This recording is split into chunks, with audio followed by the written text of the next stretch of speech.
Nothing is lighting up. Can you guys hear me now? Testing, testing, testing, testing. 1, 2, 3, testing. Everybody let me know if you can hear me or not. Believe it or not, I'm walking on air. How about now? Good morning, Chewini. Good morning, Caitlin and Astrid, Angela. Thank you guys for being here. Yes, you can hear me now. All right. Good morning, Sunrise. Hey, Kathy. All right, perfect. I'm trying out a new set of headphones, guys. I got the TikTok shop super sale, the bone conducting things. So I can hear, but my ears don't have to do this and get the schvet. And get the schwitz. Guys, I don't have a new intro yet because I haven't made that. I just got back from camping last night, but I do have something new to show you before we get started here. I did a thing. Here it is. Let's see. Is that the one I want? That's the one I want. Check it out, guys. We've got some new merch. It's the Friendly Butch merch. We've got sidebar in a shirt and in 2 different colors mugs. If you want to get the sidebar. I'm gonna put the website here for y'all. Check it out. I'm gonna be making a sweatshirt and stuff later. But check it out. I'm also just checking to make sure, are we live in all the places, which would be really rad, except for we're not. Why is that not happening? So I thought we were going to be live here. Oh, we're live on Facebook, kids. If you're on Facebook or you want to watch this on Facebook, we are definitely live on Facebook. And we are also live on the TikToks. We are live on YouTube, Rumble, and for some reason Instagram is not working. I tried to do a live to Instagram. Let me see what's happening with that. And I set it up. It says it's streaming. Go to Instagram to edit title. Okay. Where's my live video?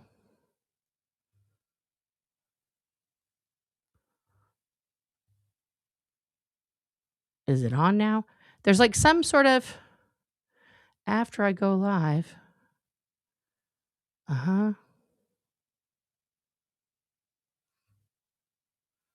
It's in there.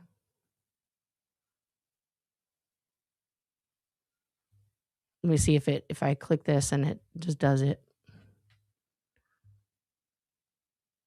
I don't know. Add link.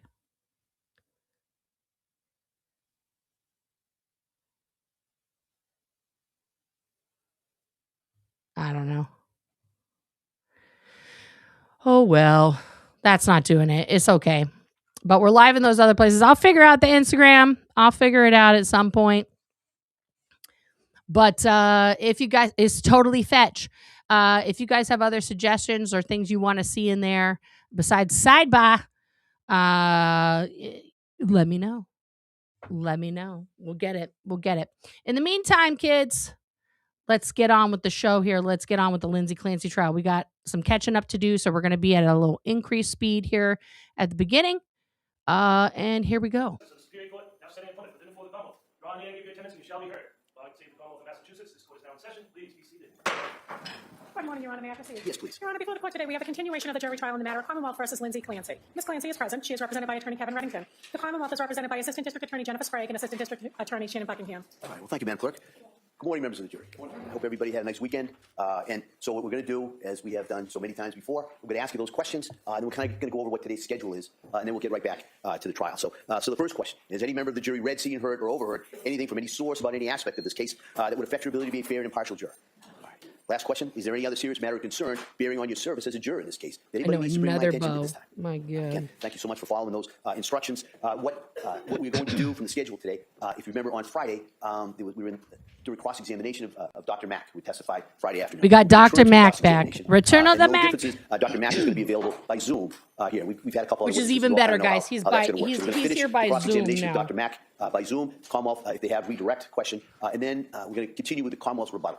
All right, and so just to kind of go back as far as the procedures that we follow, so the Commonwealth, And then we're going to have presented their closing, case. guys. Then after they're done, the Closing defendant presented their case. arguments. We're now on to the Commonwealth's rebuttal. All right. And when the Commonwealth's rebuttal is done, we're going to move to the next portion of the procedure process, which will be the closing Good arguments. morning, and Kim, the out there on instructions. Facebook. All right. Hello And to that the comes after, Facebook the Commonwealth's viewers. rebuttal witnesses. So that's kind of where we are at this point. Thank you guys for tuning in. As we go through today, I'll kind of keep you up to date in regards to the schedule for go forward. All right. So that's where we are. So at this point, I'm going to we'll get Dr. Mack on the screen, and then it'll be Mr. Reddington continuing cross-examination. Yeah. Dr. Mack, would you please raise your right hand? Do you solemnly swear that the testimony and the evidence you shall give to the court and the jury in the matter now pending between the Commonwealth and the defendant the shall be the truth, the whole truth, and nothing but the truth, so help you God? I do. Thank you, sir. All right, Attorney Reddington. Thank you. Sir, how many times have you testified in courts on the issue of criminal responsibility? I would estimate 1 or 2. So if you estimate 1 or 2 times, would this be your 3rd time? By that estimation, yes. Okay, so it's not by my estimation, it's by your estimation, and you would know better than me, right? Yeah. Okay, so this is the 3rd time in your career that you've testified on a criminal trial on the issue of lack of criminal responsibility. Is that correct? I know there are other times that I've created opinions. Well, I'm sure. I'm not sure how many. I'm just asking about criminal responsibility. That's it. I'm talking about criminal responsibility. And I know there are other times I've created opinions, but I'm not sure that I've testified about them Okay. in the courtroom. So my question was simply, how many times have you testified in court on criminal cases regarding the issue of lack of criminal responsibility, and this would be your 3rd time, right? That is my recollection. Okay. And you have testified in court on behalf of various governmental agencies on other matters in addition to criminal responsibility, correct? Yes. And you are operating under the umbrella, if you will, of the Park Dietz conglomerate of a lot of expert witnesses that, as I understand, would parcel out cases to different people. Is that right?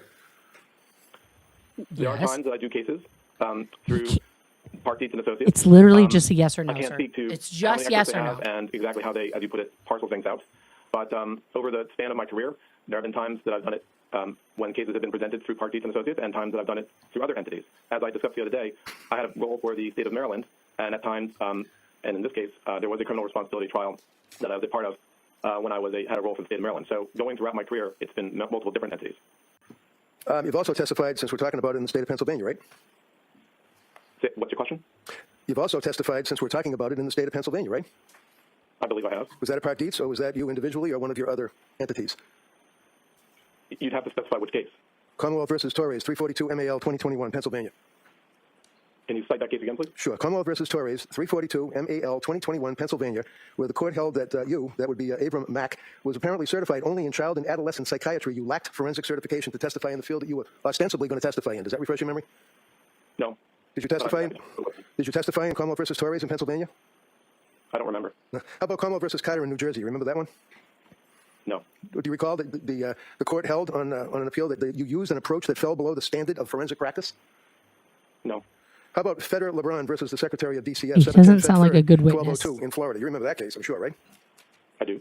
And in Feder, there was a gentleman, Mr. Feder LeBron, who was a Navy veteran, who was a single father and had a child. And he was a member, or a person that was able to get benefits from what's called TANF, T-A-N-F, Temporary Aid to Needy Families. Remember that? I do. And the state of Florida decided that because needy families consisted of either minorities or drug users or people that would not be reliable to work in the confines of working underneath the TANF, so they wanted to have blood testing and drug testing of all the people that were temporary aid to needy families, right? That's your conception of what was happening with that. Well, it's my conception from reading the case, sir. Do you agree, sir, that TANF is an acronym for temporary aid to needy families? Yes, it is. Do you agree, sir, that this gentleman, Mr. Feder LeBron, was a plaintiff in a lawsuit against the state of Florida? Yes. Do you agree, sir, that it was in federal court? Yes. You agree, sir, that in federal court, the court held that, in fact, you were unqualified to give an opinion that you attempted to give, saying that it was perfectly appropriate to test by way of urine or blood people that are benefiting from the TANF program because We are live your now on testimony Instagram was that they belong to a class of There we people that, go. I guess, had to be tested. Right? I don't agree with your conceptualization. Okay, so the court ultimately ruled that your argument, your testimony on behalf of the state of Florida, the government, and you indicated that TANF benefits, applicants for TANF were people that were involved with drug use, violence, and higher rates of suicide. Remember those words, those 3 words? The testimony that I provided. You remember in this case- testifying, sir, about the people that are the beneficiaries of the TANF program, people that need aid because of needy families, people that should be tested by way of blood or urine. And your argument, sir, was because they are of a class that would be more likely to commit a crime or have suicide or drug use. Did you testify to that? That is not the way that testimony Yes, or that Chouini. report was presented. No, I Okay, disagree. so your answer is no. Let's keep it that way. Your answer is no. So you recall, He sir, will that not there was just an do a appeal, yes and or in no, fact, guys. on the appeal, it was determined that, yet again, you were not Exactly. qualified to offer a relevant opinion because, number one, you never studied the TANF population. Recall that? No, that is not the correct conceptualization. Says you. Number two, that you did not survey any data. Recall that, sir. Specifically in Florida is the nuance on that issue. And number three, that you had no research whatsoever on the data that you based your opinion on. Would you agree with that, sir? No. Do you agree, sir, that the court held that you relied Okay, on other Jay researchers' Chucky. studies and didn't make any Agree effort to whatsoever disagree. to form an opinion based on your own research? Do you agree with that?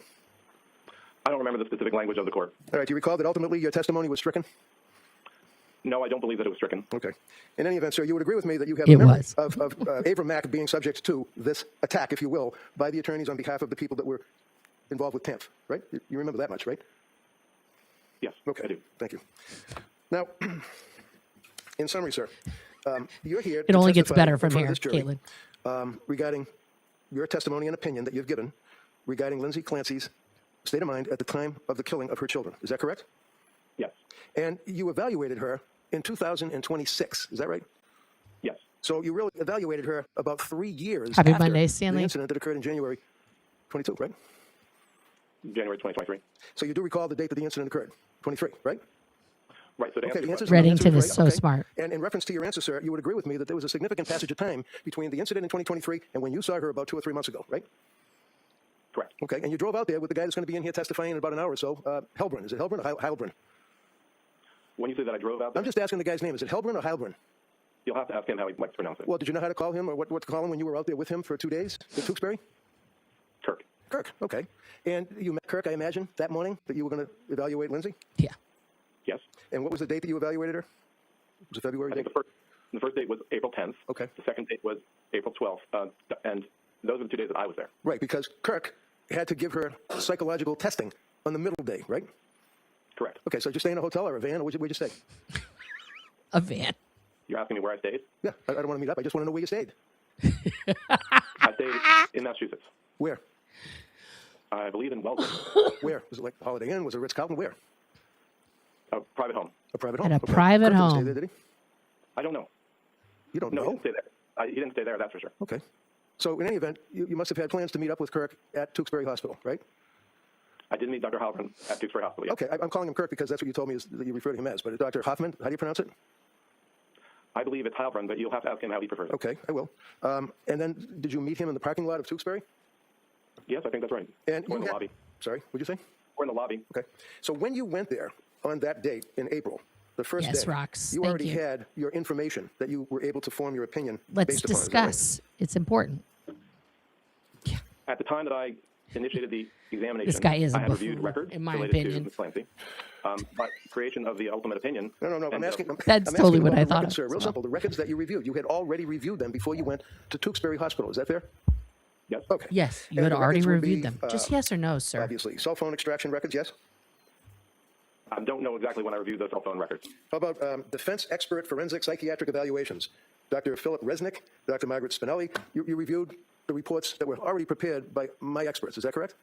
And Mm-hmm. also Dr. Zeisel. Zeisel, yeah, thank you. Okay, because I had sent them to you, isn't that right? You had sent them, I believe, to Dr. Heilbron. To Dr. Who, I'm sorry. Dr. Kirk Heilbron. And I think he was able to give them to me. Okay, fine. So you also were able to review Division or Department of Children and Family Records dated February 3rd of 2023, correct? Correct. And those would be records that pertained, obviously, after the death of the children, but it was just an interview of Patrick, the father, and Lindsay's husband, right? That's what those were. That was a substantial component of that, but that was the DCF evaluation that occurred, and they, I believe, interviewed him when he was at Boston Children's Hospital. Okay, all I'm asking is that the DCF, in other words, there's no DCF records. Watch that this shows that guy's Lindsay was smug abusive to her face children, this right? whole time. I don't think that was necessarily the conclusion of that report. Well, it wasn't a conclusion of any report. There were no other reports other than February 3rd, correct? Yes, that's Okay. right. And that would be interviewing Pat, the father, and the husband, right? As I said, I think effectively that is the core component of that report. Okay, that's a component of the report. Hey, The answer is Rika. yes. You also had medical records from Astor Mental Health Records, right? Yes. That would be Jennifer Tufts, Now he's on Zoom. Jennifer McAllister, right? I'm not sure if that's the name of the doctor in that practice, but substantially after mental health included the work of Dr. Tuff. Dr. Tufts. And how about nurse practitioner Gelada? Did you review her records as well? The records of hers that came from the organization that she worked in, yes. What organization was that, you know? I'm not exactly recalling the title of it, but I believe it's South Shore Mental Health. Make sure you guys hit that like wherever you're Boston at Children's as you Hospital, come Brigham and in. Women's Hospital, and McLean Hospital records. You reviewed them, correct? Yep. Spalding Rehab, right? Yep. Tewksbury Hospital from March 27th of 23. Subscribe, follow, April all of 1st those of 26, which is a little bit before you saw Lindsay, right? Correct. They were about 7,000 pages. A lot of paper, right? Yes. Toxicology records, police reports, grand jury testimony. You read all that too, right? Correct. Police interviews of witnesses, right? Correct. And you had met with, I imagine, or spoken to, by telephone perhaps, with the district attorneys, the prosecutors here. Yes. And where did you meet them? The prosecutors? Yeah.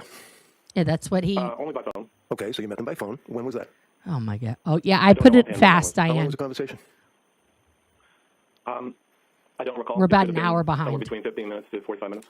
And basically they told you that they wanted you to evaluate a defendant who had been indicted for triple homicide of her own children by the name of Lindsay Clancy. You knew that from speaking with them, right? Effectively, I knew that, yes. And, you know, I normally don't go there with expert witnesses, but it was fair game on Dr. Zeisel. How much money do you make a year on your forensic evaluations?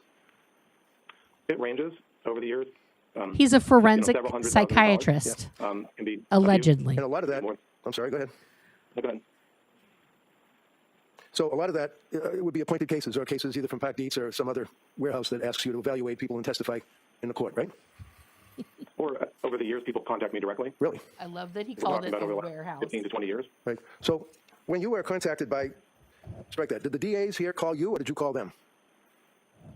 I don't recall. Do you recall that they told you what a horrible case this was, that this woman killed her 3 children by strangling them? Did they tell you that? Sustained. Next question. Well, did you know what the factual allegations were of the case? Yes or no? Well, all the factual allegations, yes, I believe they were conveyed to me during a phone call. Yeah. Okay. And when you were engaged or retained through Park Dietz and Associates to work for the Plymouth County District Attorney's Office, I mean, that's fair to say. You were working for them, right?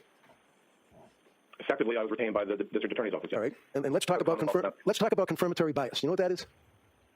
Well, you were asking me the other day about the cognitive bias think tank, and we talked about how, as a part of my work in patient safety. No. Hold on, doctor. Nope. Please, listen to the question and answer the question. Go ahead. This is confirmatory Time bias. number sir, one, not a judge is think tank pissed talking about already. safety of anybody, okay? Confirmatory bias. Have you heard of that term? I have. And what does it mean? Well, if you're talking about the work in diagnosis in medicine, as I was getting at before, it refers to the idea that an individual has a idea as to what they're aiming for, and they gather information that accedes to that, and that brings that point together.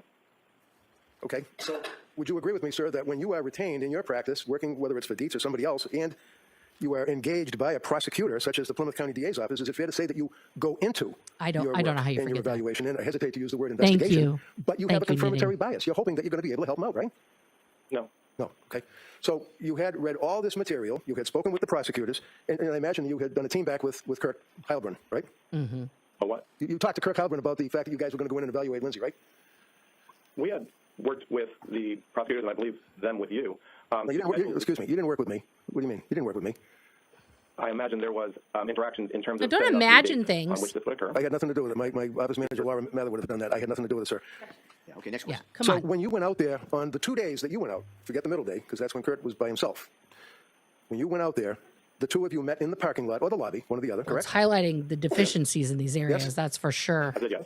And the purpose was to go interview her, right? Ms. Clancy, yes. So you guys go down the hallway, you go in the elevator, you go upstairs to the locked wards, they have to open the door, they have orderlies and people that escort you. Is that right? Yes. You have to sign in, you have to have ID because it's a locked ward, right? Effectively, yes. Effectively. And the two of you, Effectively. you and Kirk, go into a room where she's sitting in her wheelchair by herself so that you two of you can interview her. Is that correct? Yes. For how many hours did you interview her the first time? First day, it was roughly ended up being about, I think, 4 or 5 hours. And 5 hours, as guys. Counsel has already elicited. She's incontinent. She has issues because of being paralyzed and had to have a break, didn't she? She did not ask for a break. Oh, she was able to power through the 4 hours? I don't know if that's the appropriate way to frame it. We took a break. During the interview, we discussed the schedule that she has for catheterization, if that's your question. So you and Kirk Heilbrunn sat down and you questioned Lindsay, the both of you together or one at a time, or how'd that work out? One would ask questions, and if another one had Bo and additional Co. questions to conferring. ask about that particular topic, then the other would ask. And she was, fair to say, she was pretty cooperative with you guys, right? Yes. She was polite, she was affable, right? Yes. She answered your questions, right? Yes. And then when you concluded that first day, Agreed, then Beach. the next day, Kirk Heilbrunn went on his own to Tewksbury and had another multi-hour interrogation, questioning, or whatever of Lindsay, right? He was there for a second day for psychological testing. So you're aware of the fact that he was there for psychological testing, right? Yes. Now, a psychiatrist doesn't do psychological testing. The psychologist does, right? Typically, that's true. And there are a number of tests that are administered to people when they are being evaluated for purposes of a criminal case such as this, right? There are a number of different tests that test different aspects of an individual's psychiatric or psychological or cognitive functioning. Right. Like, for example, you want to determine, I would imagine, whether or not they're lying or exaggerating Yes, or Astrid. minimizing their symptoms, right? That's always an interest, yes. And it's of interest because if a person is, in fact, masking or lying about their mind, trying to fake out an evaluating forensic psychiatrist or psychologist, when you say that's of interest, that's something that I could don't be a think test she result did that a it. jury could look at, right? Her original plea was not guilty. Her original plea was not guilty. If you go back and look through all of the records of this case, her original plea was not guilty. And I believe that. Well, I'm not sure if there's a test that specifically states a person is lying. No. You ever heard of the MMPI? I have. Okay. You ever heard of the K-scale? Yes. What is that? Well, the K scale is among the internal validity scales of the MMPI. The MMPI is an assessment of the individual's personality. Okay. So let's focus on the K-scale, sir. When you say that it's a, let me ask you again, what is your understanding of what the K-scale is seeking to find out? I answer this in the context of the purpose of the MMPI and what the MMPI Nope. is designed. What are you smiling for? This is not funny, sir. Next Well, question. you know- Next question. MMPI, K-scale, focus. What does it mean, sir? Yeah, like this is bullshit. What are you smiling for? It's like, what are you doing? We're talking about a triple homicide here. So the MMPI is an assessment of personality, and it is a set of questions that the individual responds to provide the test and to provide the user of the test to understand what is their personality like. The K scale is a set of questions embedded in the MMPI that are designed to see Thank you, Kim. whether or not the individual is exaggerating in their responses, generally speaking. Okay. Or lying, right? They call the K-scale the lie scale, right? Well, if you're simply referring to your own personality style, the issue is whether or not the answers are reliable or valid. It's not a matter of assessing if the person is lying on the MMPI. Does the MMPI assess to any degree whether or not a person is lying, in your opinion? No. No? So let's stay with Dr. Mack's opinion on the K-scale. What would that do? It would determine if somebody is not being truthful about their symptoms or they're exaggerating their symptoms? Well, the MMPI assesses the individual's personality and their thoughts about themselves. So the question is how to get an accurate reading of the person's personality. If it is the case that they are having a deviation on the K scale, then you might not utilize That's the a good MMPI question. as a whole. But the MMPI is not designed as a lie detector. So what does that mean, sir, when you say if there's a manipulation of the K-scale? What does that mean? I don't think I use the word manipulation. What word did you use? I may have said deviation. Okay. So if there's a deviation on the K-scale, according to you, what does that mean? It may come to a threshold that the MMPI is not usable, and Because- the user cannot gather information about the individual's Morning, personality Joan. as a result. Because they're lying, and it's not a reliable test, right? That's the ultimate consideration, right? Right. So it's not saying Okay. the person is lying. It's saying that the test is not reliable. Because the person who's the subject of the test is not being, let's say, forthright. Is that fair? I don't know that it's always necessarily a conscious act. An individual, it simply reflects the tendency the individual has when answering the questions that are on that subpart of the test. Okay, so if somebody has been indicted by the Plymouth County District Attorney's Office for triple murder, and you are working for the DA, evaluating whether or not they are suffering from a mental disease or defect, would you agree with me, sir, that there may be a tendency for somebody to exaggerate their symptoms to try to paint a positive picture of themselves? Overrule. Not necessarily. Well, how about a little bit necessarily? I don't know that there's a relationship. Okay, so you are aware, regardless, that when Lindsay took the test for Dr. Kurt Halbrin, that there was no indication whatsoever of any malingering, exaggeration, or anything along those lines in that test. Would you agree with that? If you're talking about the MMPI, correct. Well, that's what we've been talking about. Like, pay attention. And then he just sits I don't know, there. we're looking at each other, right? I wasn't sure if he was going to answer. But yes, next Yeah, okay, so tell me again what your answer was, sir? That effectively, that's what the testing elicited, that her K scale, effectively, it was a valid test. Okay. Now, you, in your review of all of the records, Tufts, Gelada, McLean, you knew that one of the healthcare providers, which would be Gelada, was focusing on the possibility that Lindsay could have been suffering from bipolar 2. Is that right? I'm aware that that was on her mind, that was something she was concerned about, yes. And bipolar 2 is quite common, is it not, sir, as a precursor of a person who is suffering from postpartum depression or postpartum psychosis, right? I don't understand your question. Okay, well, how about, is it appropriate in Dr. Mack's opinion to give a person suffering from bipolar 2 or bipolar 1 an SSRI? An individual, there is a need in one's practice traditionally at least, that if an individual might be suffering from bipolar 1 or bipolar 2, to avoid using SSRI medications. However, that has been reduced in terms of our worry about that over time, but that was maybe 20 years ago, 15 years ago, something that psychiatrists were more concerned about, but the concern has lessened over time. It has. So in your opinion, sir, it's okay to give a woman who is coming to you for help, who's been diagnosed with a bipolar 2, it's okay to give her the SSRI, in your opinion. Is that what you're telling this jury? That's not what I said. Oh, okay. Tell me what you said. I said the concern about the relationship between SSRIs and mania or bipolar disorder has lessened, but that doesn't necessarily mean that people's practices have changed. And when you say mania, what does that mean to you, sir?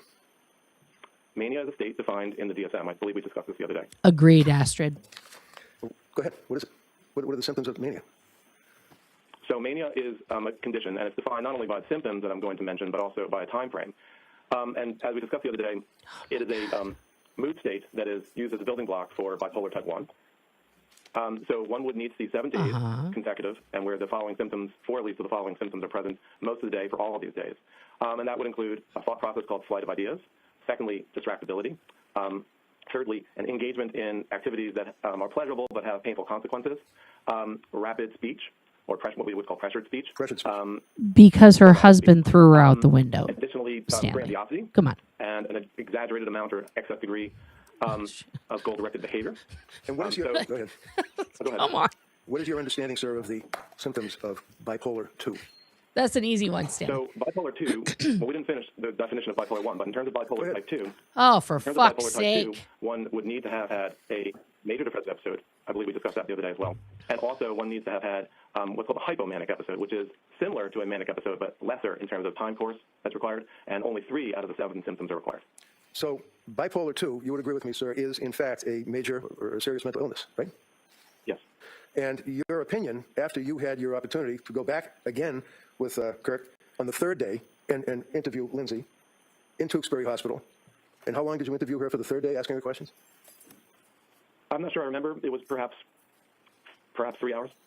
So after you completed your evaluation, you came to a conclusion that, in fact, Lindsay was suffering from a major mental disease or defect, to wit, bipolar 2. Is that correct? No.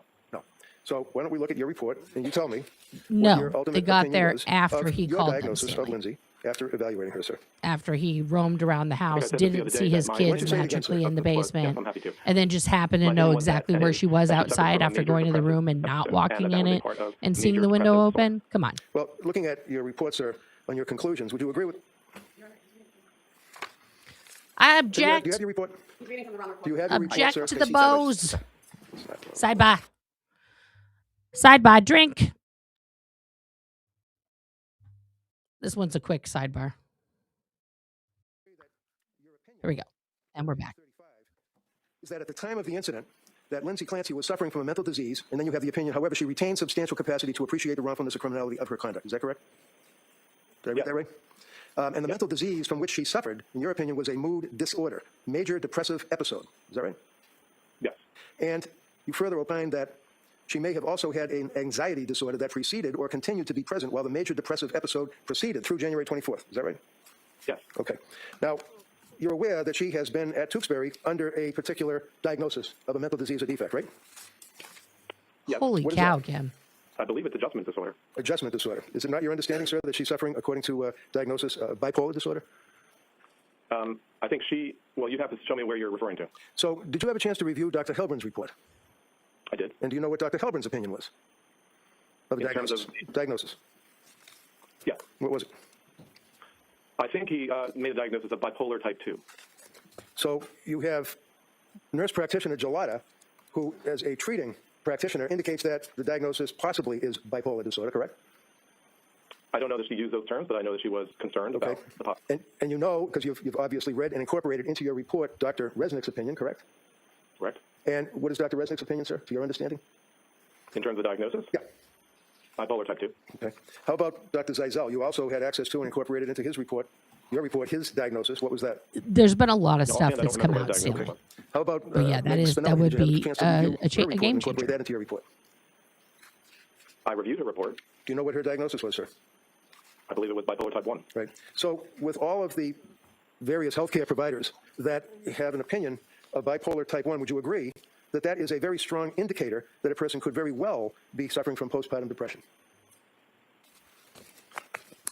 I'm confused by your question because that last piece is not necessarily inconsistent with the diagnosis of major depressive episode. I'm asking you, sir, about what I discussed the other day was when that specifier is able to be used. That would be a diagnostic question. So, with the understanding that nurse practitioner Gelada is bipolar, or looking at bipolar, that Zeisel report, you don't know or recall what it is, but you incorporated it into your report. Dr. Resnick is bipolar too. You feel that this is or is not indicative of a precursor to a person suffering from postpartum depression? What? It's in the books, in the articles, right? Your use of terms, to me, seems apples and oranges. The question of postpartum depression this is where it gets really bad, guys. And is it in the time frame following birth? I can't hear you. I'm sorry. So, can you say that again, please? We're talking about categories that are not aligned with each other. No, I'm asking you what your answer was, okay? What's your answer? You'd have to restate the question. Okay. You recall Friday, sir, that you were talking about onset of postpartum depression symptoms occurring within a particular time frame. Do you recall that, sir? The diagnosis would be my a question is simple. depressive Do you recall saying what the time frame was Friday? I'm trying to answer your question. What is the time frame? The time frame designated for the diagnostic specifier called with postpartum onset is 4 weeks. Okay. And that's your opinion, right? Well, I believe that's what the DSM says. Okay. So let's talk about the 4 week period. The 4 week period in which that specifier may be added. Okay. You recall saying that you recall saying that a person can be postpartum and it has to be within 4 weeks. You recall saying that, Friday? What I would have intended to say. No. What did you say to the? Come on. What did you say to the jury last Friday? Doctor, please listen to the question and just answer the question as asked. Time two. Judge is pissed. They can follow up with their questions. Go ahead. Thank you. Do you recall saying that the person has to be postpartum her husband, within 4 weeks, according to the DSM? Recall saying that? Meet that specifier, yes. Right. Well, do you understand, sir, that every woman that has a baby for the rest of their life is postpartum? Because postpartum means having a baby, right? Thank you. Sure. So, but that wouldn't be the specifier with postpartum onset. Yeah, but you can't. Postpartum is not a disease, doctor. Postpartum. Right, appellation that is defined in terms of 4 weeks. Okay, according to you, right? You understand that World Health Organization is different, right? If you're talking about the ICD. What is that time frame, sir? I'm not sure what it is. I think you said it was 12 weeks. How about the proposal to amend the DSM-5 text revision, or TR? What's the proposal for that? Well, there's a proposal specifically around the proposed diagnosis called postpartum psychosis, and for that, it's a 6-week period. So you've got 4 weeks, you got 6 weeks, you got 12 weeks. Would you agree, sir, that postpartum depression, postpartum psychosis can occur up to a year or even a year or longer? I don't know, but I'm telling you what the DSM says in terms of how to diagnose it and how to code it. Okay. You would agree, sir, that she is at Tewksbury with a diagnosis of bipolar, right?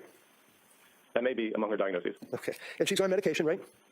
Yes. And she hasn't had, over the past 3.5 years, any problems with sleep, anxiety, depression, symptomology of the same while she's been medicated at Tewksbury, right? She has not demonstrated any signs of mania. And she hasn't demonstrated any signs of anxiety either, has she, while she's been on the medication, the right medication, right? I know that she's complaining of anxiety. I'm not sure she's demonstrating signs of anxiety. Other than the fact that she's paralyzed and has to be in a wheelchair, she's not exhibiting the inability to bathe, the inability to emote, to have feelings, to talk to people. Look at Bone Code down here, just like bored AF. Laughing. You know what medications that she's on while she's at Tewksbury? She's taking, I think we discussed so today, unprofessional. a low dose of Zyprexa, I believe clonidine and trazodone, and propranolol occasionally. Okay. Now, after you had a chance to review the medical records from Dr. Tufts, which would be from end of September of 22 up through October of 22, for example, initial prescription, right? I reviewed all the records from Dr. Tufts, yes. And you recall what the first prescription was that she got, right? Certainly. And that would be what, 25? Yes. Was that increased? It was. And was there an issue or a problem, according to Lindsay, when that was increased from 25 to 50? Yes. And what was the problem that she indicated to the doctor? She wanted to sleep, but she was finding it hard to sleep. She was unable to sleep for a period in excess of 48 hours, is what she said, right? I think it was at that point, yes. And also, she indicated that there was, in her opinion, a symptom that she didn't really have a need to sleep, even though she had gone 48 hours without sleeping, right? No, she wanted to sleep. Well, would you agree with me, sir? She was tolerating, she described that she was tolerating during the daytime and functional sufficiently without the sleep, but she found that she was trying very hard to sleep and she couldn't sleep. And do you recall her indicating that she did not feel, regardless of 48 hours straight without sleep, that she had a need? She said she didn't feel like she had a need to sleep. Did you see that in the records? I'm not sure that it would be characterized that way. Did you see? Okay. Did you see anything in the records? All right, one at a time. Go ahead, Mr. Wright. Did you see anything in the records that indicated that she complained of the fact that she had gone 48 hours without sleeping after she was on the sertraline, and then felt that she did not need to sleep, even though she'd been without for 48 hours? I don't exactly recall what was written by Dr. Tufts, but she described to me that in that period. Doctor, I'm asking you about the medical records, not what you think she told you 3 years later. The medical records. The medical records review the fact that she was not able to sleep. And would you agree with me that one of the symptoms, sir, that you would be concerned about as a psychiatrist is when a woman who is postpartum, after having a baby, is complaining of a number of symptoms, one of which is that she went a long period of time unable to sleep, but didn't feel that she had the need to sleep? That's textbook, isn't it? Well, the DSM textbook refers to a decreased need for sleep as the seventh element of mania. Okay, so that is an indicia of mania. Can I get that out of you? The way it's written is a decreased need for sleep. Okay. I don't know if she had a decreased need for sleep. And in the She was medical... trying very hard. I think she desperately wanted to sleep. Is that what you think, sir, or is that what your opinion is based on the medical records? That is my understanding based on the totality of the information. Okay. So is it your understanding that she also exhibited signs or symptoms of postpartum depression? So to the extent that she had depression in a period after having had a baby, that is not how DSM would refer to it, but as you said, everybody would be postpartum in that regard. So my opinion is that she had major depressive episodes in this year or within 4 or 5 months following birth. Sir, you're familiar with the postpartum psychosis. You're familiar with that, right? So there's the concept of having psychosis. Are you familiar with postpartum psychosis, sir? Yes or no? I'm familiar with a proposed diagnostic entity called postpartum psychosis and the idea that people can have psychosis as a mental disorder at other times. You're familiar with the Department of Mental Health in Massachusetts, right? Yes. You're familiar with the funding of the Department of Mental Health for the Massachusetts Child Psychiatry Access Product. You're familiar with that, right? No. Called the MCPAP, that focuses on postpartum psychosis and postpartum depression. Are you familiar with that, sir? No. Would you agree with me that when a person has a child and is within the postpartum period, that they may present to a doctor with symptoms that might lead the doctor to believe that they are suffering from... Thank you for clicking the code. Do you agree with that? I'm not familiar with that particular program. I'm happy to... All right, no, I know you're happy, but I'm just asking, sir, about postpartum I know. depression. I was trying to do it here. I'll put it back I'm asking up. you now, sir, about your familiarity with postpartum depression. Yes. Okay. And there are symptoms of postpartum depression. Fair to say? Postpartum depression. Are there symptoms, sir? Yes. I am familiar. Okay. And forget the DSM. Let's just focus on the symptoms as you understand it for postpartum depression, which, according to you, has to occur within the first 4 weeks of birth. But quite frankly, it could be 6 weeks, it could be 12 weeks, it could be a year, right? You said forget the DSM, except that making diagnoses in psychiatry my requires an authority, God. and we utilize, in this country, the DSM. Maybe we shouldn't. I put it back up. Sustained. Next question. So you're familiar, sir, you're not familiar with MCPAP from others in Massachusetts. You're not familiar with that subsidiary of the Department of Mental Health, right? No. Are you familiar with the Department of Mental Health postpartum psychosis provider training? In other words, what the LASCWs are learning and what the psychologists or psychiatrists working for the DMH are learning about postpartum depression, postpartum psychosis. Are you familiar with those standards? No. How about the Pulls back up. Edinburgh postnatal depression scale? We talked about that Friday. You're familiar with that, sir? I don't think anybody You would don't be feel it's important. You mad feel the about regular that. GAD scale, general anxiety scale is sufficient, I guess, right? I don't think I said that. Oh, okay. So do you think that the Edinburgh postnatal depression scale is important as a tool for a diagnosing physician dealing with a woman that's within the time frame and exhibiting symptoms of postpartum depression? Yes. Okay. You're not So even supposed what to was Lindsay's engage in scale? sexual If you know activity now, for if you had the weekend, 6 I imagine you'll look it up. weeks. How can it only be I for don't the know first what it 4 was. weeks? I'll So give if I you a offhand break. told you that it was pretty much off the chart, would that have any impact on your opinion as Would to it? the utility Would of the it? postnatal depression scale that was administered to her? No, sustained. I mean, overruled. Let me ask. Overruled, Bo. It's a scale that elicits distress, which she had, and it elicits depression, which she had. And it's not just limited to distress and depression. It's focused on, and again, I'll read it, the Edinburgh postnatal depression scale, right? Right. So, no, the answer's right. She had a diagnosis of depression. She was being treated for depression. All right. So you, in any event, you don't utilize, apparently, the EPDS, right? You don't utilize it in your practice, whatever that may be. Correct. Okay. Not that I'm against it. I just haven't had the opportunity to use it in some time. Just like you think that, an episiotomy is a tear, I guess, when a person has a baby, right? I'm sorry? You remember, Friday, you said that when a baby is born and the woman suffers a tear, that you called it a particular name? An episiotomy. Right. When there's a need for a tear. There are several different... No, wait a minute. Hold on now. that Hold one on. can have. Excuse me, sir. Friday, you said that the episiotomy He is smug-faced. is, in fact, a tear. Do you remember saying that? I'm not sure exactly the wording. Correct. Did somebody tell you that you were way off base on that testimony Friday, sir? I'm not sure what you're referring to. I'm referring to you saying that Yeah, I an did see episiotomy is that a he's tear. part of the It's Seagram's not. empire. Your Honor, is there a question for the witness? I already asked the question. I'm looking at him staring back at me. All right, I want you The last. just hold on. You can rephrase that. Do you remember saying Friday that episiotomy is a tear? Do you remember saying that to this jury, sir? I don't remember the exact words that I stated. Oh my Okay. God. Did anybody After a tear. did anybody over the weekend tell you that in fact you were wrong and that it is a surgical procedure and that a natural tear has nothing to do with that procedure other than repairing? Anybody talk to you about that at all over the weekend? No. Okay. No. No. So you would agree with me, at least, that postpartum depression, Idiot. even though you don't use the EPDS, does have symptoms that a doctor would consider if a patient came to him or her for help, right? Yes or no? So- Yes or no?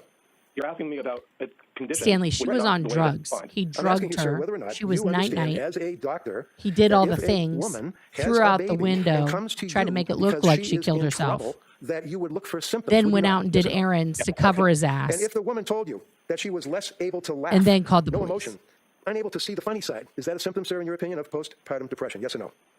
It's a symptom of depression. Was Lindsay Clancy complaining that she was unable to laugh or emote or see the funny side, if you will, of life when she went to see Dr. Tufts and Dr. Gelada? Do you recall that, sir? Yes. Okay.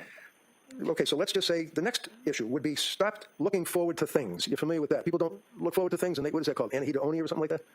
Right. So that was one of the several elements of major depressive episode that I referred to the other day. Right, but it's also one of the symptoms of postpartum depression, correct? They are the same. When Okay. you have depression and How- you meet the qualifier, then you can call it depression with postpartum onset. How about a person that comes to you and says that they're anxious and worried constantly for no good reason? Would you agree, sir, yes or no, that that's a symptom of postpartum depression, according to the authorities?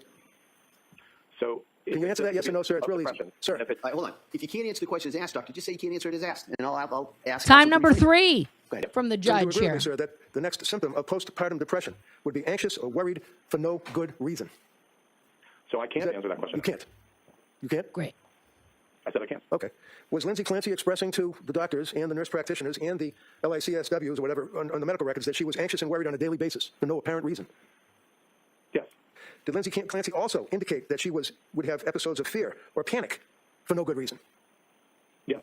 Did she also indicate, sir, that she was overwhelmed by life, basically, overwhelmed? Yes. Did she also indicate that she was so unhappy and worried and anxious that she had trouble sleeping? Yes. Did she indicate that she was sad or miserable and unable to enjoy things like family, friends, society? That is a symptom that progressed as those months moved on. Yes. Sure did. Did she also say that she's unhappy? She was so unhappy that she was crying on a daily basis. Yes. Did she also indicate that she had thoughts of harming herself? Right? Well, or suicide. Me neither, Yes. Caitlin. So if she's successful in harming herself and she dies, then it's suicide. Either way, it's a thought of harming herself, right? I don't think she had the interest of harming herself simply for the interest of harming herself. She had the interest of Oh, suicide. And she my wasn't successful, God. obviously, right? Are you referring to January 24th? So the postpartum What depression, other sir, re- which invariably what day involves would we the be EPDS, which talking you don't about? use, consists of 1 to 10 symptoms, and she hits every one in the medical records that you reviewed. Is that correct? First of all, I'm not sure what you're. Well, I can't answer the question if you Okay. asked it. I'll put it Let's Of talk course, about postpartum of psychosis, course, because that Stanley. is something that can follow postpartum depression. Is that right? You're using terms that make it that I can't answer your question. Postpartum psychosis, you can't answer? You know what that is, don't you? Are you referring to the proposed diagnosis that we referred to earlier? The one I'm referring to the published in fact that this young lady was suffering from postpartum psychosis when she killed her kids. Do you know what postpartum psychosis means? So there is a observation that a person may have psychosis. So or that there is the we don't proposed have that diagnosis, in the that we referred DSM, to so the other I'm day. not going to answer whether or not she had Let's that. do this. Symptoms of postpartum psychosis. Number 1, hearing voices. Would you agree, sir, that hearing voices is indicative of having a symptom of postpartum psychosis? You're referring to a condition or an illness called postpartum psychosis, and I don't know that I can answer questions as a psychiatrist based on that. Would you agree, sir, that when a person is suffering from postpartum So psychosis, he's just going to deny that understand this that term, do you condition not? exists at all. When we elicit, are you asking sir, about do you the understand the psychosis? term postpartum psychosis? It's real easy. Do you understand that term? Yeah. It's actually not easy. It's serious. But when So, we do elicit would you- psychosis after a birth, we take it very seriously. Typically, Who's we? Who's we? seeing that- We take it seriously. No, Who's we? we psychiatrists, I as a psychiatrist. Yeah. So I- would you I agree am with a me, sir, that psychiatrist. when you are diagnosing, if you do, a patient that's coming to you for help after having a baby, so it's postpartum, and has been through, Please, let's say, no postpartum women depression, go to this and is man now complaining for of hearing anything. voices or voice commanding her to act, that is a symptom of postpartum psychosis. Yes or no? Is it? That would be psychosis. I don't know exactly based on your hypothetical as to whether it would count as the proposed postpartum psychosis illness, disease, but it certainly would be a concerning symptom or sign. Okay, so if you had administered the Edinburgh test, that is something that may have assisted you in evaluating the claim that the person is hearing voices, because that's one of the things that you would be concerned about with a patient, right? you're always concerned if you're encountering somebody who's hearing voices, especially if they're new. Especially if they're a mother, right? Make sure you smash that like when you come in, guys, Yes. wherever you are. How about a patient that says that they're worried about hearing voices and they're worried that people such as teachers could hear the voices in their head? Is that something that would concern you?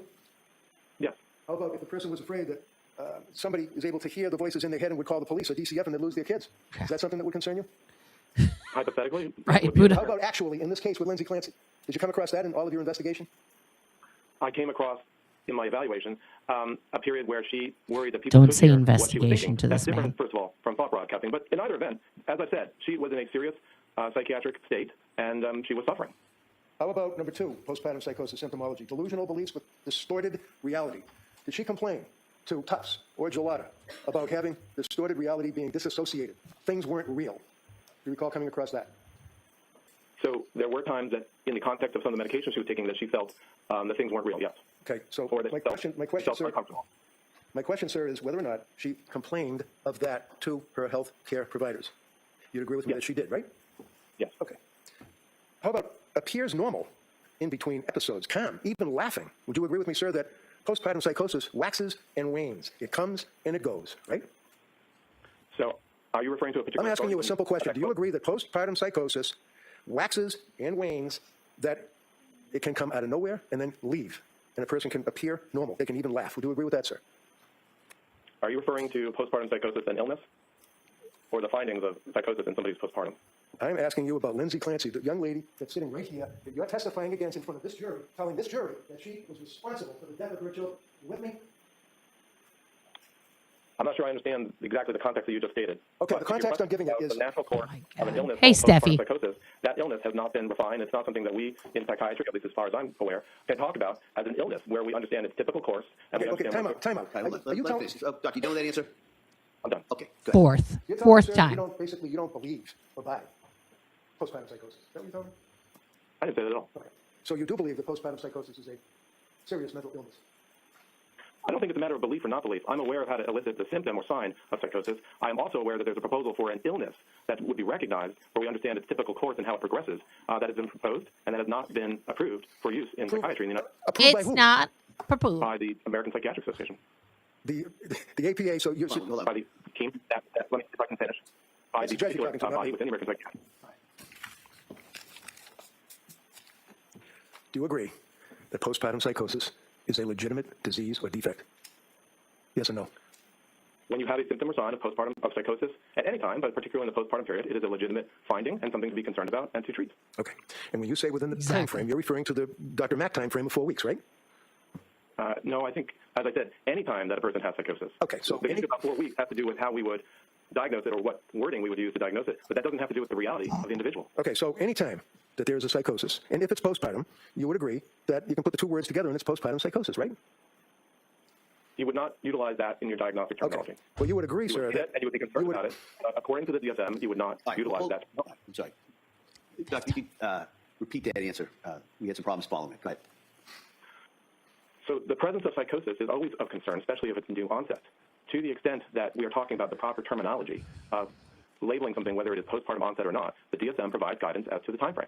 That is different than my saying that it is Currently, not serious. she's properly medicated symptom number 1, complaint under according to constant the, supervision. So the Mass answer to General that, Hospital, as far as I know, is major no, Stanley. research project, along with the Department of Mental Health. And by the way, she only heard the dealing with voice postpartum telling her psychosis to do would it indicate that on the hearing day of, voices, which is a also voice commanding her to suspicious act is because it was a symptom of man's postpartum voice. psychosis. Do you agree And with that? Yes or no? Just most give of me the a yes or no. evidence points to that voice being can't answer. Okay, Patrick. the answer is no. The answer is no.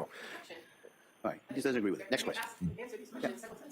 Really? No, he did it. You can let him ask that question if you want to ask that again. So let's move on, sir, so we don't fight over number 1. How about number 2? Asked and Delusional answered. beliefs, distorted reality. Would you agree that that's a symptom of postpartum psychosis, sir? Yes or You no? said number 1, number 2. I don't know what authority you're referring to. Do you agree, sir? What that a symptom authority of you're referring postpartum to? psychosis, in addition to the hearing of the voices, would be delusional beliefs and a distorted reality? I can't answer because I still don't know if you're referring to the phenomenon of psychosis or you're referring to some illness. I'm referring to the illness that Lindsay Clancy was suffering that's in her medical record, sir, Yeah, that you me told too, the jury you Sage. read. Me That's too. all I'm asking. Well, I didn't find any evidence of psychosis in her record, Okay. other than Was there any was there any indication that she was hearing voices? Did she complain about that, sir? Yes or no? she complained about intrusive thoughts, Okay. if that's what you're referring How about the delusional beliefs and distorted reality? Do you recall her complaining about distorted reality, sir? Yes or no? I'm not sure she used those terms. If you're referring No, never mind what I'm referring to. Your answer is no, right? Oh, my God. No, she did not Bro. report psychotic features. I didn't ask about psychotic features. I'm asking you about delusional beliefs and distorted reality, doctor. That is a type of psychosis. Okay. So I didn't see any evidence of any psychotic features throughout the medical records. So it's your understanding from Hello? reviewing her medical records that Lindsay never indicated that she was not participating in reality, that she was in a disassociated state, that she was out of touch with reality. You're telling this jury you never saw that? I did see that evidence, that component that she discussed with her physician. Great. I don't see that as a sign, strictly speaking, of psychosis. It may have been in some cases, but Right. I don't see any signs of psychosis or delusions. Like in this postpartum psychosis, sir, you'd agree that delusional beliefs, distorted reality is a symptom, yes or no? Not waxing and waning with your answer, yes or no? Are you referring to an authority there? Doctor, I agree. Doctor, hold on. Here's the way this works. all Number right? You don't 6. really ask a lot of questions. 6. Answer the questions. All right. I told you before, if you can't answer a question the way it's framed, just let me know, and I'll tell counsel to frame it in a different way. All right. So that's the rules. That's how it works here. So go ahead, Mr. Riddington. Thank you. Would you agree, sir, that a symptom of postpartum psychosis with a woman who is coming to a physician for treatment indicates that they appear to have normal periods between episodes of disassociation where they're calm, they're even laughing, and they can drive cars, they can talk to people, they can use telephones, all of that, right? It would be, that description may be of other things, but it's not necessarily of psychosis. How about severe sleep deprivation, sir? Do you agree that severe sleep deprivation is a symptom when you're considering the whole of the patient complaining of various symptoms? Severe sleep deprivation is a symptom of postpartum psychosis. I can't answer the question the way you phrased it. Okay, so let's say postpartum psychosis, you're somewhat familiar with it, and would you agree that severe sleep deprivation is a symptom of it? I can't answer the question the Okay, way you you can't answer it, okay. How Now about he rapid can't mood swings? answer Do you agree anything. that rapid mood swings are a symptom of postpartum psychosis, sir? I'm not sure I understand your question. Okay, how about a person saying that they're not herself? I want to be myself. I want to go back to being myself. I can't be myself. Is that a complaint that is a symptom of postpartum psychosis, sir? It might be, if the person has psychosis. Okay, the answer is it might be. Did Lindsay Clancy indicate that she wanted to go back to being herself? Yes. Now, did she also, was there any evidence, sir, of thoughts of harming her children? There were periods when she had impulses or intrusive thoughts about harming her children. And when you say intrusive, if I come to you and if a person comes to you and postpartum psychosis is on your radar and says that they're having intrusive thoughts about harming their children, would you not ask them what that means? In other words, is it a voice in their head? Is it their thought process? What is it? Do you ask that question? Of course. Did anybody ask that question when she was complaining about having intrusive thoughts about suicide, for example? Did anybody ask her what that meant? Voices in the head or thoughts? I believe that the clinicians at McLean, at Mass General, Dr. Gelada, Dr. Tufts, all asked about, or all made inquiries to understand the nature of her suicidal ideation. Do you believe that based on your review of the medical records and based on your review of the numerous cocktail of drugs that were prescribed to her, that she received good medical care from Gelada and Tufts? No rule. I don't have an opinion on that. Oh, he has no opinion about that. Okay. Did she complain that she was not herself and her family could see the change? Yes. Okay. Did she also complain of thoughts of suicide? Yes. Did she also have poor insight? I'm not sure that she had poor insight. Well, if you are looking at postpartum psychosis and the symptoms are 1 through 10, if a person is complaining to you as a doctor, and when I say complain, I don't mean complaining, I mean that's medical language, that they're complaining or giving you a symptom, of 1 through 9, that is a very, very strong indicia that the person is suffering from postpartum psychosis, is it not? 1 through 9. I'm not sure I can answer that question. Okay. How about blood tests? You think they're important when you're dealing with prescribing medications like Tufts was after a month? They can be.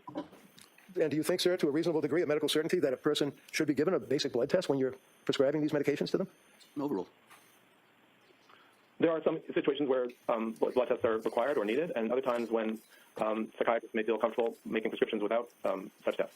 So there is a further test that can be given that would actually determine whether or not a person's enzymes are reacting to the drugs, the narcotics that are being prescribed to them. Isn't that right? Say narcotics? Well, drugs, you know, like sertraline or... Can you say the question again? Sure. Prescriptions. When a person is prescribed prescriptions, it is well within reason that a competent physician would, number one, take a simple blood test, right? It's possible. Okay. And I guess that's up to the doctor that you're seeing, right? Well, sure, or depends on what concerns the person may have, what's their medical history, what's your awareness of other factors that are affecting their biological health. So let's take Lindsay Clancy. And which medication we're talking about also. Let's take Lindsay Clancy, for example, sir. The medical records that you reviewed when she's dealing with Tufts and Gelada, did they administer any blood tests to her at all? Right. Not that I recall. Is there a further analysis that can be performed on No, the blood I think all that is testimony drawn is from over the woman after when she this sees guy. the doctor to determine whether or not there are enzyme reactions to the prescription drugs that they're prescribed? There are tests that can be done to determine the relative degree of one enzyme or another and how much they would do in terms of breaking down medications, if that's what you're talking about. Well, that test wasn't administered to Lindsay, was it? I don't think so. In spite of innumerable, which we won't have to go through, complaints that she had and her husband about what was happening to her as a result of her postpartum as well as postpartum depression, symptomology of postpartum psychosis in conjunction with the narcotics, the drugs, the prescriptions that she was given. They never did any further testing, right? Correct. How about thyroid? Is that something that's important to you as a doctor dealing with a postpartum depression or postpartum psychosis? Thyroid would be important to assess in a person complaining of mood problems, yes. Well, how about a woman who is complaining that during the postpartum, which goes on ad infinitum, is complaining of postpartum depression symptoms and or postpartum psychosis? For It's sure. important to check the thyroid level, isn't it? It would be important to check thyroid in multiple different psychiatric conditions. So the answer is Oh yes, my right? God, just yes. The answer is yes. I'm not sure that specifically answers your question. I don't care. Thank you. That's all I have. I don't care. Come up, redirect. Like, are you serious? Can't you just fucking now watch him say yes or no to everything they say? What a fucking asshole. Good morning, Dr. Mack. Now, defense counsel kept referring to your investigation in this case. Do you see your role as an investigator when you're retained to do these evaluations? No. And in fact, you are evaluating for a specific question, correct? Thank you for clicking that link, guys. And in your evaluation in this case, you were asked to focus on the mental condition of Lindsay Clancy at the time of January 24, 2023, right? Thank you for supporting the channel. This is direct, so I'm objecting to the lead. I'm going to allow just to kind of focus to the area, and then we'll go from there. Go ahead. Yeah, Thank you. come on. You can answer that question. Yes. Now, were you provided the information that you reviewed? Yes. And were you aware where that came from, whether it was the court or the district attorney's office or from defense? I'm not necessarily aware of the origin of any of the documents that I reviewed, only that I did review them and I did possess them. And as far as the timing of when you were retained in this case, I believe your testimony on Friday was that your memory was early 2025 you were retained. Is that right? Yes, I would say that the initial discussion about it was at the end of 2024. I'm not exactly sure when Commonwealth or the district attorney's office exactly made the retention happen, but I understand it to be early 2025. And you were provided a significant amount of information after you were retained, correct? Yes. And that information continued to come to you up until the the point that you were going to meet with the defendant in April of 2026. Is that fair to say? That's correct. And were you able to set up that interview with her on your own? No. Is it your Good morning, understanding that it had April. to be with the permission of the court and the parties? Welcome back. Haven't seen you for a bit. Hope you're And feeling that date better. in April was a date that was provided to you as a date that you could go and speak with her, correct? Yes, the 2 dates, April 10th and April 12th. And in conducting these evaluations, is it standard or best practice to review as much information as you can prior to that interview? That's correct. And you were provided records from the Tewksbury State Hospital in the weeks prior to your interview. Is that fair to say? Yes. Now, when you're retained on cases, this case and any other, you're paid for your time and your work regardless of what your ultimate opinion is, correct? That's right. Can you explain to us the relationship that you have with Park Dietz and Associates? Yes. There are times that attorneys around the country go to Park Dietz and Associates seeking or asking if they have an expert in a particular field, and Park Dietz and Associates may be able to propose one expert or another who might be able to help that attorney or law firm. And so in your relationship with that company, you are simply an independent contractor, or are you employed by the company? Independent contractor. And fair to say, there's not kind of a group email that somebody can send out asking for experts on all these types of areas in which you testify, right? No, the Park Dietz and Associates would go to individual experts that they think might be appropriate for one or another case given the topic. Now, you were asked some questions So about it's a warehouse Dr. Halbern. of doctors And I think to last week on choose Friday you from. indicated that you didn't know him prior to Choose working your on this case. Is fighter. that correct? Correct. I've never met him. And so is he a name that was familiar to you in your area of general psychiatry? I knew that he was another expert that works with the Park Dietz and Associates group, but I've never met him. And in fact, he's not a general psychiatrist, is he? I believe he's a psychologist. Okay. And so your focus is different than his focus, correct? To some degree, yes. Now, how did it come about that you and Dr. Halbern ended up going to Tewksbury at the same time? Well, my memory is that to the extent that he also had been retained, that there was a need to that there was only going to be one opportunity for an examination by the prosecution. And so rather than create two different sets of interviews for Ms. Clancy, it was better to overlap them and have them happen concurrently. And in relation to the purpose of the interview with the person being evaluated, the defendant here, was there anything different about your approach and his approach as far as the information you were seeking to gather? Generally, no. As has been mentioned, he went ahead and did Look how psychological friendly testing, he is. Like, this on is the second day. unbelievable bullshit rather from than that, still the same witnesses. topic, You're the just individual's supposed to mental health. answer the questions.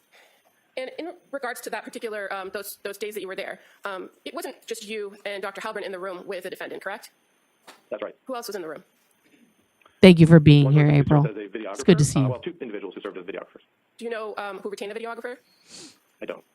And you're aware that Ms. Clancy was also on a one-to-one. So was there a staff member from Tewksbury close by, if not in the room?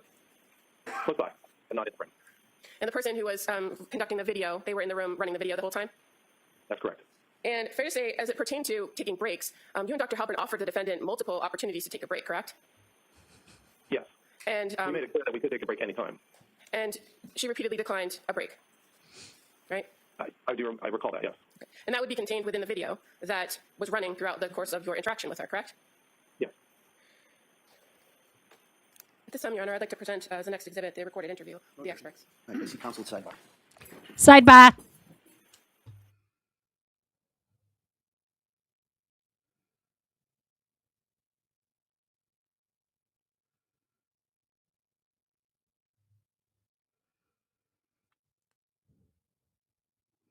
Sidebar. W, yes. Don't forget to get your merch. Every time they say sidebar, you guys have to buy something. I'm kidding. Dr. Mack, on cross-examination, you were asked about the LeBron case that you were involved in. You recall that line of questioning? I do. And in that case, you were retained by the state of Florida. Is that right? Yes, the executive office of the governor. Sidebar. And you offered an opinion in that case, correct? Yes. And was that testimony or by way of a declaration or a report? It was a report, and then there was a deposition. And so you were part of a hearing with the court in Florida to determine whether your ultimate opinions could be considered in the case, correct? I don't think that there was a specific separate hearing up to that point. Okay. My recollection is that in the phase of a summary judgment proceeding, that the use of my testimony was discussed in the summary judgment documents from each side. And then ultimately, your opinion wasn't utilized by the court, right? If I recall the statement of the court in the document, it was that Dr. Mack is not an expert in this case, or it may have said Dr. Mack is not a qualified expert in this case. And why was that? You're not qualified, sir.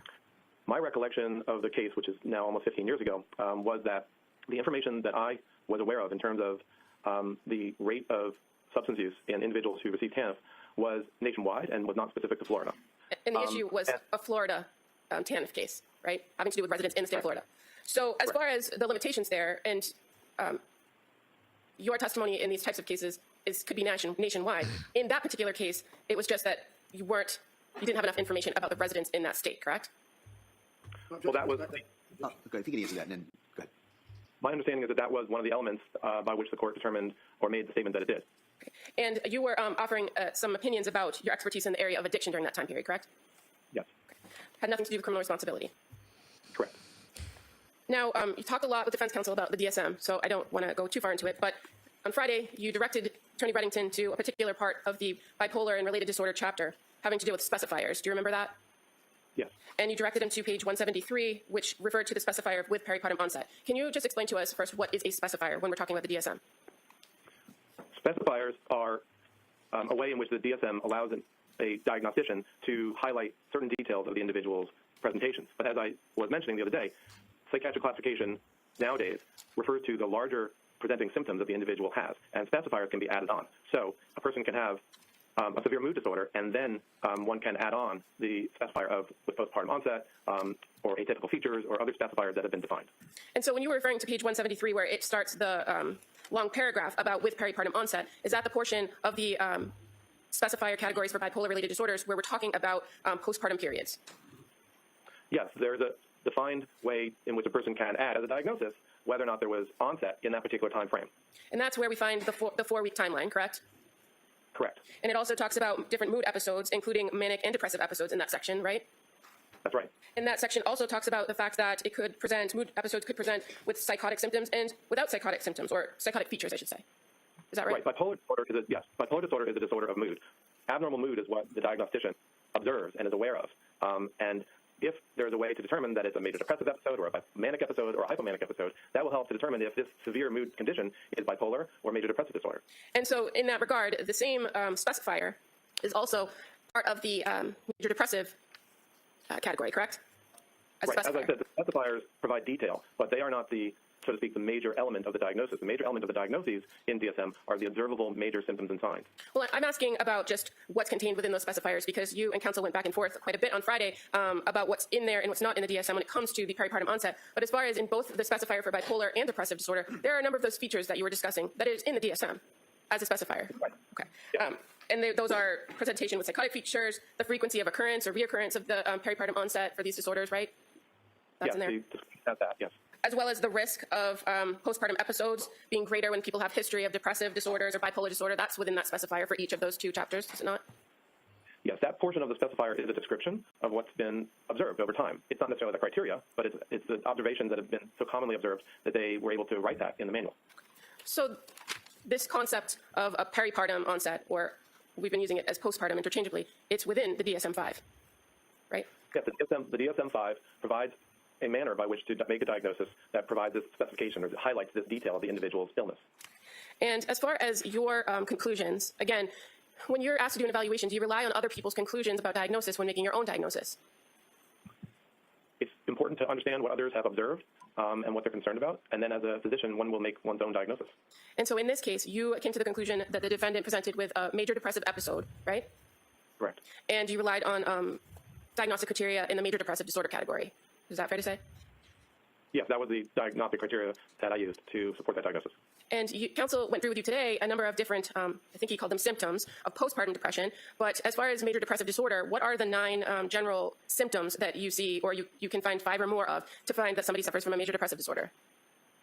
So a major depressive episode is defined, and this is parallel to the description I was giving earlier of a manic episode. They're both problems of mood. They're both discrete periods of mood problems. So a major depressive episode would be a 2-week discrete change in a person's mood, and you have to have at least 5 of 9 different symptoms or signs, and it has to be persistent, and it has to be most of the days. So the 9 include starting out with anhedonia, meaning lack of feeling pleasure. Secondly, actually feeling depressed mood. It can be feelings of guilt or worthlessness, and then also may include problems with thinking about death or suicidality. Furthermore, problems with sleep, eating, what we call energy, psychomotor activity, either psychomotor slowing or agitation. And then all these, you have to have 5 out of these 9 right. In order to meet the major depressive episode. And I think maybe you might have missed one, diminished ability to think or concentrate. Is that one? So, concentration. So a lot of the symptoms It's like that counsel it's read like to you he's best friends are now. symptoms that are in the category of a major depressive disorder. Is that correct?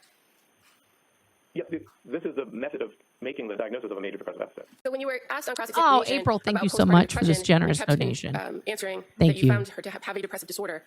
Are those the symptoms that you were speaking of when you were saying you found a major depressive disorder? This is true. No rule. Correct. No rule. I'll allow it. I have nothing further. Thank you. Anything further? Just briefly, sir, are you suggesting that my office had any control over when you were able to go visit Lindsay in the hospital? Objection. No rule. I don't know if your office was involved, but I imagine, so I don't know. You don't know. I imagine your office was. You don't know. But I don't know. Doctor, I think you've answered the question. All right. Next. Anything further? Anything further, Kamala? All right. Thank you, Doctor. Thank you very much. Thank you. Bye. All right. Bye, All right, so, Felicia. members of the jury, we're going to take a morning break at this point. We're going to come back, continue with the Commonwealth's rebuttal case. We'll have a witness. All right, we're gonna fast forward, guys. I did add the emoji. Let's see if Google puts it up there. Let's fast forward through this massive break. Here we go. We're back.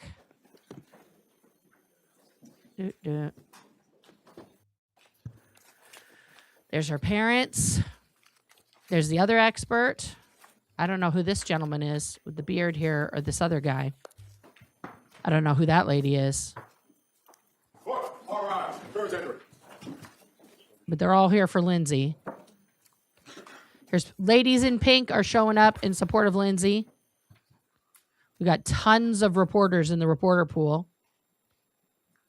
And YouTubers as well. Oh, ma'am, get off your phone. YouTubers as well as, other people on other platforms Thank you, here. Madam Clerk. Attorney Sprague, you call your next witness? Thank you, Your Honor. The Commonwealth calls Dr. Kirk Halvin. Okay, here's the guy who was with that doctor, Dr. Mack. Okay. They met up in the parking lot or the lobby. My wife accused me of having a Massachusetts accent now. I'm adopting it.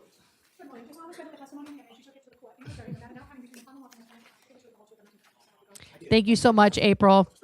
Please rest and feel better. All right. We'll see you next time. I'm going to ask you to keep your voice up so the jury can hear you. And with that, Attorney Sprague. Thank you, Your Honor. Good afternoon. Can you please state and spell your name for the record? Yes, AB. My name is Kirk Heilbrun. That's spelled K-I-R-K, and then H-E-I-L-B-R-U-N. What is your occupation? Heilbrun. I'm a psychologist. I am in the Department of Psychology at Drexel University in Philadelphia. And as part of that, I run 2 clinics. One is a clinic where I conduct psychological evaluations for, for courts and attorneys, and the other is what we call the Reentry Project, where we provide assessment and treatment services to individuals who are either returning from federal prison or There's under the the jurisdiction of sidebar. the Federal Mental Health Court or have been exonerated following a false conviction. And do you specialize in certain areas of psychology? Yes, I do. I'm a forensic psychologist, and that means that I take the application of clinical psychology and I apply it to legal proceedings in criminal and civil matters. Can you describe your training in clinical psychology? Yes, I can. I received a doctoral degree from the University of Texas at Austin in 1980, and as part of that, I received training in various sorts of assessment and treatment and therapy and research and things like that. And then, as part of that, I was involved in a full-time internship between 1979 and 1980 at the University of Texas Health Science Center at San Antonio. And did you receive specialized postgraduate training in forensic psychology? I did. I received.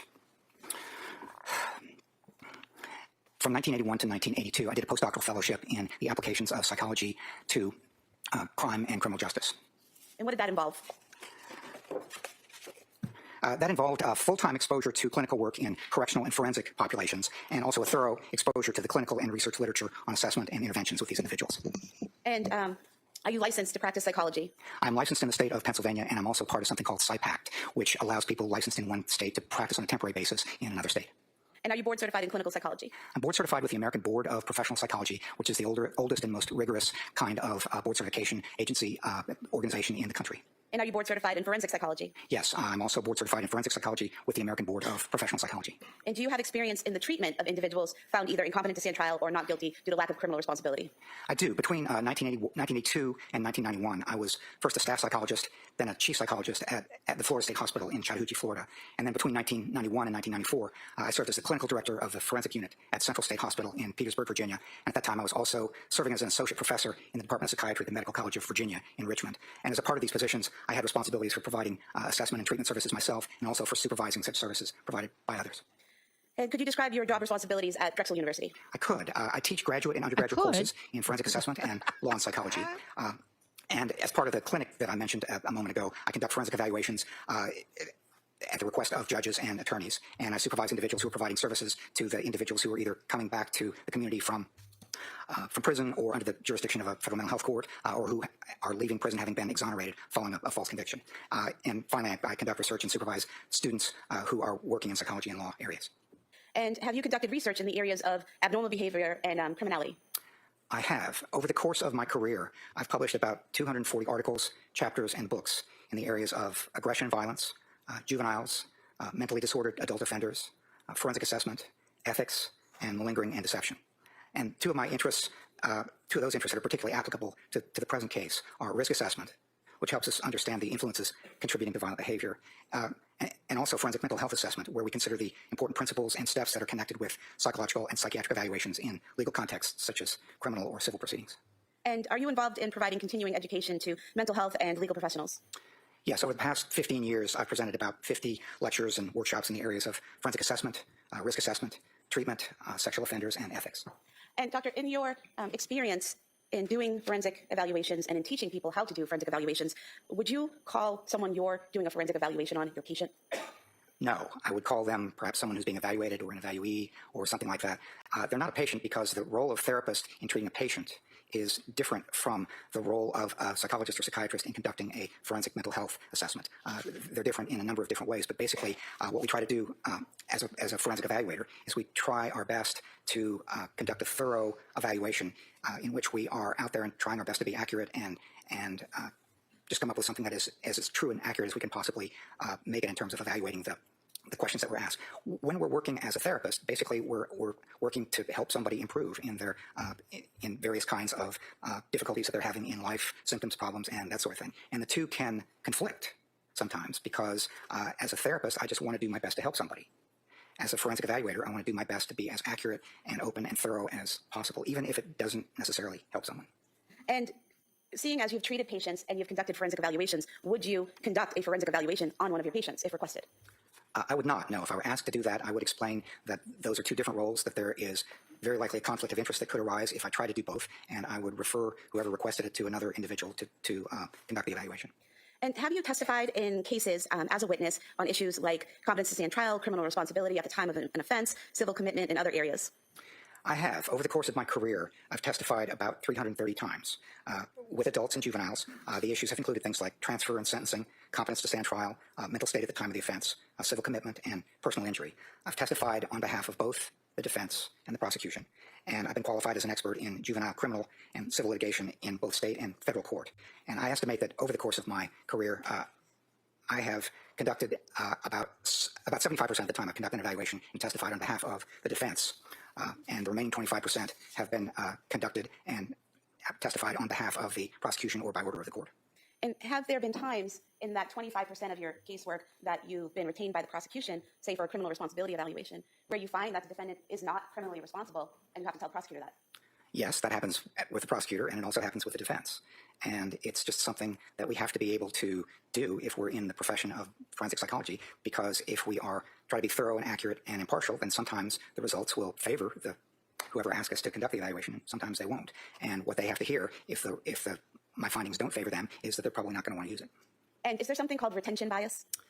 There is. That's something that's been discussed, particularly in the last 10 or 15 years. And there are a number of different kinds of biases that the field has paid particular attention to, potentially, over the last 20 years or so. And retention bias is the bias that is a part of what we can experience when we want to or inclined to favor the side that asks us to conduct the evaluation. And that's an important consideration.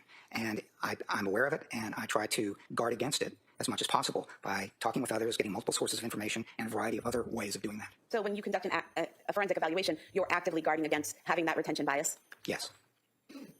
Now, have you specialized in any particular diagnosis or type of offense or legal question? I have not specialized in that way. Most of my forensic evaluation experience has been with criminal and juvenile matters, and they have often included alleged crimes of violence. But I haven't specialized in any particular kind of mental or emotional disorder, any particular kind of crime, anything like that. And when you say criminal and juvenile matters, are you referring to adults as the criminal portion and juveniles as juvenile? I am, yes. Okay. And do you find that there's a benefit to not focusing in on a particular illness or diagnosis or type of offense? Yes, I do. Among the biases I talked about a minute ago, there's something called confirmation bias.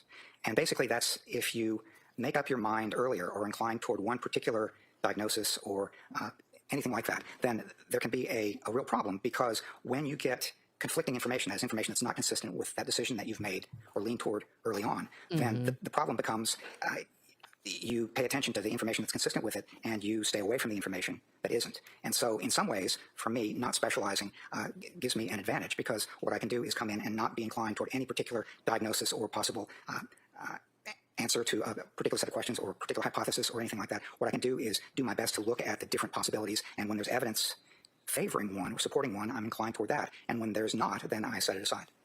And have you had leadership experience in your field? I have, yes. I served as the chair of my department at Drexel for 15 years, and I've also served as the president of two national organizations, the two that are most strongly associated with forensic psychology in this country. One is the American Psychology Law Society, and the other is the American Board of This guy brought his notes at Can I move to least. submit Dr. Halpern's CD as an exhibit? That may be admitted. Doctor, were you asked to conduct a forensic evaluation of Lindsay Clancy? I was, yes. And what did that entail, that forensic evaluation? One of the things it entailed is doing my best to review a lot of information, to meet with Ms. Clancy in an interview, to speak with her in particular about what happened around the time of the alleged offense, to conduct collateral interviews with other individuals and review a wide range of documents. And so I have been reviewing documents since January of 2025. I had the opportunity to meet with Ms. Clancy in April of this year, 2026, and at that time spent 3 days with her along with Dr. Ava Mack. One of those days, which was video recorded. Definitely less of an idiot, but we'll see how he does on cross. Like that. The second day, where I met with her myself and did not video that, because some of these psychological tests are private and they should not be videoed. So we did some psychological testing during that second day, and then on the third day, back with the video, back with Dr. Mack, we talked with Ms. Clancy about the things that she was thinking and feeling and doing around the time of the alleged offense. And so I mentioned that I reviewed records. I've got a report sitting in front of me, and those records are spelled out over 4 pages, so I'm not going to run through the whole list with you. But those records did include things like cell phone records, the defense expert forensic psychiatric evaluation reports by Dr. Resnick and Dr. Spinelli, some Department of Children and Family records, digital forensic records, including texts and information that was provided by the watch that she wore, the Apple Watch, and the phone. Variety of medical records, police investigative records, police interviews with many people, and grand jury proceedings, as well as surveillance footage of the Clancy family going to various places, Museum of Science visit, Cape Cod, CVs, that sort of thing. And in total, all the time that you took to review these documents, look at the evidence, interview and test Ms. Clancy, approximately how much time have you spent on this case? About 180 hours prior to coming to Plymouth. So most of that was spent in reviewing records. About 10 and a half hours was spent in meeting with Ms. Clancy and doing the testing. And then another hour and a half was spent in collateral interviews. And who did you interview in collateral interviews? I interviewed her former husband, Patrick Clancy, and his mother, Ms. Clancy's mother-in-law, Sue Clancy. And did you also request to interview Ms. Clancy's mother and sister? Not her mother. I did request to interview her sister, and I think she decided against that. Now, you mentioned that when you interviewed Ms. Clancy on the first and third days, you were with Dr. Mack, correct? Correct. Why is it that you two were interviewing Ms. Clancy together on those days? Well, that's something that I do sometimes conduct a joint interview. That's done in training contexts, for example, a fair amount. And in this case, many of the questions that we were going to ask her, a large number of the questions that we were going to ask her about her background and her history were going to be similar. So we were able to basically, Amy, ask those questions in a way and save some time, keep her from having to go through and ask and answer them twice. Then the third day, again, many of the questions that we were going to ask had to do with her thinking, feeling, and behavior leading up to the time of January 24th. And basically, it involves kind of a step-by-step process, going very slowly, getting a lot of detail. And we expected that many of those questions, sort of step-by-step detail, were going to be things that we would be able to work on, or they were going to be things that we could ask twice, or we could ask once and see it on the video. And in terms of your interviewing Ms. Clancy together, after that was done, did the two of you come up with a joint opinion on a diagnosis? We did not, no. Although we were interviewing her together on 2 days, we took that information and we each independently came up with our own report, our own review of that information, our own analysis of what it meant, and so on. So, no, we wrote separate reports. We actually did not agree on the diagnosis.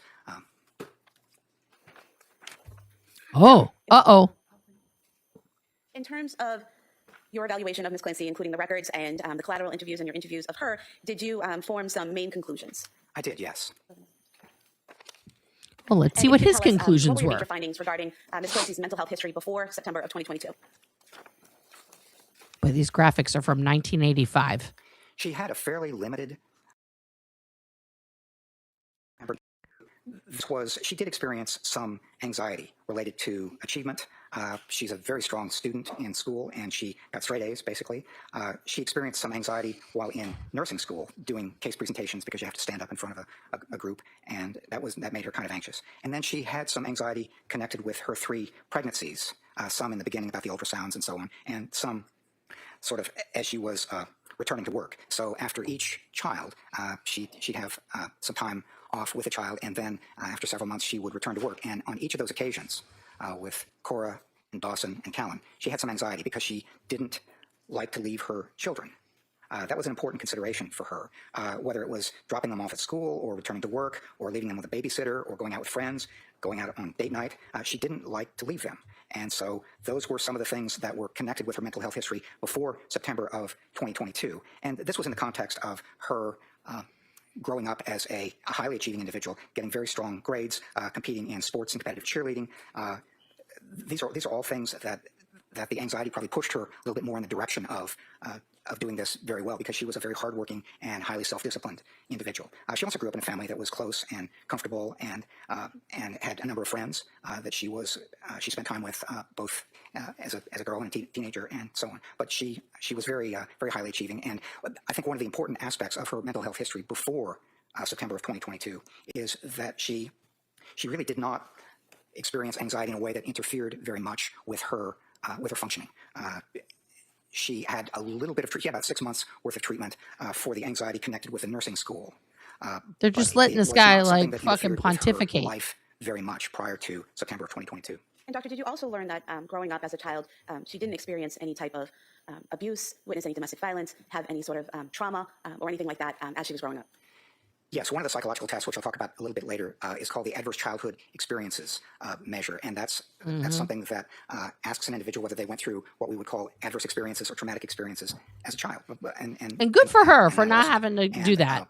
There are 10 That's of them, not all of and us. if you have 4 or more of them, that puts you at higher risk for different kinds of adverse outcomes as an adult. She did not endorse any of those. So on the ACEs questionnaire, she had a 0, which really goes to the question that you ask of whether she had adverse or traumatic experiences as a child. And so she did not, correct? She did not report any. She did not report any, and there were any number of individuals who were asked similar questions about her childhood and her adolescence, and they all said basically no, she did not. And then can you tell us about your major findings for the mental health history beginning in September 2022? Yes, I can.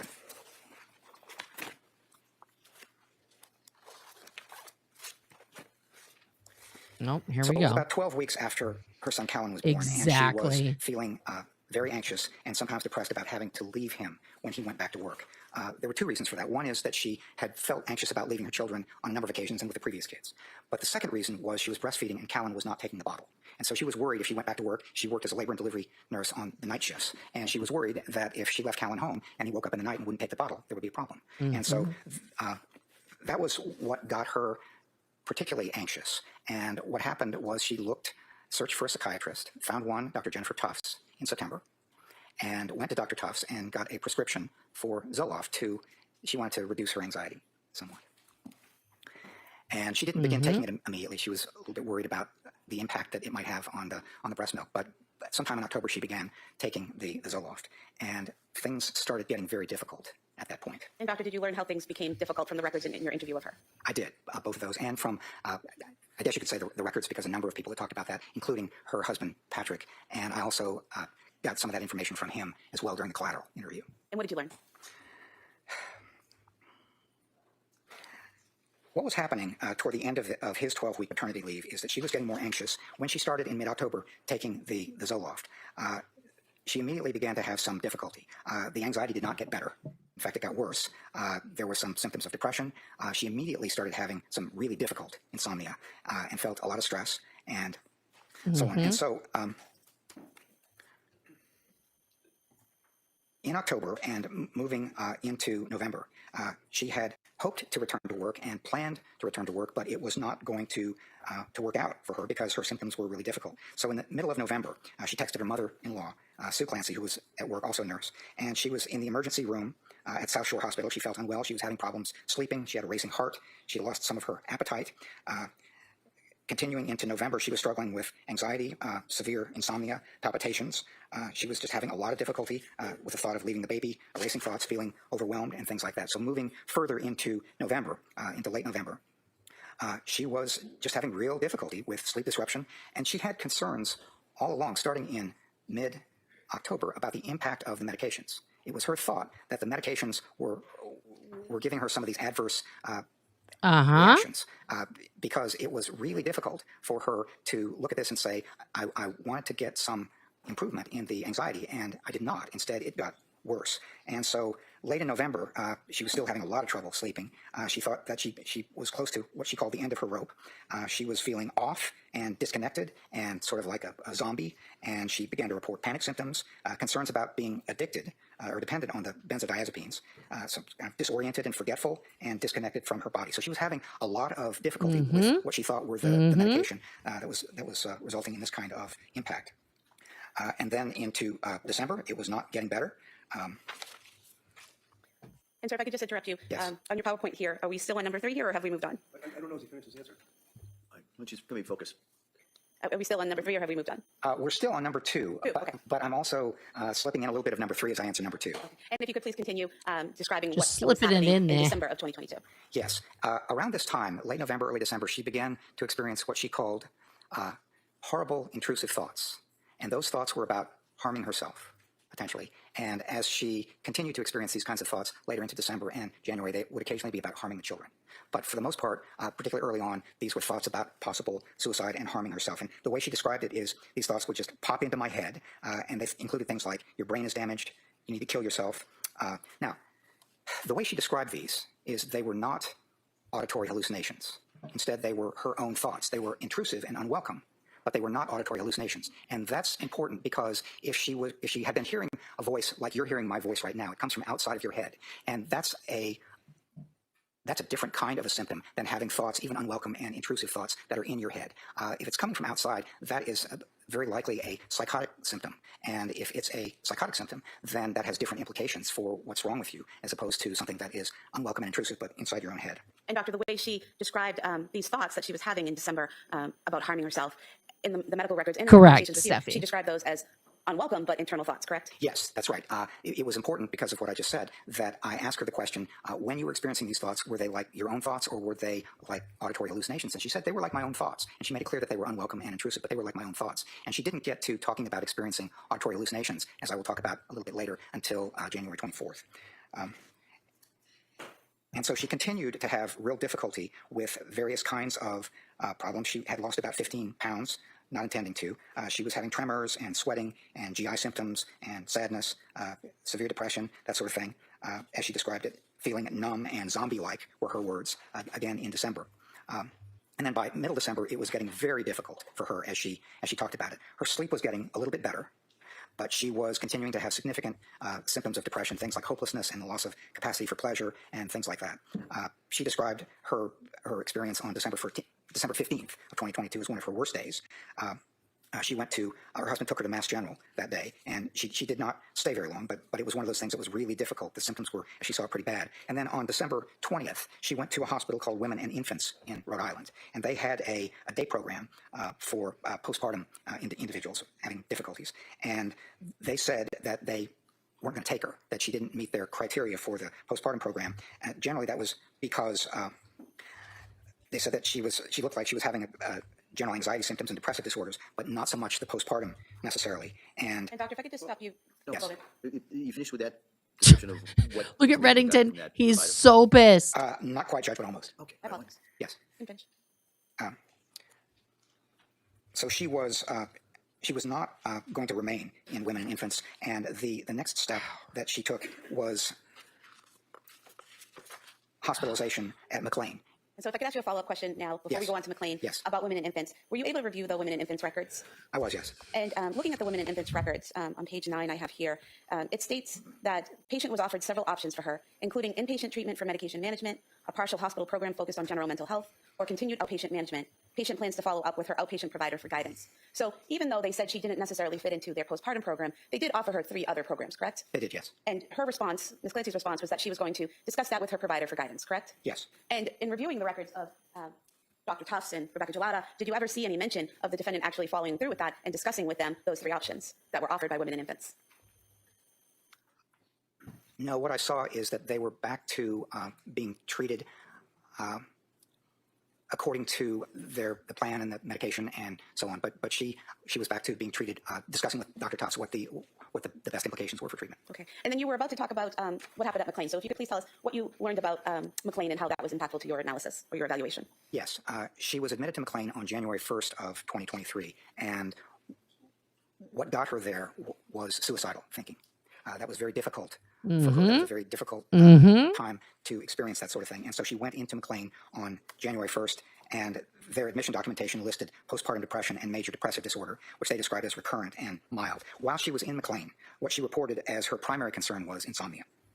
And she said that while she was hospitalized, it actually made her more anxious than being at home. And when she was asked about the suicidal impulses and thoughts, she said that she would not commit suicide because of her children and her mother. So she had some, they asked about reasons for living among other so things, she and those didn't were some want to of the kill ones that she herself Doctor, would that be called a protective factor? because of her children and her And that's something mother. that protects you or prevents you from committing Interesting. suicide. Yes, would keep you from doing something like that. And then what were your further findings? So she stayed in McLean for 5 days, and she was documented as not having safety concerns and at minimal risk for returning to the community by January 3rd. She described her mood there as numb, but she denied Morning, things like Irish. delusions or hallucinations or suicidal thoughts that were continuing or homicidal thinking. And at the time she was discharged on the 5th of January, she was described as cooperative Please and hit that pleasant, like and with everything no else while you guys come in. psychosis, no suicidal or homicidal thinking. And she said, when I was asking her about it, that when she left McLean, she had what she described as a small shred of hope after discharge because she was off of medication, Seroquel, which she thought was causing her a lot of trouble. Oh, the And- one that was but- found in her but system the night intrusive of the suicidal incident. thoughts returned, she said, within a week or so following her discharge from McLean.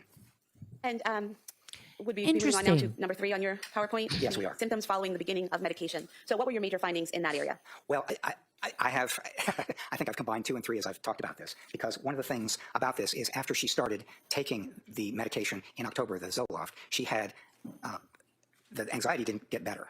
She had great difficulty with insomnia. And she said she was numb. She felt like a zombie. It wasn't something that she was able to see any improvement in. In fact, she thought it was getting a lot worse. And Right. so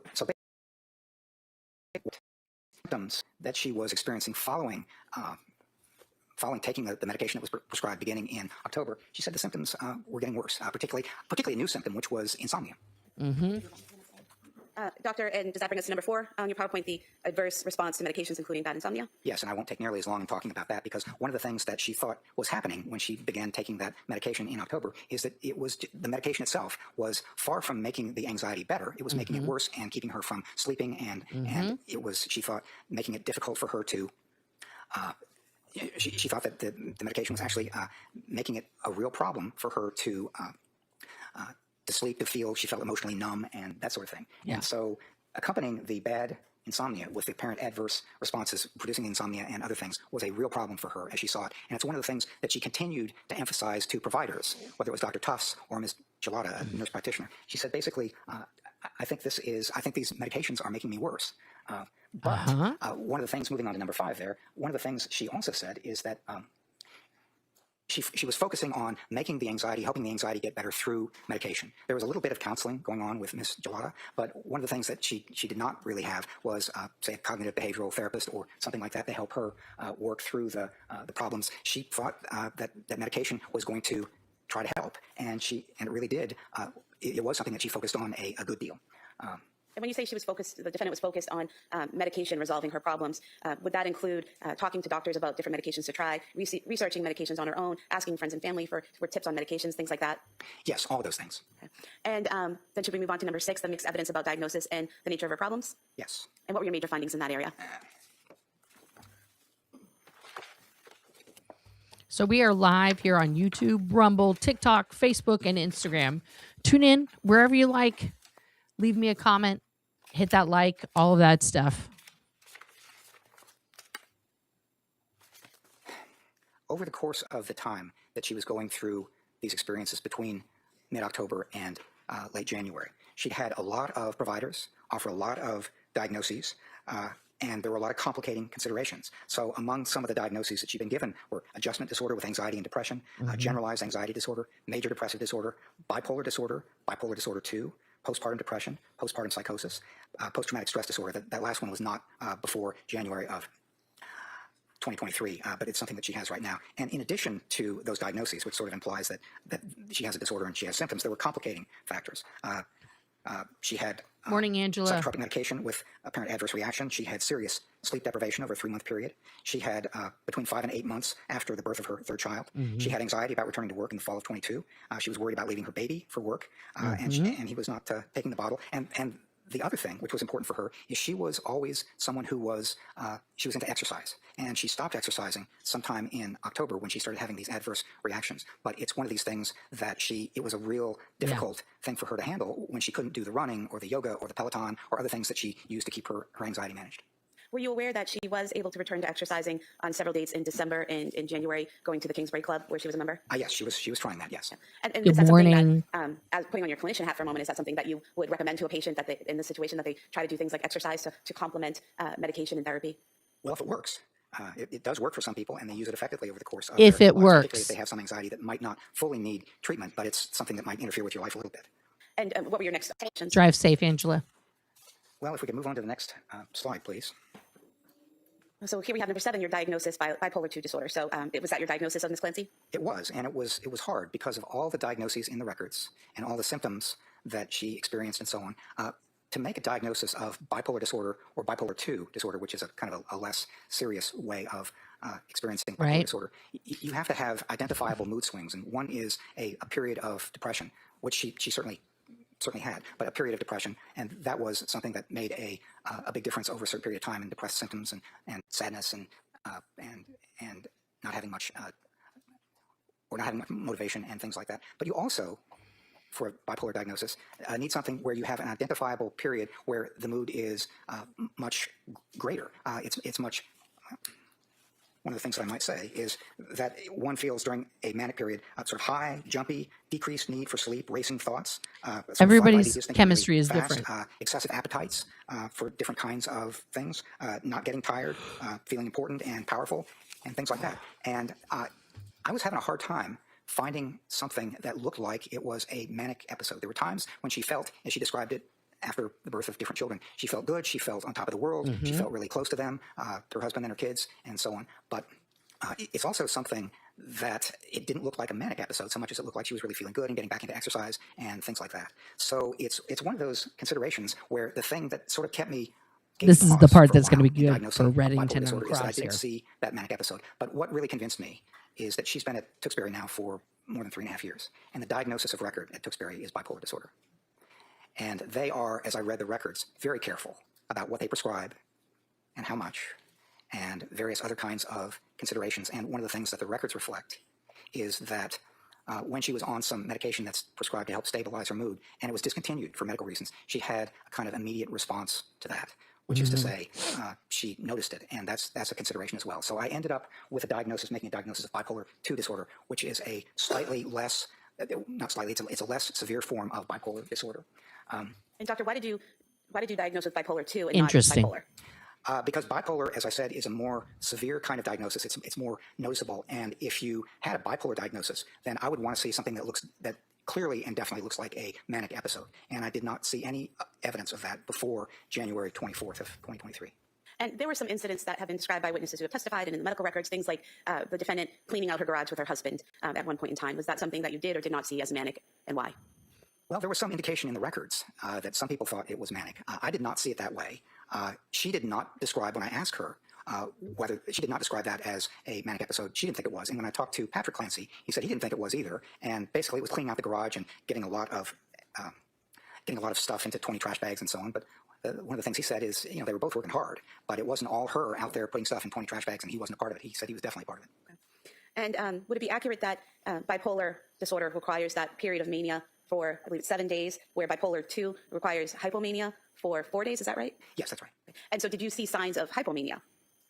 Well, that's something where it's less clear that it's manic, and that's one of the things that inclined me toward bipolar 2 is I just did not see signs that were clearly manic episodes, but it looked like something that it possibly could have been a less serious or less severe manic episode. And in terms of this diagnosis, this bipolar 2, is there a way At least to this determine gentleman's whether answering she questions. I always hope had he this disorder, continues or to is do it this something on new, and was Cross. something new when it appeared? It's a disorder that typically comes on in adulthood. It's not something that you have as a kid or even for the most part as an adolescent. It's something that you start to show the signs of when you are in your 20s or 30s. Interesting. And so at this point, would it be time to move on to number 8 on your PowerPoint? Yes. Which would be criminal responsibility evaluations. Let's and go. mental state Let's and keep legal moving standard are here, relevant. Doc. So what were your findings on number 8? Well, one of the things that I wanted to say about number 8 is that I wasn't called up here just to make a diagnosis and talk about symptoms. This is a criminal responsibility evaluation. And one of the things that I take a look at very carefully when I'm doing something like this is what's the standard for criminal responsibility in the jurisdiction. Now, I'm aware that the court will instruct the jury about the standard and how you apply it and so on, but my understanding of the standard for criminal responsibility in Massachusetts is that a person is not criminally responsible if, at the time of the offense, they suffered from a mental disease or defect, and, as a result, lacked substantial capacity either to appreciate the criminality or wrongfulness of their conduct or to conform their conduct to the requirements of the law. So there were really 3 parts. Correct. Really are 3 parts to that criminal responsibility standard. The first is mental disease or defect, and that's one of the reasons why I've paid so much attention to the symptoms and when they began and things like that. But the other thing that I try to do is take those symptoms and see how they affect somebody, in this case Ms. Clancy's, capacity for knowing that that something like this was illegal or wrong, or how they affected her capacity for conforming her conduct to the requirements of the law, which I think of as kind of controlling her behavior. And to determine, is that something that those three elements are those things that you've kept in mind throughout your evaluation of the records and your interview of the defendant and the psychological testing that you did? It is, yes. And it's something that I put on page 1 of my report because I always try to do that to try to make it as clear as I can that this is something I'm paying attention to throughout the entire evaluation. So that's your mindset when approaching the evaluation of Ms. Clancy? It is, yes. Okay. And so what types of psychological testing did you do with Ms. Clancy? Let's find out. There were several reasons why I wanted to do psychological testing. One is what we call response style. In a matter like this, somebody like Ms. Clancy during an interview could respond what we call reliably, which is within the limits of her memory, as accurately as she possibly can. But there are other response styles. One is that somebody could do what we call exaggeration or even fabrication. Sometimes that's called malingering, which is they distort or they take the kind of report that they do and they exaggerate or even fabricate the severity of what they are experiencing. And then the other kind of response style is to underreport, basically to say, I'm going to minimize or even deny things that I actually experience. So response style is always important in doing a forensic evaluation like this, and I paid attention to it. And one of the psychological tests that I administered, something called the Minnesota Multiphasic Personality Inventory, has scales that allow me to look and say, is she being kind of reliable, or is she exaggerating or fabricating, or is she minimizing or denying? So that was one of the reasons that I wanted to do these tests. The second is I wanted to pay attention to possible symptoms of what we call severe mental illness, things like hallucinations or delusions or mental disorganization. You can't really kind of focus on what's being discussed so much as you tend to get off track or have tangential speech, which is kind of running off the topic and going to different ways and so on. Cognitive disorganization is another speech. There's also a review of her reported symptoms around January 24th of 2023, and I wanted to ask her questions in a fairly comprehensive way about that. There are other symptoms that she was experiencing, reportedly depression in particular, and I wanted to know how depressed she was feeling. And so that was something that I could also measure with these psychological tests. And then finally, suicidal thinking was quite important. And I wanted to ask her questions about her thinking and feeling and behavior related to suicide, kind of leading up to January 24th and then around that time. So these are all reasons why I gave her psychological tests. I'm going to have you pause there for just for a moment. Yes. I'm not sure if it's a good time to break. Time to break. All right, why don't we do that? Thank you. All right, so members of the jury, we're going to take the afternoon recess at this point. You know my instructions, so they're going to be the same. Don't talk about this case. Don't do any research about this case. Don't listen to anything about it. Don't read anything about it. Have a nice break, and we'll have you come back here about 2 o'clock. Okay, so we are on lunch break. All right, sidebar. We are on lunch break for a bit here. So we caught up. So far, this guy's testimony indicates that he actually knows what he's talking about. I would say that. And secondly, it seems to me from his testimony that he is thorough. He's thorough, and he actually is possibly qualified to make evaluations, unlike Dr. Mack, who, I will say this, if you want someone to testify for your case who will frustrate the opposition, whether that is the prosecution or the defense, to the point of giving up on their line of questioning, Dr. Mack is your man, because he just doesn't fucking answer anything. And he just keeps going in circles. And so, yeah. Sidebar. So, yeah. Yeah. Okay, so here's the deal, guys. I went camping for the weekend. It was awesome. We had such a good time. It was beautiful. Rained a little, which was nice. We sat out under our awning in the rain and just enjoyed nature. And I took a nap in our trailer, but the dogs were not settled as much as I would have liked. So it was a lot of interrupted sleep. Last night was a little chaotic in my own brain. Sleep is something I struggle with, guys. So I'm still working on that. So I'm tired today, guys. I'm physically tired. And of course, I made the rookie error. Actually, I'm not a rookie. It was just stupid. I shouldn't have done it. I bought myself some new camp shoes. And I wore those before breaking them in properly. And so I have the kind of toes, guys, on the ends that my pinky toe is like a peekaboo toe. It's like underneath, the pinky toe goes like this, like underneath, but more. I can't even. There we go. It's like I was just born like that, like where the pinky toe is like, don't look at me. Don't look at me. And so it's, yeah. Anyway, so I got like a blister there that is excruciating. My God. Yeah. So, oh, you're comfy in bed, Pamela? I love that. Love that. So here's where we're at, guys. We're on the last day of testimony. I believe this last doctor here is the last witness, and then we're going to start closing arguments. Closing arguments, this shit's going to get real. Okay. So for those of you who don't know anything about this case, all right, what we know so far, and let's do this. Let's go to my favorite. Let's go to my favorite TikToker. Where is she at? Let's we'll pull her up here. Ooh. Yeah, I'm gonna get some coffee and a snack here. It's not quite lunchtime here yet. Where am I going? TikTok. Now, guys, this is my new website. It's the friendlyneighborhoodbutch.com. As you can see, we've got some products in there. If you like the sidebar, get the sidebar. But that's what I've got so far.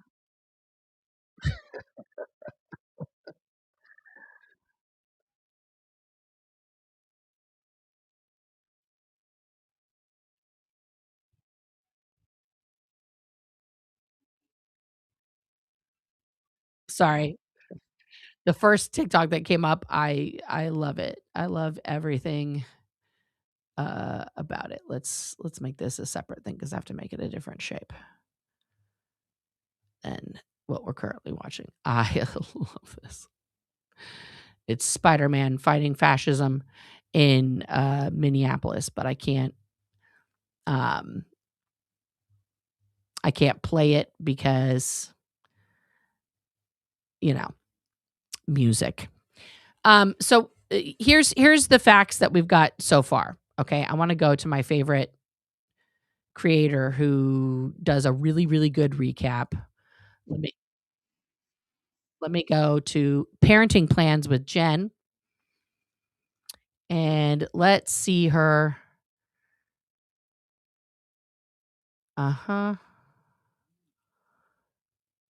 Is this the last one? Let's see here.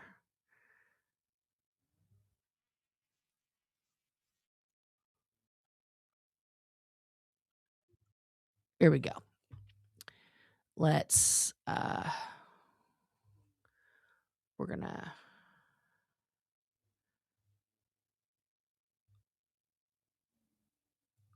stop sharing that one.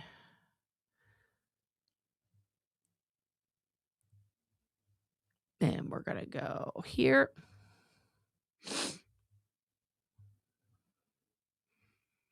All right. Here's Jen. Parenting Plans with Jen. She's gonna give us her hot take. Here we go. Welcome back to What the F is Happening in the Lindsay Clancy trial, the defense. I'm an attorney in Washington, but apparently making these slideshows for you all is my #1 skill. 5 days, 10 witnesses, and the devil's lettuce. A little refresh. This lady is accused of unaliving her 3 kids while faking a psychosis and then trying to unalive herself, and she's in a wheelchair on trial in Massachusetts. This guy, Shreddington, is defending her. This lady and her friend, Bo and Co, are trying to throw her in jail. So Bo and Co called one last witness before they rested their case. A digital analyst. He testified on a lot of things about Apple Watches and Apple phones and upstairs and downstairs. They're really trying to piece together a timeline. This guy, Reddington, pointed out what we all know, which is Apple Watches are real unreliable, because if you've ever been for a walk with one, you probably realized that. So hallelujah, 71 witnesses later, they finally rested their case that this lady is faking it. This is not a real picture. I learned I had to say that. This is fake. But she does wear a bow in her hair every single day because one of Lindsay's children also likes to wear a bow, and apparently she's really... So Shreddington called his first witness, which was this guy. He's an ER doctor. He testified that this woman who's sitting in a wheelchair, Lindsay, her attempt at her own life was not fake. It was real. So in case you couldn't tell by the fact she's paralyzed from the waist down, not fake. And called Lindsay's mom. This woman looks like she hasn't slept in a very long time, because if you're a mom going through this, you get it. She testified that Lindsay was really struggling, and she was sleeping in the bed with her, driving up there at a moment's notice, and trying to be there for her daughter at every single second she could, because clearly her daughter was struggling, as evidenced by this giant text message Shreddington just happened to have on hand, which details how sick her daughter was. If you want to see how much Lindsay and her mom love each other, go read this message. The prosecution thought it was a good idea to cross-examine Lindsay's mom, and their whole point was that Lindsay's mom was being a really supportive person in all her responses, saying, I hope you're feeling better. Are you doing better? Are you glad you're feeling a little bit better today? And they think that that shows that Lindsay is actually better, despite the fact of the last picture I just showed you. And then we saw another mom. This is Patrick's mom. Her name is Susan, and she was a real badass on that stand. Yes, she was. If you know anything about mother-in-laws, the fact that she's up there testifying for her ex-daughter-in-law She when just her son testified has a for the new wife defense. was a pretty freaking big deal to Yeah. a lot of women. She testified that as a nurse, she really tried to help Lindsay get the right resources. She also testified that Lindsay was a great mom. On the other side, Bo and Co thought it was a great idea to point out that Lindsay told someone at some point that her and her mother-in-law just weren't that close, which if you know anything about these relationships, not surprising to any of us, but Bo and Co tried to make a real big deal out of it. Which fine, until they asked this question. Do you realize that murder is a mortal sin? They brought up this woman's religion, asked this question, and let's just say, I don't think it hit like she thought it would. No. This mother-in-law is a true badass. Her face did not change, and when she walked out of the room, she gave Lindsay the most epic head nod that I've ever seen. So we saw a bunch of other witnesses we're not going to talk about, but this guy, Dr. Zeisel, is a big one for Reddington. He was in Lindsay's room 11 days after this incident happened, and the prosecution made a big deal that maybe he implanted these thoughts in Lindsay's head as part of her defense. He made it real clear he did not. He testified to the $1 million question. Did Lindsay have the mental capacity to do this? He said she did not. No. Then this lady, like I said, not real picture, decided to go up and cross-examine Dr. Zeisel.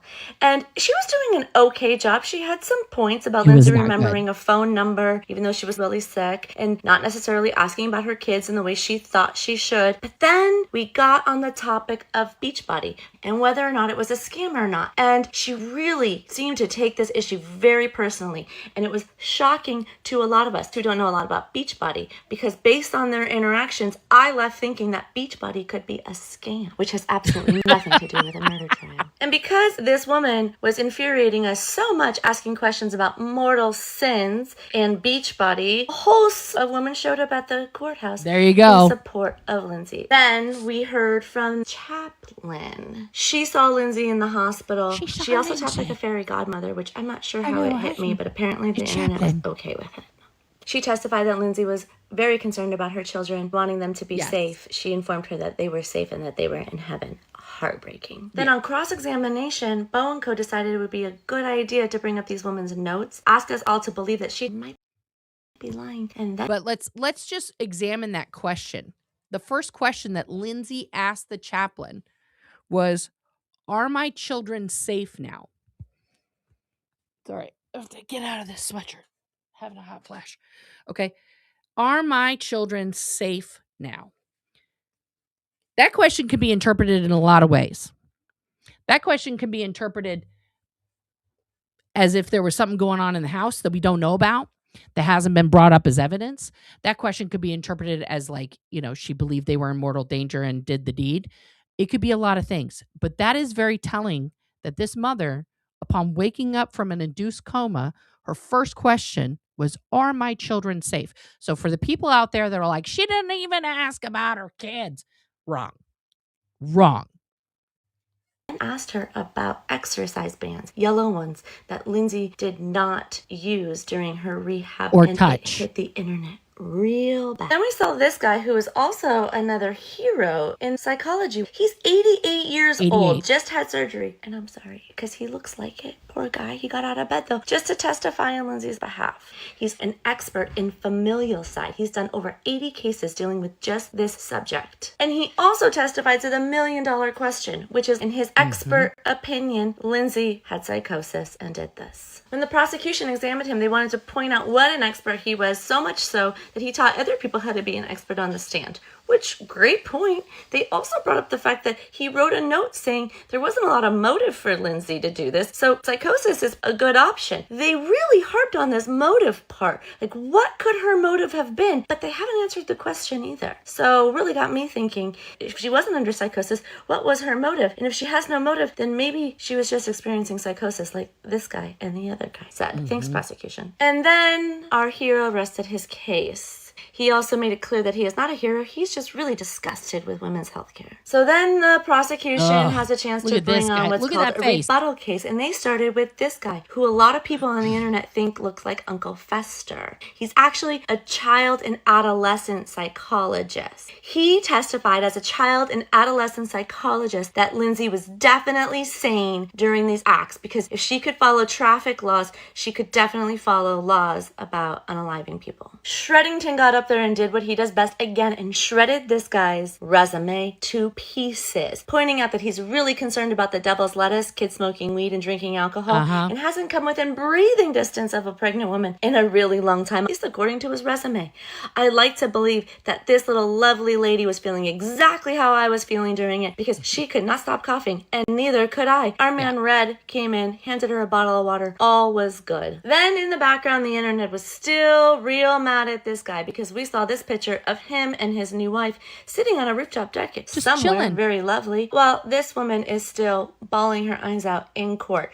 Not going well for him on the internet still. So what have we learned? We've learned that if you're going to wear a bow to court every single day to be mean to this woman who's in a wheelchair accused of unaliving her 3 kids and then faking her own, the internet might make a picture like this and actually think it's real when it's not, but you're just running the most horrible trial ever. What we've also learned is if your ex-mother-in-law is willing to go in front of the nation and have your back and give you the most epic head nod the world has ever seen, so will thousands of other women, including myself. And if you like these breakdowns, follow my page and find me on Substack. Welcome back. Reddington made 3 points: smirk, postpartum, and Dr. Ick doesn't. I answer this in the context of the purpose of the MMPI and what the MMPI is designed. What are you smiling for? This is not funny, sir.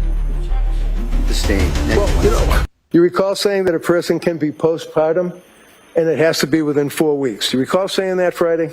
What I would have intended to say. No. What did you say to the? Come on. What did you say to the jury last Friday? Doctor, please listen to the question and just answer the question. It's important to check their thyroid level, isn't it? It would be important to check thyroid in multiple different psychiatric conditions. So the answer is yes, right? The answer is yes. Well, I'm not sure that specifically answers your question. I don't care. Thank you. That's all I have, Judge. Reddington wants to make sure that the jury's hearing exactly what we're hearing because we're making a point of it online. Dr. Mac's smirk is infuriating, and this is not funny. 4 weeks is not postpartum. Thank you. That's what he said on the stand. And 3, you have zero credibility, and I'm going to say that at the very end by shutting my book and saying, I don't even care what you're saying. You can't even answer a question, and that's what's obvious. I'm taking a seat, and you should too. I want to apologize because my hair looks like the prosecution's hair this morning, minus the bow, but luckily for me, I'm not sitting in a courtroom. If you could follow my page and find health deserves a permanent spot. Watch this, guys. And episiotomy is a tear, I guess, when a person has a baby, right? I'm sorry? You remember Friday you said that when a baby is born and the woman suffers a tear, that you called it a particular name? An episiotomy. Right. When there's a need for repair for a tear, there are several different things. No, wait a minute. Hold on. Excuse me, sir. Friday, you said that the episiotomy is, in fact, a tear. Do you remember saying that? I'm not sure exactly the wording. Did somebody tell you that you were way off base on that testimony Friday, sir? I'm not sure what you're referring to. I'm referring to you saying that an episiotomy is a tear. And it's not. Look at him just sit there. What a fucking asshole. Your Honor, is there a question before the witness? I already asked the question. I'm looking at him staring back at me. All right, why don't you The last. just hold on? You can rephrase that. Do you remember saying Friday that episiotomy is a tear? Do you remember saying that to this jury, sir? This was the definition Friday of a poorly trained witness. He should have never answered this question. He should not have ventured into the medical world of women's health that he has no place in, not including this trial. The actual part of a woman's health that he has no business talking about or making conclusatory statements about. It's a shame to doctors everywhere, and it's embarrassing for women to have to hear this kind of things about their own bodies while sitting in trial. This is a witch trial that's happening. It's a trial of public humiliation. If you could follow my page, I speak about this stuff here and all of the time. Women's health deserves. Yeah. This is abominable. Abominable that this man was brought on as an expert in anything, okay, in this trial. Now, there's been this is a new piece of evidence I didn't know anything about. If you didn't know, this is what Lindsay's hair looked like when she arrived to the ER. Why is it all soaking wet? What? Her jean capris soaked. Her bra soaked. Why is the garden hose connected in January? What? And if you look, you can clearly see where she was laying and how the snow is melted around it. Again, Dr. Lapo testified that it explained why she was in a hypothermic state because she had wet clothes on, due to the fact that she was soaking wet. So you mean to tell me, in 20 to 30 minutes, she took the time to hurt each of her children, go upstairs, try 4 modalities of schmuicide, jump out of the window, land on her head and then her spine, paralyzing her, and then hose herself down? And to prove that she can be hypothermic due to the wet clothes literally adds an entire another layer of reasons why she couldn't have done this. Number 1, she wouldn't have time to do anything in the bath or the shower. Nope. And number 2, she couldn't have literally hosed herself down. She was paralyzed. This does not make sense. Yeah, because guess what, guys? There's no water anywhere in the house. Patrick gave this part away in his testimony when he was like, well, when I called, she sounded busy, like she was doing bath time. He was hoping that her being soaking wet would be like, oh, it's a mom who gave a bath. Mom's in the chat here. Has there ever been a time, other than like a complete mishap, where you have ended up soaked from head to toe, including your hair sopping wet, while giving your children a bath? So Pillow Sham, here's the deal. Initially, she pled not guilty. Then, over the course of a lot of stuff, she was like, I guess I did it. I can't believe I did it. I can't believe it's not butter. Okay? Yeah. Over 1,000 baths? Never. Right, Rika? Never with 3 kids. Never. I have 4 kids. Has never happened to me. Okay? So here's the deal. That's the defense they're going with. What is happening outside of the courtroom is that all of the internet sleuths of the universe have come together to examine the evidence as it's being presented and have found, all these things aren't adding up. Okay, Patrick's story doesn't add up. This is one I saved. I don't know why I got saved to this list, but I definitely need this recipe in my life. Okay. As a perinatal mental health therapist, I'm going to try to not crash the out when I say this. She had postpartum, not a thing. Postpartum does not equal postpartum depression. What we call them now are perinatal mood and anxiety disorders, or PMAD. Listen, if you're going to disagree with this next part, you can go ahead and argue with the wall. Once you are postpartum, you are postpartum for life. Forever. Postpartum means after birth. There is no humanly possible way for a person who has given birth and therefore is postpartum to suddenly not be postpartum. Do we understand? I heard and saw someone who claimed to be an expert in a trial about a postpartum psychosis case say that the postpartum period is 4 weeks. Postpartum does not equal perinatal. Probably not your hair, well, though, the DSM says this and the DSM says that. It's not even in here. You know what actually is in here? Depression with peripartum onset.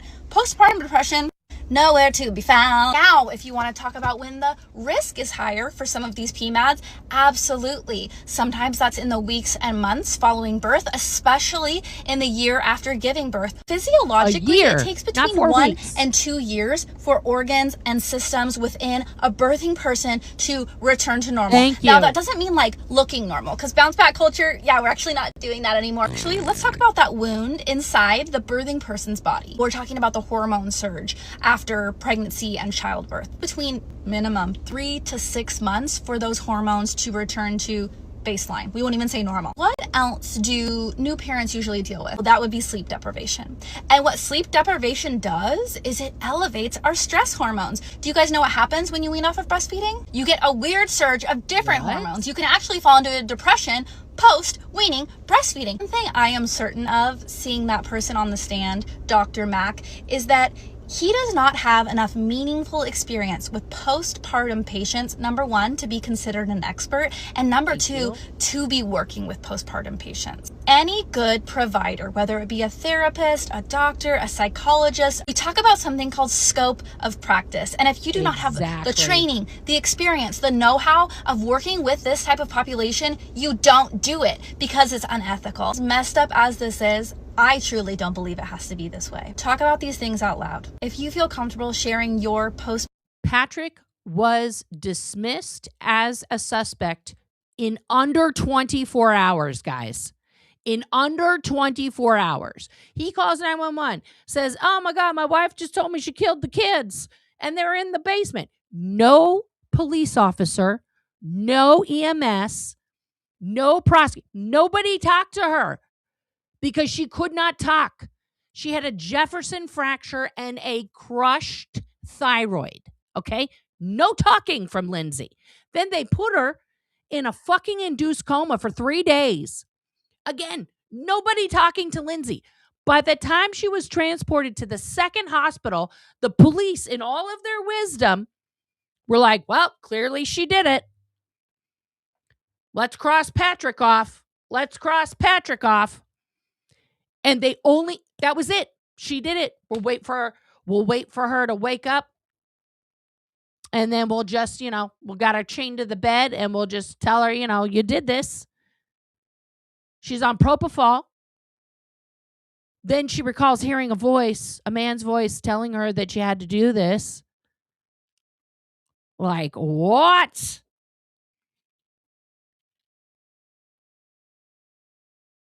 This is ridiculous. This is the worst investigation I've ever seen, ever, in the history of a criminal case. If the lack of investigation by the police, who, by the way, suspiciously, when Patrick goes to sell his house, who buys the house? A former DA who was also at the marathon with him and his new wife, okay, just before the kids died. None of these things make any fucking sense. Oh, and the one-armed doctor lady who couldn't recall anything when Reddington asked her a question also ran the same marathon. It's like all of these dots connect together. It's crazy. Crazy. Postpartum experience, whether it's a diagnosed actual PMAD or you had a hard time. Scary things thrive in darkness. Yep. When we bring them into the light, we take away that scary power and instead we become empowered. One thing that I will not stand for is misinformation, especially when it comes at the cost of mothers. Okay, bye. Yeah. We gotta stop this. Okay, let's look at the timeline. So I am not gonna let this go until someone is indicted. Let's go. Timeline. It's not Lindsay. Okay, so I'm gonna go through this rather fast. So 5:13 was the last time that her phone was unlocked. After that, it stayed locked forever. At 5:15, Patrick leaves the house. According to Patrick, she was in the living room with the baby. At 5:23:52, her Apple Watch recorded her heart rate at 57 beats per minute. That's important. At 5:33, Patrick calls Lindsay and there's no answer. So at 5:33 was the first flight climb. If you don't know, when you have your iPhone or your watch, a flight climb is 10 steps up, not down. At 5:34, 1 minute later, Lindsay's phone calls Patrick's phone back. Okay, so if you have an iPhone, you have this feature. Return missed calls, allow access when phone is locked. So I tried this feature out. So the phone that I'm recording on, I called this phone. Thank you so much, Budafly. And then I handed this phone to my daughter, which it had a missed call on the screen. And I said, try to call that number back because it doesn't have her Face ID. He did it and it worked. So what I'm getting at is that it didn't necessarily have to be Lindsay that called him back. How is it that past phone records showed that she unlocked her phone numerous times, but this time she didn't? There's a lot of questions I have about Patrick, his testimony, his change of clothes, but I really think that there's someone else involved in this besides Patrick. Yep. So 5:38 was the second flight climb. So if this was Lindsay, she only had from 5:15 to 5:33 when she did that first climb, she had 18 minutes to do what she did with the kids with a heart rate of 57 beats per minute. It's not making sense. So from 5:38 to 5:50, when the neighbor sees her outside, she had 12 minutes to go upstairs, move the bed, do what she did with the weapon, open the window, and go outside. Every person on my last video that has taken Seroquel has said the exact same thing, that drug will fuck you up and it will knock your ass out. 100p. Okay, so I am not going to let this go until someone is indicted and it's not Lindsay. You're not fucking Okay, moving so I'm gonna furniture go through this rather and shit fast. on that. So 5:13 was the last time that her phone was unlocked. After that, it stayed locked forever. At 5:15, Patrick leaves the house. According to Patrick, she was in the living room. Okay. So, like I said, the timeline don't add up. Let's see. I think I showed you guys these ones. Let's look at this here. I've made it very clear that I have questions on the Lindsay Clancy trial. And most of my questions probably will never be answered. For what it's worth, I am an ICU nurse. I've been a nurse for over 9 years.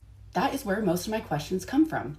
First off, where do I even start? I don't know. Okay, let's start with the 82 degrees. Everyone's been talking about this. 82 degrees.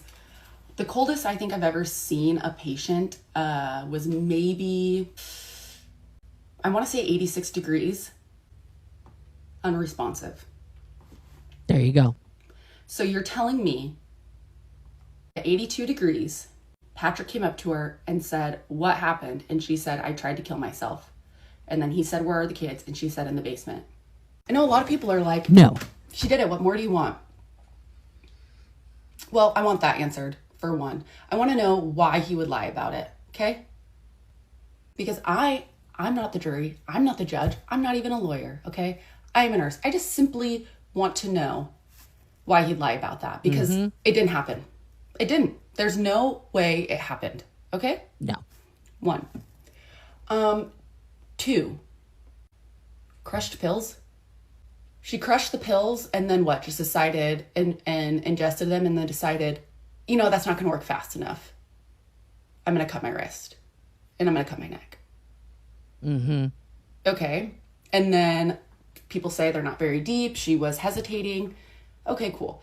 I mean, as a nurse, thank you. We know this where part. the arteries are. We know all this stuff.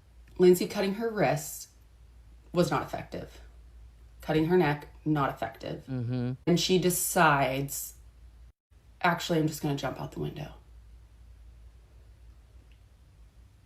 Okay, sure. She does all that. The other thing I wanted to address about her confession that I feel is so important. I'm going to take a deep breath for this one because I'm just going to spew. All right, this is going to be, I might lose people. That's all right. As an ICU nurse, unlike Dr. Tufts, I have read many articles on sedation, what appropriate sedation looks like for a patient who is ventilated, appropriate sedation and stuff like that for somebody who is specifically post-code like Lindsay. I want to talk about how it is common for people who are sedated intubated and sedated in the ICU to wake up and discuss that they have had vivid dreams. A lot of times they report these dreams as feeling so realistic, right? Who, like, their whole job is educating other ICU nurses on the complications and risks of sedation, the long-lasting psychological damage that can come from being sedated on a ventilator in the ICU. Because a lot of times people are restrained. That is common because you don't want them to pull out any tubes, of course. Like, these are life-saving things. So you're doing it for their safety. But when they're under that state, in their head, they could be having dreams that they're being held down and essayed. They are being harmed. They are harming others. That's not outside of the realm of possibilities. That is all I'm saying here. And if you don't believe me, you can research it. I mean, you can go to the Daytona, is that what it is? Daytona ICU nursing page. And this particular nurse advocates for patients to be what we call awake and walking ICU because it reduces harm. It reduces this PTSD, it reduces this delirium and psychosis that people can get from being in the ICU and being on these medications. Okay, next, if you've ever had a family member who is passing or even just like heard of this, most people understand that the hearing is the last thing to go. Picture this. Lindsay is laying in bed, ventilated, intubated, sedated. You can't tell me that there are not people in her room at her bedside constantly discussing what happened on January 23rd. Unable to move, unable to speak. But she is hearing this go on while under the influence of these propofol sedative medications. Okay. You see where this is the issue I have with people, comment section warriors that are like, she did it. And say it comes out that she did it and like that is what is found. Okay, I could believe the psychosis part of it as well. It's not that I have any problem at all understanding that postpartum women can have postpartum psychosis, they can have postpartum depression, they can have postpartum anxiety. Not new. Okay, this has happened in history. Thank you. And most of the time you'll see these cases, a lot of cases that have come up like this, it is in this postpartum period. And that is significant. Okay, so it can happen, and it may have happened. But for the people who are so gung-ho that her confession is gospel, right, and that we should believe it, think about this. Tell me that there is no reasonable doubt that she could have hallucinated this while she is in this hospital bed. In the hospital, nurses a lot of times do bedside shift report. They do rounds. So there are people at the bedside day and night talking about what brought the patient in, the events leading up to the admission, the patient's current status, and, things of that nature. Oh, she woke up and she immediately asked about her legs. Yeah, because she couldn't move them. You don't think that she was laying there trying to move her legs before they pulled the tube out and she couldn't, and maybe every day that they were doing in the ICU, we do something called sedation vacation. A lot of times before you extubate to make sure that the patient, just to see how they're doing, assess what they do off of sedation. You don't think that she may have been laying there lightly sedated, waking up, trying to move, and she's like, fuck, I can't move my legs. That's not that weird. Okay, so all these things that people are like, oh, that's weird. No, that's not that weird at all. Thank you for being here, Stanley. I read another comment where people like, I'm an ICU nurse and, sorry, hold on. I read another comment where people are like, oh, I'm an ICU nurse. And yeah, first thing people always ask about is their loved ones when they wake up. Also not true. Not true. A lot of times when they ask about their family, it is in the context of does my family know that I'm here? Those are my thoughts. I could probably go on and on, but I'm going to cut myself off here. All right. So I'm going to go downstairs. I'm fixing a snack. Everybody get a snack. We're still on a lunch break. Discuss the drugs. I'm going to be in the comments. I got to get something in my face hole and I need some more caffeine. So we're going to do that. It's 10:30 a.m. here. Hey, Angela, thanks for coming back. We are on a lunch break. I'm just going to play some of JoJo's great music here for you guys in the interim. and let's keep discussing all of our thoughts, feelings, and everything else. And I'll try and find some more stuff for us to throw up there. Tomorrow, I'm bummed, but I'm going to have to like start way later in the day around 11 because, well, I could start early, then I'm going to have to take a break, and then I'll come back because I have therapy tomorrow at 10 a.m. Okay. So that's how that's going. Yes. But right now I'm just getting a snack because we need to eat, guys. We need sustenance for this trial. It's a lot of stuff. Everybody go pee in the potty, all that stuff. We'll be back and we're going to listen to some spooky Halloween tunes here. All right. Here we go. Ooh, spooky daytons in the air.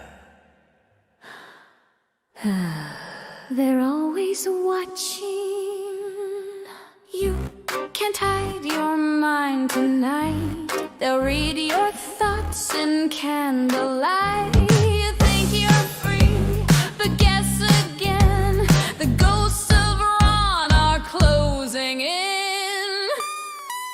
OT.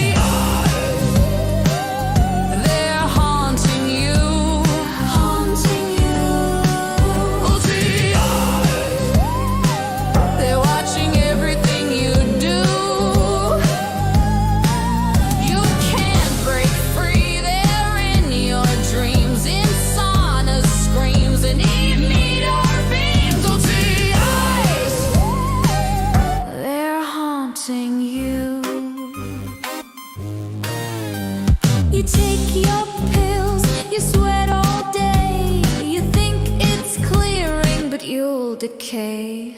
The night in burns, the shadows grin. You can't tell where your soul's been. OT.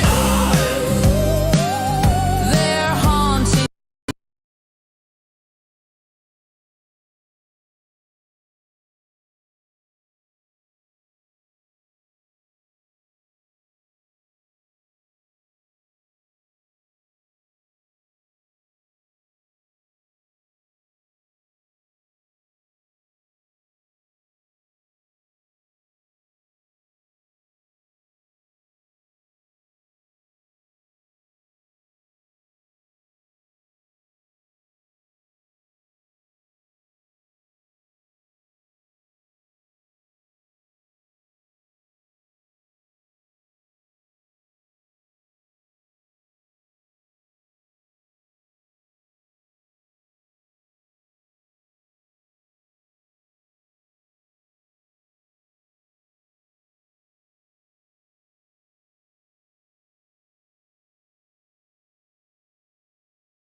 Step into the light, child.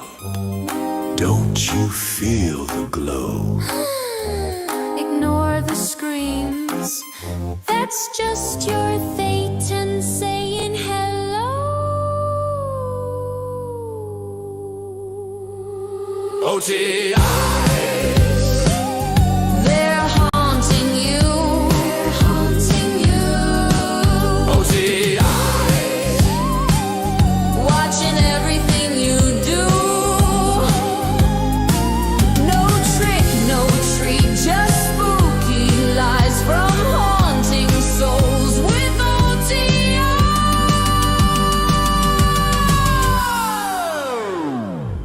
Clear, clear, clear. Too much niacin, too much fear. They're watching you.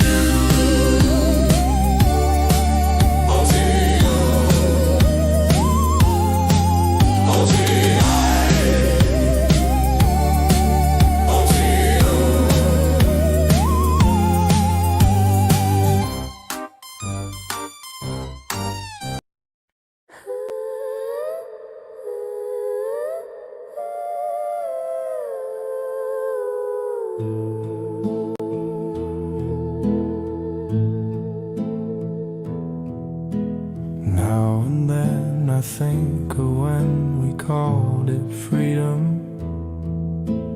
All the drills and all the winds they said we'd find. Told myself the bridge would set me free, but I was just a shadow on the e-meter screen. And I'd still believe it if I hadn't seen the light.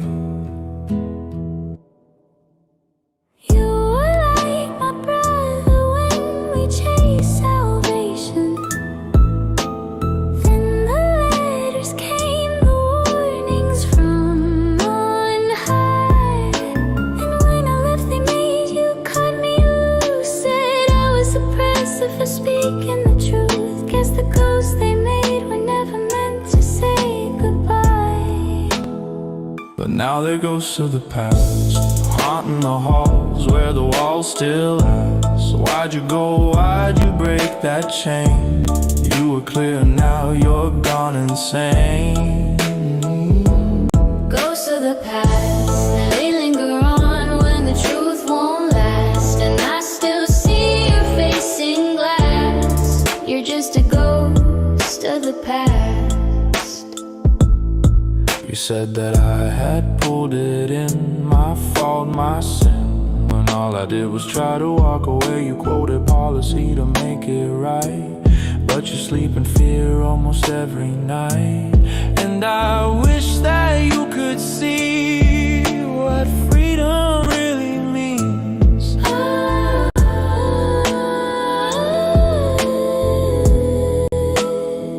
Now they're ghosts of the past, shadows trapped where the times collapse. They chant those lines that Hubbard cast, like echoes that will never pass.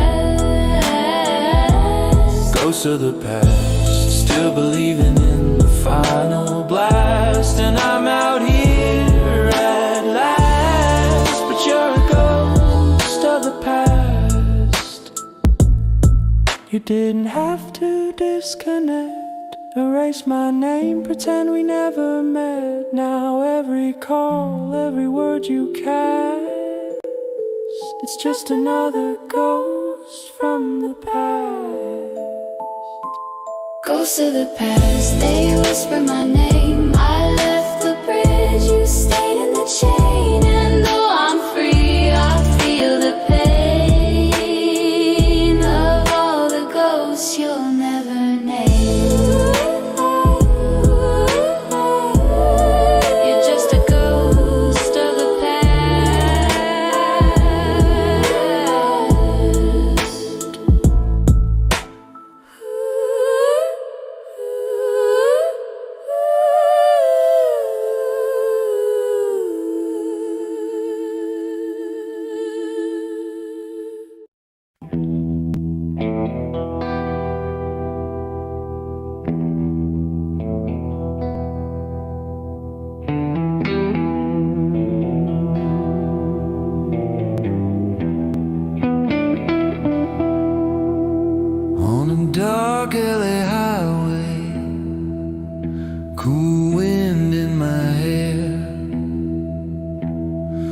posters of Ron Hubbard. Incense fills the air. Up ahead in the distance, I saw a neon sign. My wallet grew heavy, my thoughts grew dim. I had to stop for the night. There she stood in the doorway with that training routine smile. And I was thinking to myself, this could be heaven or this could be wild. Then she lit up an e-meter and she showed me the way. There were voices down the corridor. I swear I heard them say, welcome to the Hotel Scientology. Such a spooky place. Plenty of rooms at the Hotel Scientology. Any time of year you can sign right here.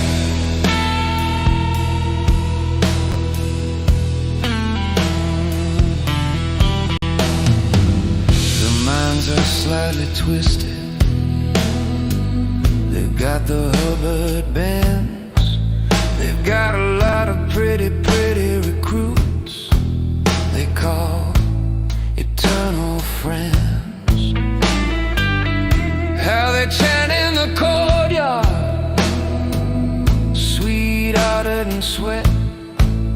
Some sign for 1 billion years, and they haven't left yet.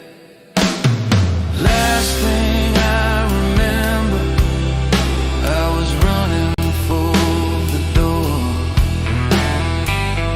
Had to find the passage back to the world I knew before. Relax, said the registrar, we are programmed to believe.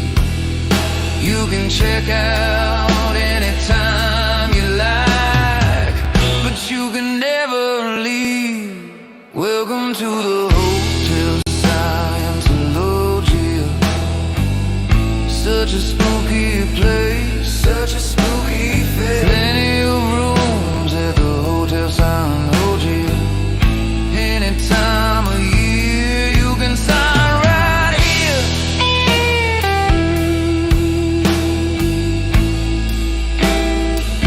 You can sign right here.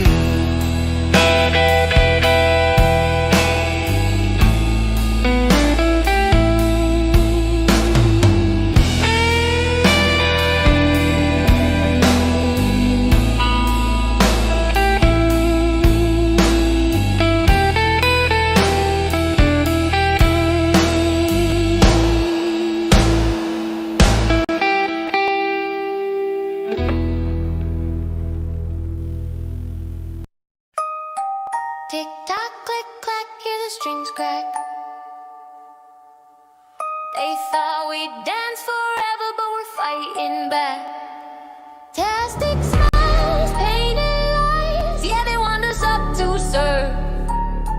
But the dolls got teeth now, time to get what we deserve.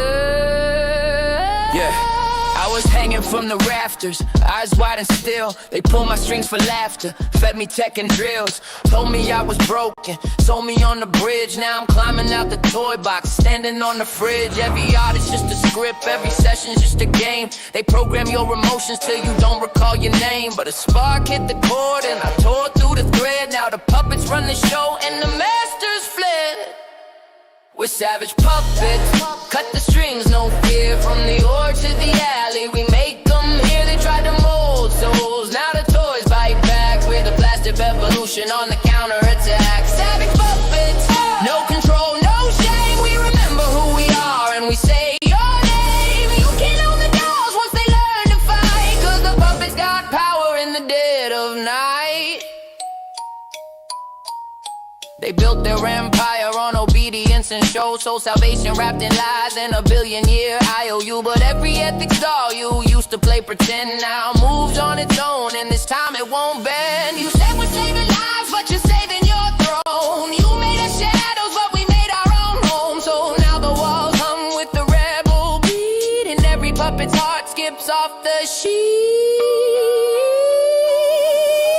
Wind up key turns, but it's rusted tight. The strings snap loose in the pale blue light. March of the marionettes, midnight rise. Eyes glow red in the Sea York skies. No more drills, no more drills. The dolls found their will.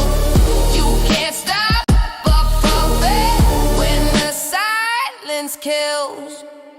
Savage puppets breaking through the frame. From the dollhouse ruins we reclaim our names. You can burn the stage, but we'll light it twice. We're the savage puppets, we don't play nice. Said it's puppets breaking through the frame. From the lighthouse ruins we the free war names. You can burn the stage, but we'll light it twice. We're the savage puppets, we don't play nice. Tick-tock, click-clack, hear the truth crack. We were strings, now we're coming for the air. Tick-tock, click-clack, hear the truth crack. We were strings, now we're coming for the air.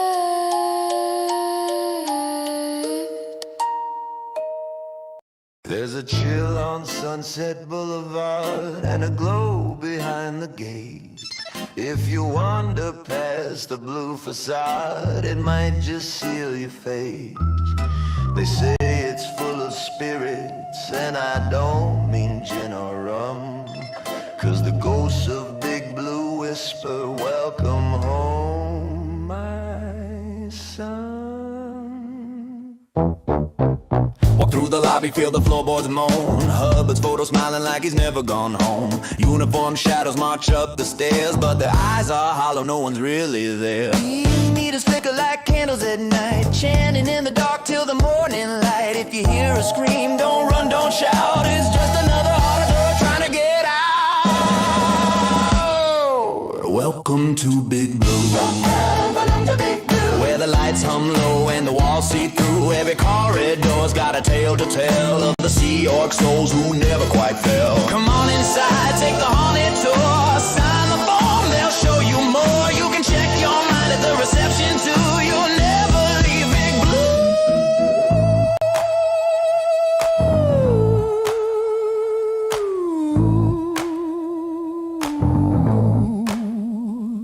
Hear typewriters clack with invisible hands, while the OSA creeps with their master plans. A tech man whispers, are you clear? But he's been gone 20 ghostly years. The dorms still echo with drills and songs. Footsteps march though no one belongs. And if you open the wrong door tonight, you'll see Ron's hat glowing in the candlelight. The elevators groan, they go down, not up. Every floor's a test, every test corrupt. They'll promise salvation with a spectral grin, but the contract's carved on your soul within.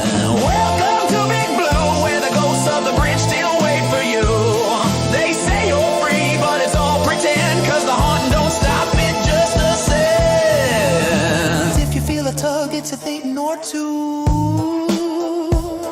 Just another guest in Big Blue. So take my hand, don't be shy, we'll haunt this or till the day we die.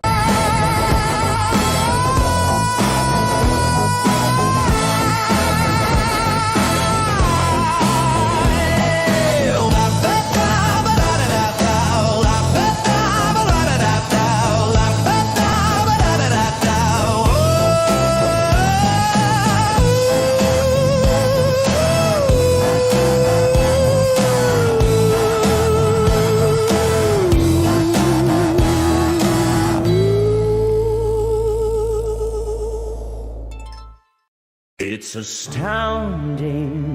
Control takes its toll. Information is fleeting. Sanity takes its hold. Let's go to the org again.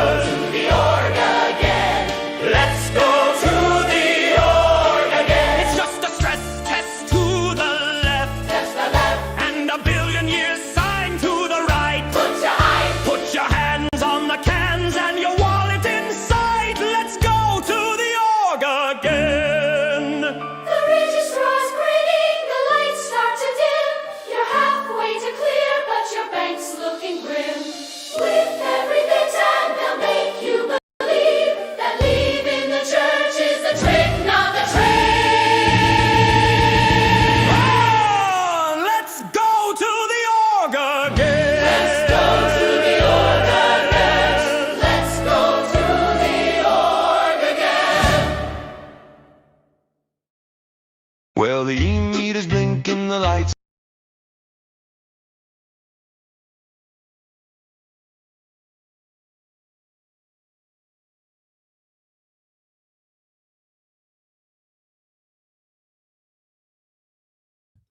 Had to take my dogs on a walk. Got myself a croissant with some jam. Guys, look at this adorable mug that I got at Starbucks when I was on my way home. How adorable is this? I love it. I love everything about it. You can use it for hot or cold beverages. So there you go. I want to see if I have this other video in here.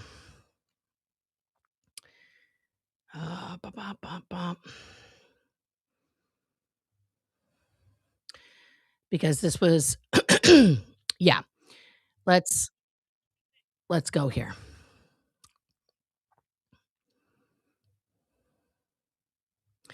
For those of us that are still thinking, oh, Lindsay Clancy, she pled guilty.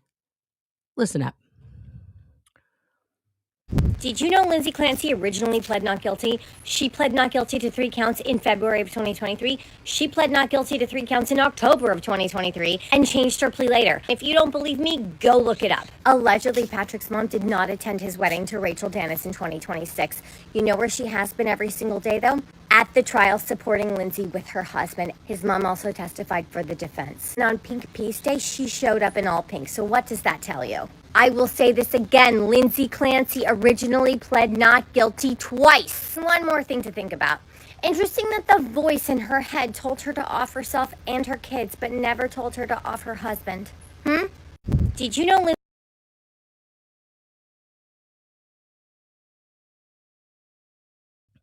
Can we make that make sense, guys? Can we make that make sense? How that possibly happened? Yeah. It is, yeah, it's very, very, very telling.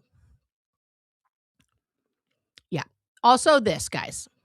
White women, I need you to be obsessed with LaTarsha Sanders. It seems like the entire universe is obsessed with the Lindsay Clancy trial, and I love that energy. Fact. And I need you to give it to the Black woman who is in a very, very similar circumstance. LaTarsha Sanders was Lindsay Clancy before Lindsay Clancy. In 2018, LaTarsha Sanders was 43 years old. She's a Black woman. She lived in Brockton, Mass. in an apartment with her 2 young children. In the months and weeks and years before the murders, LaTarsha suffered a lot of mental health incidents and crises. Like Lindsay Clancy, in 2018, LaTarsha murdered her 2 youngest children. Immediately, and in a tale as old as time, the news coverage and the way people talked about the case was just marred with racism. Immediately, the media promulgated these rumors that LaTarsha had used voodoo. I'll note here that LaTarsha's oldest child has said they're not Haitian and they don't practice voodoo. LaTarsha's psychiatric symptoms continued and got worse post the murders while she was in custody pre-trial,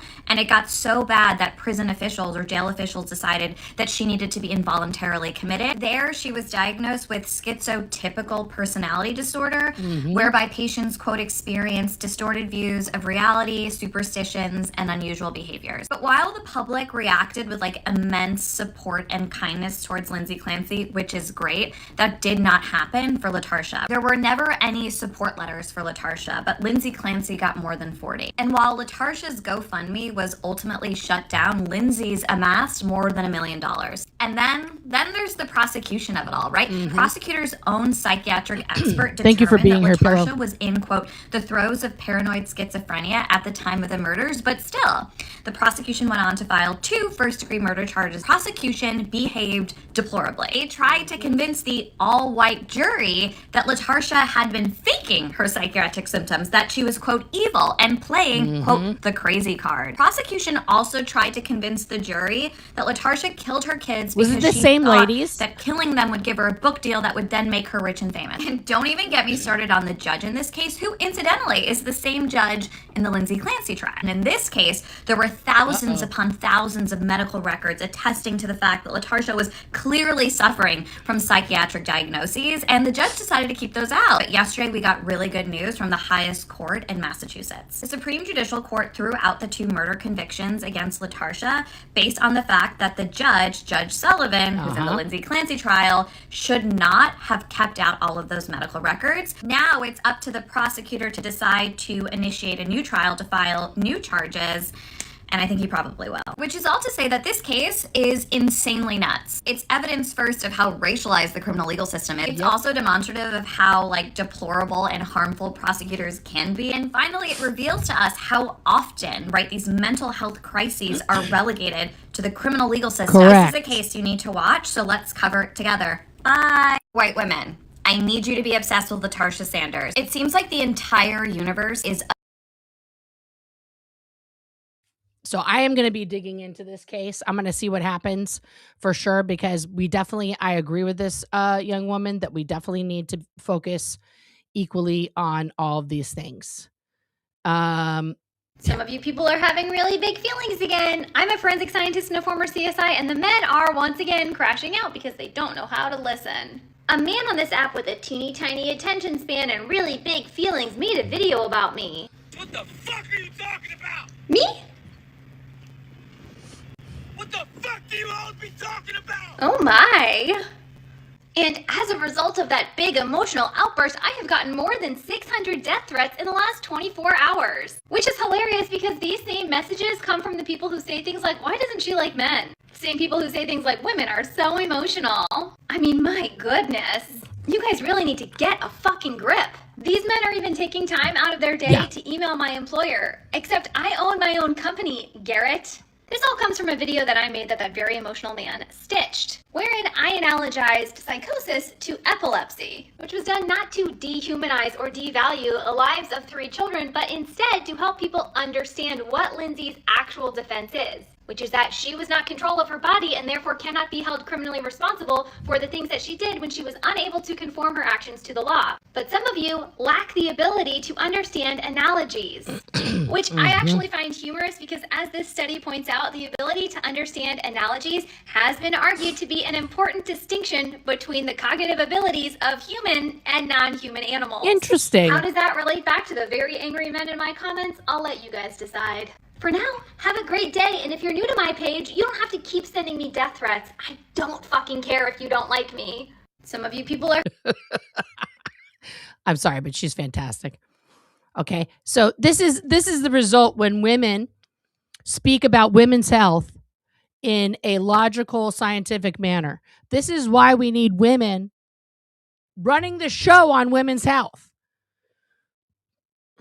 So crazy. We saw that one.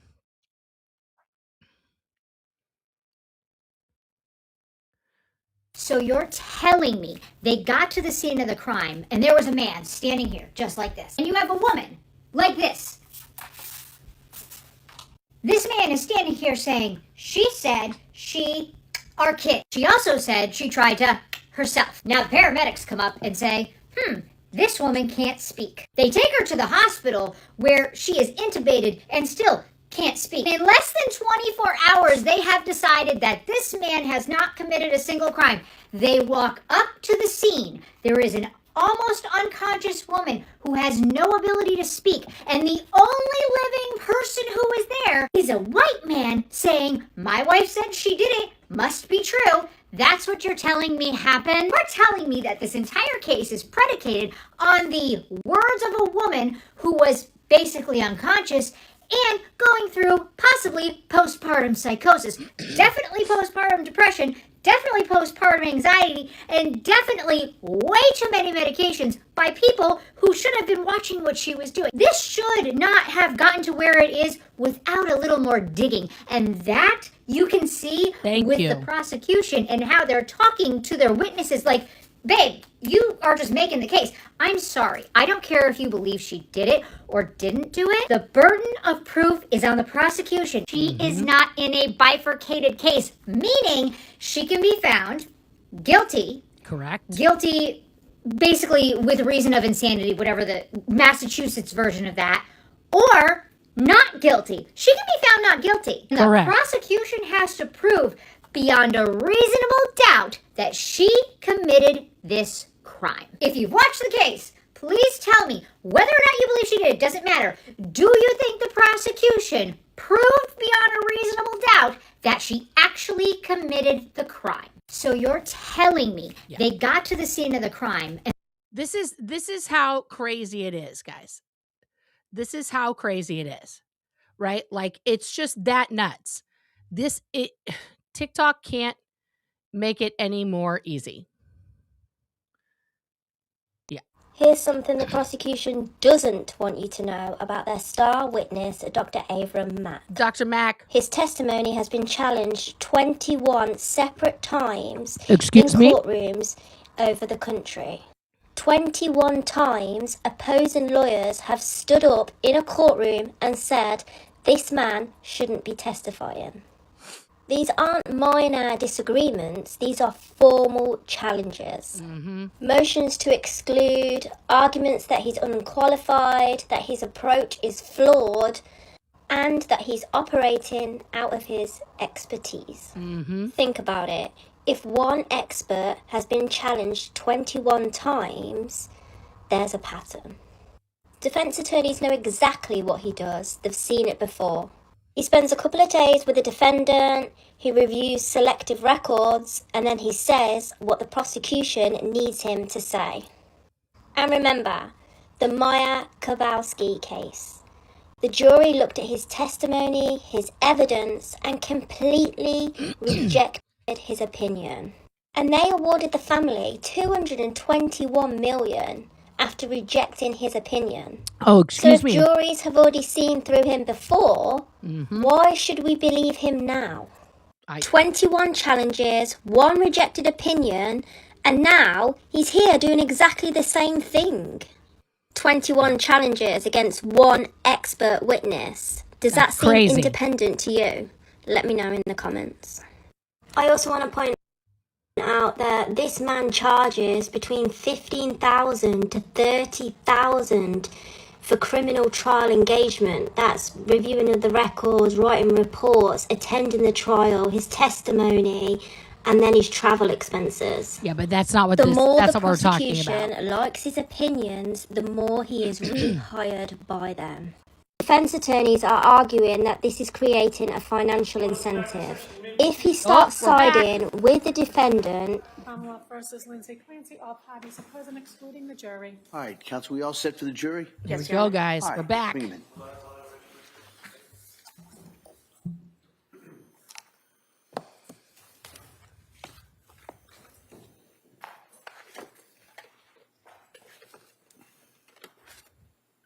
Here we go. Let's get started.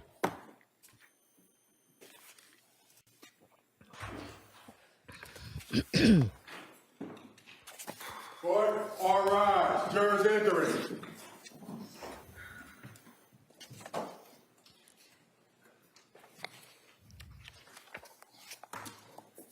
Yeah, he's getting tons of money. Tons, Angie.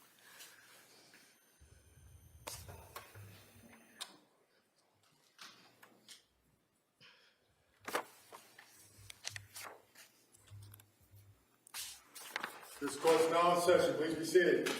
Your Honor, for the purpose of the record, we return back to the trial, Commonwealth versus Lindsay Clancy. All parties are present, including the defendant and including the 18 jurors. All right, thank you, Madam Clerk. Members of the jury, we're going to return now to the direct exam of this witness. All right? Counsel. Thank you, Your Honor. Doctor, before we broke, you were describing the various psychological tests that you conducted on Ms. Clancy. Can you tell us the results of those tests? Yes, I can. On the MMPI, which I spoke about first, and this was, of course, 3.5 years after the That alleged part. offense. So it's going to describe, much of it is going to describe her thinking and feeling and behavior in April of 2026 rather than January of 2023. But it's something that's always a challenge when you try to reconstruct what happened some time ago. And so some of these tests were administered from the standpoint of what was it like for you back then. But the MMPI was delivered in terms of how you're doing right now.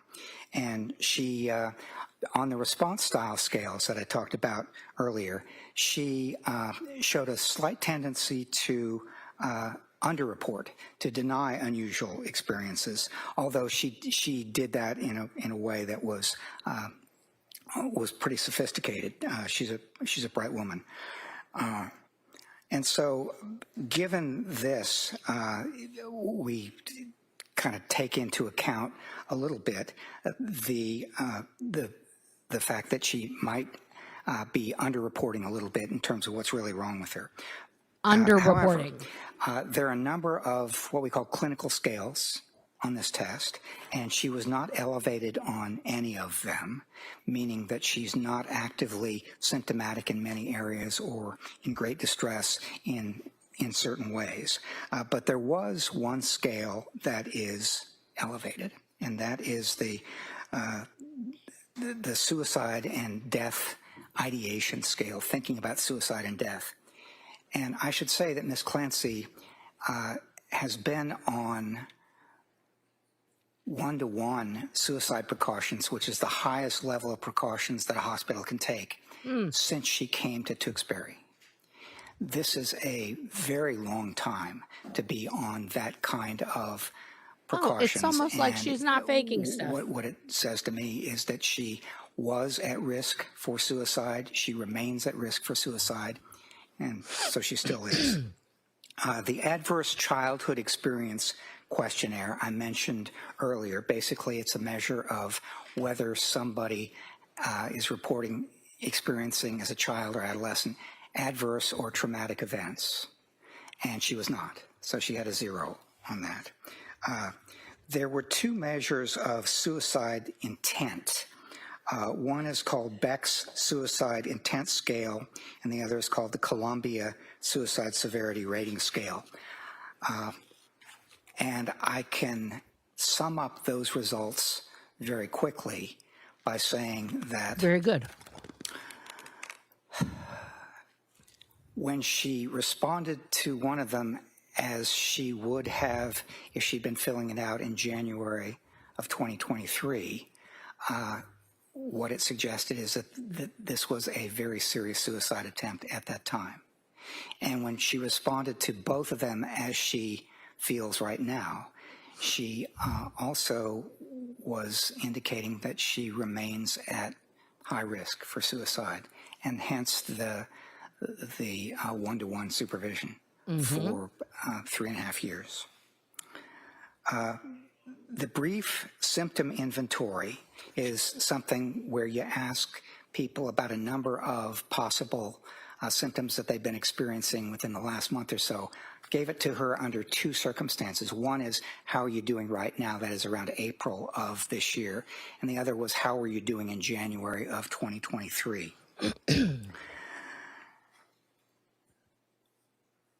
Her description of how she was doing in January of 2023 is that she endorsed feeling blue or still extremely depressed, feeling no interest in things, thoughts of death or dying, feeling hopeless about the future, feeling very self-conscious with others, and the idea that something is wrong with her mind. She thought depression, suspiciousness, memory problems, problems with attention and concentration, and things like she was having trouble concentrating, so she'd be cooking, for instance, and she'd forget what step she was on. So most of these are consistent with symptoms of depression. Okay. And so I thought that they were good indications that she was endorsing feelings of depression, although she was improving somewhat from her December feelings.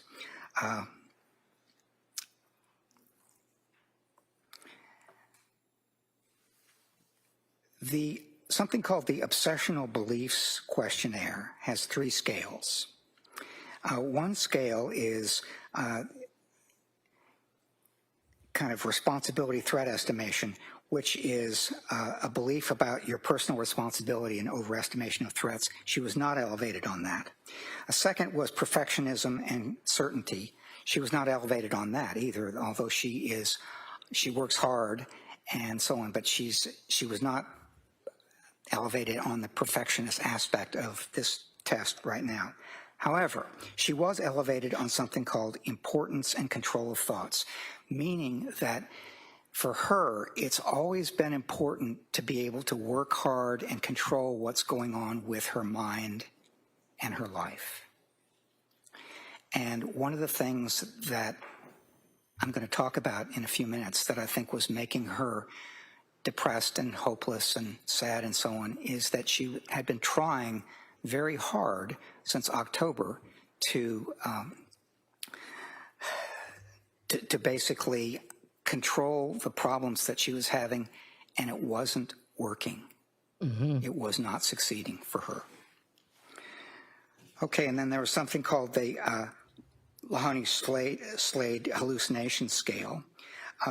And so she endorsed the following things. Sometimes a passing thought will seem so real it frightens me. Sometimes I get distracted trying to concentrate on my work. That was something she endorsed back in 22 and 23. In the past, I've had the experience of hearing a person's voice and then found there was no one there. That was only on January 24th. Interesting. I often hear a voice speaking my thoughts aloud, again, only on January 24th. I've been troubled by hearing voices in my head, again, only on January 24th. Interesting. All right, so those were the psychological testing results, and I'm going to move to the last item on the PowerPoint here, which is why it was important for me to consider her motivation for killing her children. And this is something that, if you look at Lindsay Clancy, would be described as so out of character that I just like to know what could possibly have been going on. Right. Because, for instance, when I talked to her and talked to her husband as well about how do you discipline your kids, it was never spanking, it was never hands-on, it was never anything like that. They both felt bad when they yelled at the kids. So it was one of those things that to imagine her doing something like this is really seems so out of character that I thought it was very important to try to figure out why it might have happened. So this is how I approached it. The other thing about the why question is it could well be something that is valuable to know when we're thinking about whether she understood that something was wrong, or when she was thinking about whether she could conform her conduct to the requirements of the law or control herself. The why question seemed important. So if I could have the next slide. And in evaluating the why, did you come up with 2 possible explanations? I did, yes, which is on this slide. And so can you explain that, please? I can, yes. There are a number of reasons in my experience why people harm one another, why people kill one another. And most of these reasons ended up not applying to Miss Clancy. I mean, it wasn't job related. She wasn't in the military or the police. Didn't have to do with money or property or fame or anger or being callous or abusive or being afraid or doing it himself. None of those there was any evidence for. But there were a couple of things that started to have some evidence for, and this is what it looked like. One is the psychosis, the possibility that she had a severe mental illness, experiencing hallucinations, delusions, that sort of thing.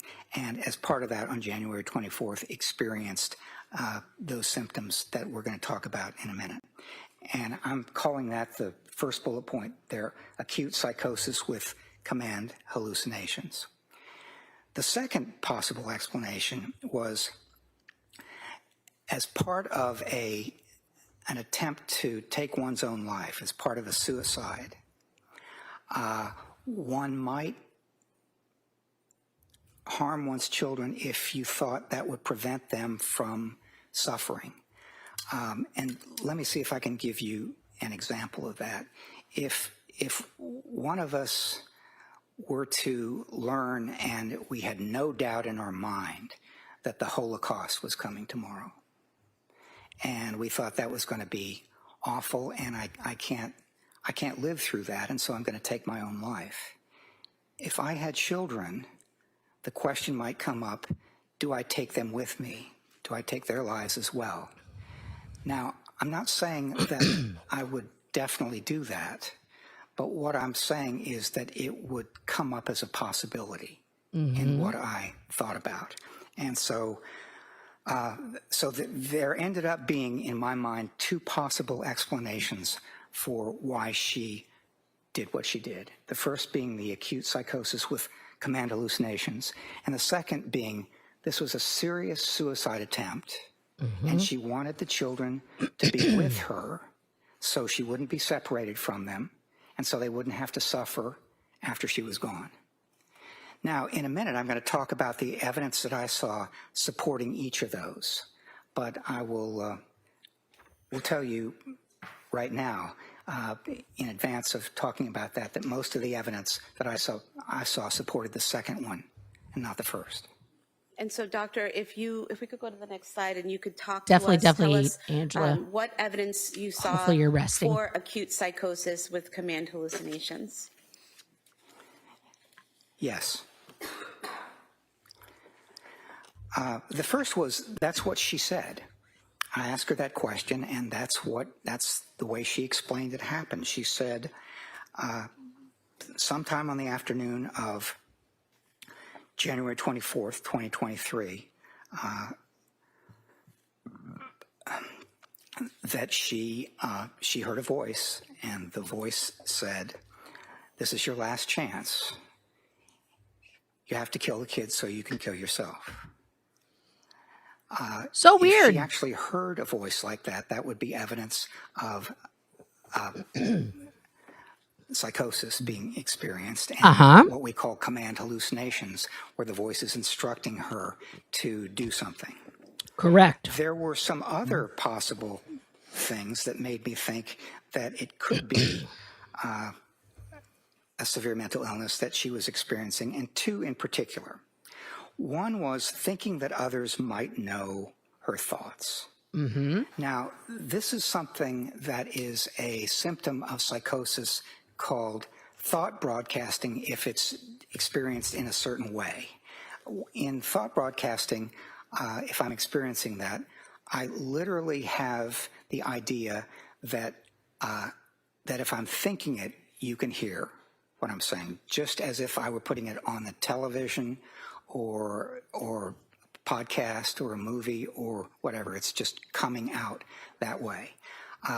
I asked her about that, and she said, and other people asked her about that too, and she said it was not thought broadcasting, but these were very vivid thoughts, and she thought that it might be that people could hear them as vivid and strong as they were. The second possible symptom is that thinking police might take her children. Now, in some of the records I saw people saying, "Wow, this looks like a paranoid delusion to me." And I will tell you that it didn't look either paranoid or like a delusion to me. And here's why. I'm a healthcare professional, and that means that in Pennsylvania and every other state I know, I'm a mandated reporter. If someone tells me in therapy or in an assessment that they think that a child is going to be injured or severely hurt or that might happen, then I'm required by law to contact Childline in Pennsylvania. Ms. Clancy is a labor and delivery nurse. She's a healthcare professional as well. And which makes so her a what? It's one of those things where if she had said to a psychiatrist, psychologist, anyone providing treatment, that she thought she was experiencing ideas like she might harm her kids, she would know as a mandated reporter that they were legally required to report that. Now, that might not mean that the police would literally come and take her kids away, but it would mean that there would be an investigation. She would have to answer questions, and it might be that for a period of time she would be separated from the children. And Doctor, is it? I thought he was done. I don't know. Well, we'll find out. Were you done? I just want to ask a follow-up question about your last point. Is that okay? Oh, yes, that's okay. And so you mentioned you didn't think it was a delusion. Is it true that a delusion is a fixed false belief? Yes, that's the way it's defined. And so Ms. Clancy, thinking that if someone knew she thought of harming her kids might be taken away, that's not a false belief, correct? Well, that was what I was trying to say, is that it is not a false belief. It's quite possible that it could come to pass. And if you could continue with your discussion of why the evidence you saw for acute psychosis. Yes. The other point there at the bottom is that it's appealing as an explanation because it could explain acts that seem so out of character for her. You don't have to get complicated at all. It's just, I had a psychotic episode. I heard a voice. The voice told me to do something terrible. I did it. And after considering the evidence for acute psychosis, command hallucinations, did you then consider evidence against acute psychosis, command hallucinations? I did, yes. And what did you see? One of the reasons, well, the first bullet point here is that the way she described this as happening is that she heard a voice that she'd never heard before, experienced an hallucination, and she's never experienced it since, but she only experienced it for the 18 minutes or so that it took to kill the children. And interesting. Mildly, that would be a very, very unusual. Yeah, it's like nobody investigated the possibility that somebody was just saying this to her the whole motherfucking time. Kind of evaluation for many, many years, and I'm always very careful when someone tells me that they experienced a symptom only during the course of committing an offense. Why is that, doctor? Why are you careful when someone tells you that they only experience why would that cause alarm, doctor? During a criminal offense? Well, because it provides a convenient way of lessening your own culpability. Or I mean, it's always possible, but as I said, I find it very, very rare. Whereas an explanation for why somebody did something, somebody might look at that and say, it's a convenient way of somebody looks at me and I don't have the same culpability that I would otherwise. And what was the next part of evidence that you saw against acute psychosis? There was some discussion of whether this was postpartum, and so she was about 8 months away from having given birth to Callan, her youngest child, and most of the explanations or most of the sources of authority like DSM-5 or the Cleveland Clinic will point to maybe 1 month after birth or 2 months after birth or something like that. But the farther away you get time-wise from the birth, the less likely it is under those kinds of authority to be postpartum. Now, it could be something else. Thank you, Jojo. There were certainly some things that I saw that were symptoms of depression and other sorts of things that she experienced in January, but it was, given the time, it was less likely, I thought, to be postpartum. Then the next bullet was inconsistencies. This idea that postpartum ends at some point. Your body is never the same after you give birth. Your hormones, your body, in fact, your DNA is changed forever.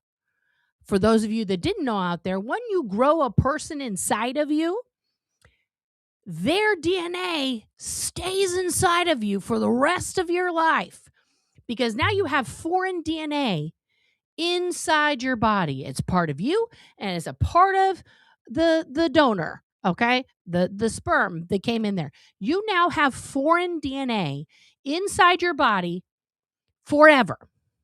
And the more kids you have, the more DNA from the other party's whole ancestry line ends up inside of you. We have to stop talking about this like we don't understand basics. And just, oh, well, women, done. All good. Give me a fucking break. In her account. To me, when asked about this, she said, the voice said, this is your last chance. You have to kill the kids so you can kill yourself. And it just kept repeating that, and only that, and only that. It's like she was on Seroquel. 18 minutes, or the duration of the time it took to do this. Uh-huh. There were other times, though, for instance, when she was in the hospital after this happened and was talking to a psychiatric attending, when she said that the voice had said other things, for example, the children will suffer without you, or you have to take the kids with you, or things like that. So inconsistency is important because it suggests inaccuracy. In other words, which version is accurate? Is it the first? Is it the second? Is it neither? I mean, here it couldn't be both. I really hope somebody opens another fucking investigation into Patrick right the fuck and now. Then I heard this plus this. To other people, she said that. So, Doctor, if she had said to a third person that it was a different version, such as you have to kill the kids so you can kill yourself because there's a danger to you and the kids, would that be a further consideration of the inconsistencies? Objection. Yeah, overrule. The more inconsistency there is. Can we have a basis for that, please? The test. She asked, is it hypothetical? Hypothetical, yes. I'll allow that. So it's not based on evidence, it's hypothetical. Hypothetical. No evidence of this. So if the person has a third version of what happened, what the voice Hypothetically. said, what reasons the voice gave, would that be important in your assessment as well regarding inconsistency? Objection. It's speculation, it's not based on evidence, and there's no foundation for a hypothetical question. Thank you. Just ask it as a hypothetical. You know, assuming this and go that way. Doctor, a hypothetical question for you. Assuming that a person has already given two versions of a voice. Why does the judge have to coach the prosecutor on how to ask a fucking question? Would that be significant to you in assessing the inconsistencies? Objection for the record. Yeah, overrule. Go ahead. What I would say is the more inconsistency there is, the more problematic I find it to take any one particular account and say this is the accurate one. And then what other evidence did you find against acute psychosis? There is some research that's been conducted on malingered hallucinations, which are accounts of hallucinations that are exaggerated or fabricated. And possibly, I found it useful to look at those, look at that research and see what it suggested and kind of laid out there in terms of the way she described it. So some research suggests that that one consideration is whether the voices are internal or external, whether they're coming from your own thoughts or whether they're coming from outside of your head. And Ms. Clancy perceived this voice as external, which is more consistent with genuine hallucinations. However, command hallucinations are often, in about 88% of individuals reporting them by one account, accompanied by a related delusion. Ms. Clancy did not report any accompanied delusions. So thus far, you've got 1 point for genuine and 1 point for possible exaggerated. Then there's frequency and control. Genuine psychotic hallucinations are more often intermittent than constant. They'll come and they'll go. You'll hear it, stop hearing it. You'll hear it again, stop hearing it, and this can extend over a period of time. Ms. Clancy, in this instance, reported that the voice was constant for 18 to 20 minutes, and then it stopped. It had not been experienced before, and it has not been experienced since. And she also did not report having any control over the voice or over her actions in response to the voice. Then the next item is content. So genuine hallucinations are often familiar, use both genders, and are clear rather than vague. Ms. Clancy described this voice as clear, but it was unfamiliar and it was a single male voice. So that was sort of mixed. I'm not counting it as one direction or another. And then finally, reaction and coping. Individuals who experience hallucinations like this often try to reduce their influence by different ways. Could be praying, could be listening to music. And while those who inaccurately report the experience of such hallucinations often do not describe coping mechanisms. And Ms. Clancy didn't report any attempt to stop the voice or distract herself from it or what have you. So there were about 3 points on which her account more closely resembled exaggerated or fabricated hallucinations. One where it looked more genuine and one that was kind of mixed. If I could ask you a question, you said that there were more points indicating malingering or exaggerating the existence of the voice. But earlier you testified about your psychological testing of Ms. Clancy, and it showed minimization, and it didn't show malingering. Could you explain how those two things could occur in the same person at the same time? Yes. When we try to appraise through testing or specialized measures something that looks like malingering or exaggeration, the way we typically do it as psychologists who develop the measures is it looks like somebody who is going to take a shotgun approach. They're going to say unusual things are wrong and strange things are wrong and many things are wrong and things like that. If you do that, we're pretty good at picking up that shotgun approach to malingering. But if I love ask the you a bunch debate of on questions malingering here and you in this answer trial. them almost entirely in a genuine way, that you would be as accurate as you can, except with one exception, when I ask you about one experience or one symptom and you exaggerate or fabricate that, it's very, we can't pick that up through our testing. So what we have to do instead is we have to kind of develop our ideas about how it might have been experienced, what it was consistent with, what the disorder is. We take a broader approach, which is what I've tried to do in talking about this. We'll go to the next slide, please. And was there Next further slide. evidence against acute psychosis?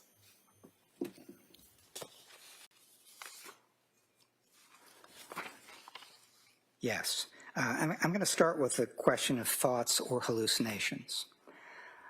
I've already said that I found the account of hallucinations to be, as she described it, it would be very, very unusual to experience it that way. Never having, not before, not since, constantly for 18 minutes. However, if this was Interesting. a thought, The exact amount of time. an unwelcome, intrusive Allegedly. thought, but still a thought, that's basically this is your last chance. You have to kill the kids so you can kill Hi, Lady yourself. Jane. Then that would be consistent with thoughts that she'd been experiencing for some time. She'd been having thoughts about harming herself, that she was...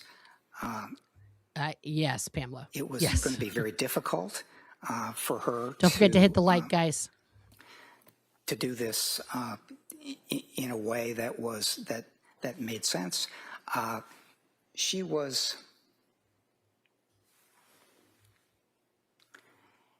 experiencing thoughts about hurting herself because her brain might have been damaged. She was experiencing thoughts about hurting the kids. She was experiencing all sorts of unwelcome thoughts.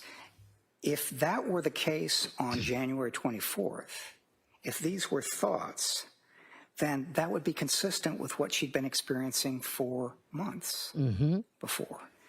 So that was something that made more sense to me, that rather than an auditory hallucination, it would have been an unwelcome, intrusive thought. The next bullet is her response to her husband's question, "What did you do?" So when he got home around 6 p.m. on January 24th, and the house was quiet, And he went in, thought people might have been playing hide and seek with him, called downstairs, didn't get an answer. That's not Called what he upstairs, said. Didn't get an answer. Went upstairs, found the bedroom door locked, unlocked it with his key, went in, saw some blood there, saw the window was open, ran downstairs, and he saw his wife, Lindsay, lying there semi-conscious. And he said his first question was, "What did you do?" And her response was, "I tried to kill myself." Now, Which, again, is medically impossible. If she had actually experienced this command hallucination, that she might have said... Right. Her first answer was, "I tried to kill myself," according to him, which is medically impossible because she was hypothermic at the time. But listen to his answer here, guys. This is key. Something like, "I did what I had to do. I did what the voice said," or something like that. Uh-huh. But no, she said, "I tried to kill myself." Uh-huh. And this is consistent with my looking at this and starting from the perspective of this is a serious, Good luck, highly try to leave lethal loose. suicide attempt. And that's the way to understand it. And then the last bullet point has to do with the recovery of memories. So when she regained consciousness that night in the hospital, one of the things she said is that she wasn't able to remember what had happened. And she was informed of it, but if this had been a genuine memory loss, then human memory is funny. And one of the things that happens is that when you're trying to remember something that actually happened, things can interfere with that. Things that you read, things that you're told, other sorts of things like that. So it would have been hard to understand how she would recover that memory accurately, including the particular memory of the command auditory hallucination and what it said. Nope. And doctor, did you already go over the first bullet point, the inconsistencies in her description of knowing wrongfulness?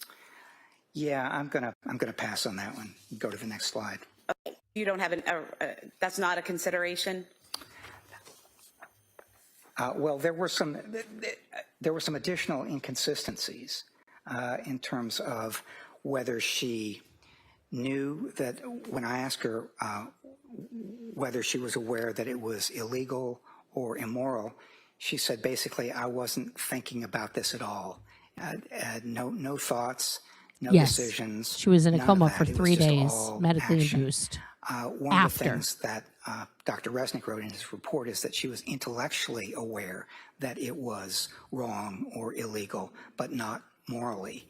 And what she said to me is that I just don't think I wasn't thinking about that at all. I didn't know any of that. Okay. And if we could go to the next slide, I think if you could describe for us the evidence that you saw for suicide combined with altruistic filicide. Yeah.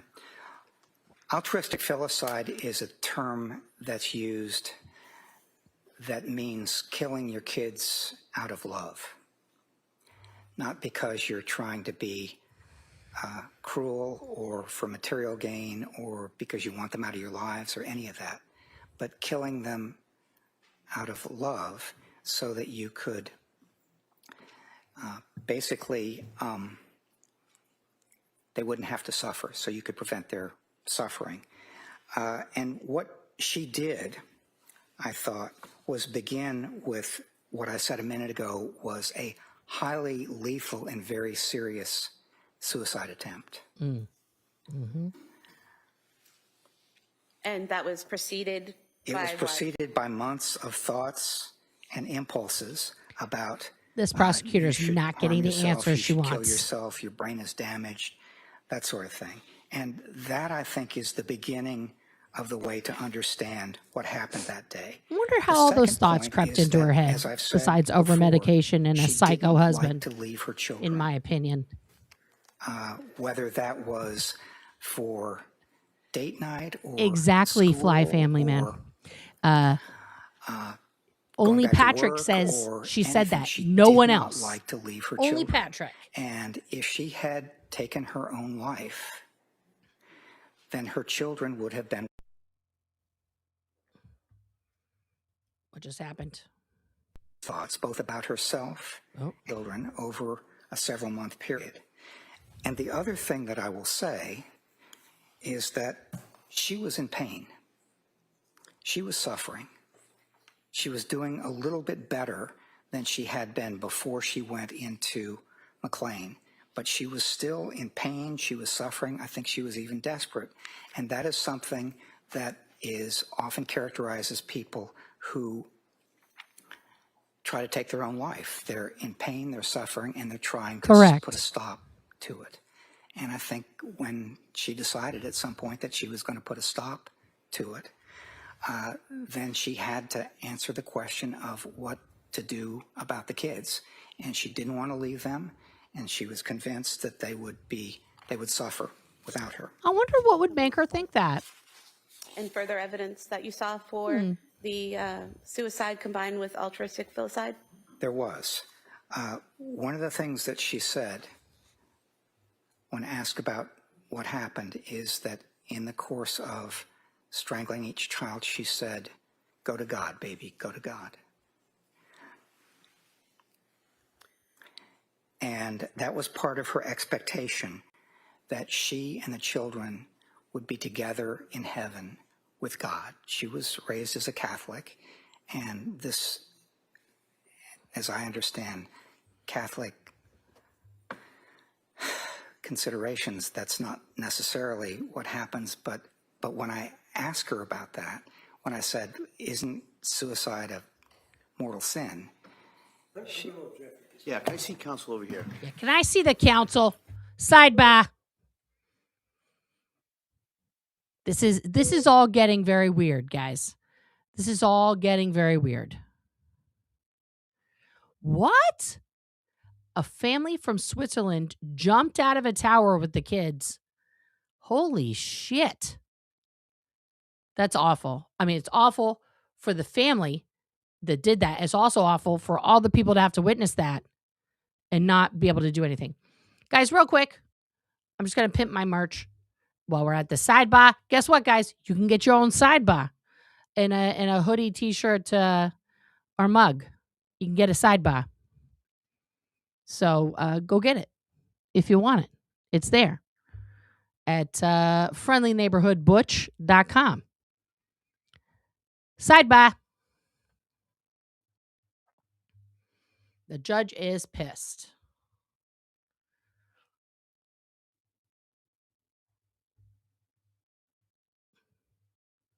My dog is down in my room down the hall, and I can hear her having a huge dream. There you go. Sidebar.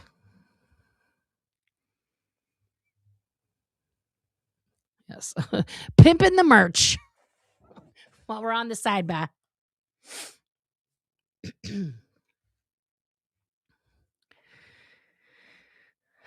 This is, I'm just going to say, from my perspective, listening to this man testify, it is even more clear to me now that this woman was being over-medicated, not just by the doctors, but also I personally believe, this is my theory, by her husband putting these things into her food and beverage, and then suggesting these things to her throughout the last few months. Because according to some internet rumors, which so far haven't turned out to be false, a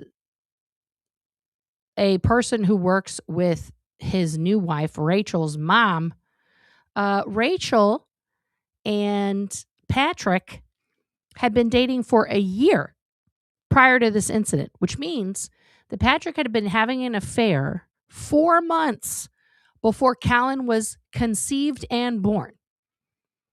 Okay, he was already had a side piece and still managed to impregnate his wife.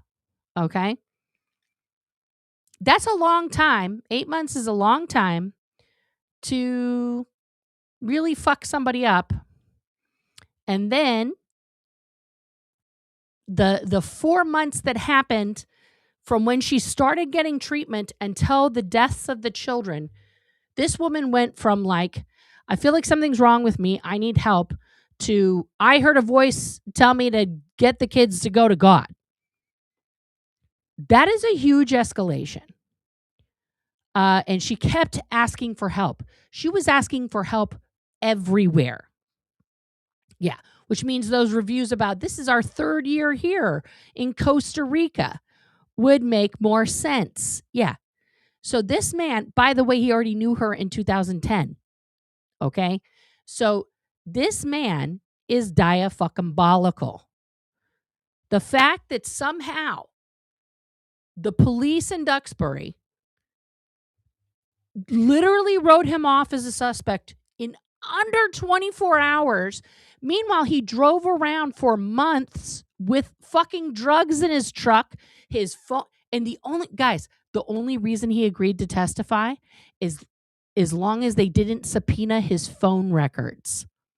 And somehow the prosecution was like, okay, what would we see on the phone records for Patrick, guys, that he doesn't want us to see? Will we see calls between him and Rachel going back to a year prior to this?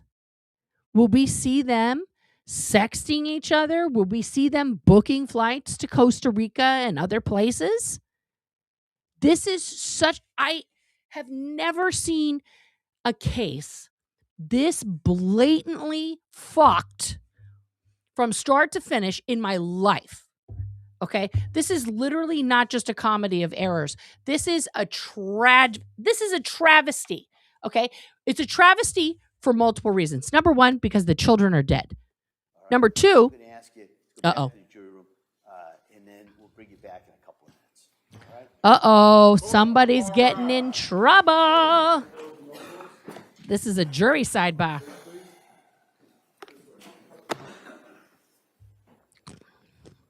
The only phone record that they have of his is the 911 call, and it's not even his phone records. It's the recording that 911 made. Guys, this is so fucking blatantly off the rails here. I cannot even believe it. This judge has had it. And the way this guy, who's actually a sane guy, is breaking down what he found out with her, there's no way. No way. We'll be in a short recess, and I'll come out as soon as I can. Look at him. The judge is pissed. The judge is pissed. They're going to a recess. He's got to go throw some dots or something in his fucking office. This is, yeah. He's pissed right now. So we're in recess. Guys, none of this makes sense. Okay? And the fact that Patrick and his new wife, Rachel, are just, by the way, she's expecting. She's pregnant. She's pregnant. None of this is good. It's weirder than a movie. This script, if written by somebody and trying to be sold to Hollywood, they'd be like, this is so stupid. Everybody's going to see through this. It is so blatantly, obviously, the husband. How would anybody not see? The audience is going to be bored. Can you imagine? Oh, no. Boston's DA office, total fucking disaster scene. Everybody should be fired. These guys should be fired. I hope, number one, I hope Lindsay Clancy is found not guilty, and I hope she fucking sues the state of Massachusetts, the DA's office, the police, everybody for $1 zillion because she deserves every single fucking penny. My God. And I hope somebody locks Patrick up before he kills his next wife and their kids. Jesus Christ. You know why? Because a lot of people can be convinced of a lot of things. A lot of people can be convinced of a lot of things, especially under extreme duress, in immense pain. She was not in a good mental state. The doctor is one of the prosecution's witnesses that interviewed Lindsay 3 years after the incident. Good job, guys. Good job on getting somebody in there. Yeah.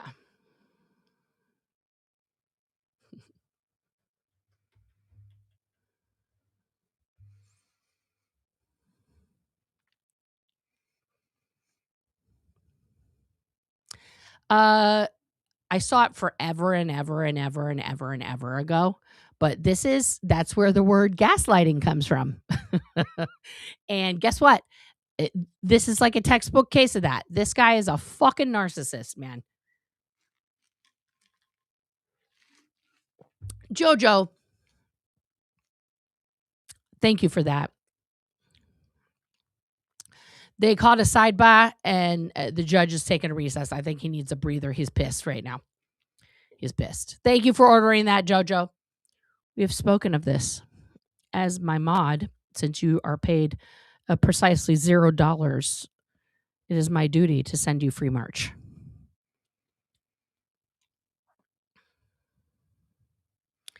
Interesting. Well, the agreement was as long as his phone records didn't come into the trial, he didn't want them in evidence.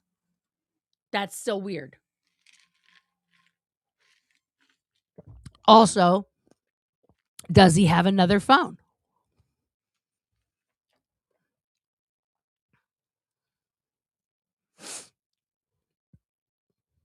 I'll send you more. Yes. Basically, I think he got pissed because the prosecution is trying to manipulate the witness's testimony. That's what I think. But yeah, guys, this is... I don't see how the evidence is speaking. The evidence is speaking. And what it is saying is not guilty. This is wild. Who was on the scene? Patrick? Sure, as the murderer, yeah. I'm not sure who you're saying it was on the scene, Eaglewood. Yeah, and now all 3 children have been cremated. There's no exhumation to determine what really happened to them. You know. It's all, and he sold his house to a former DA out of this office. Oh, I'm sure he had a burner, Rika. I'm with you on that. Don't bet your titties, though. Don't bet away your titties.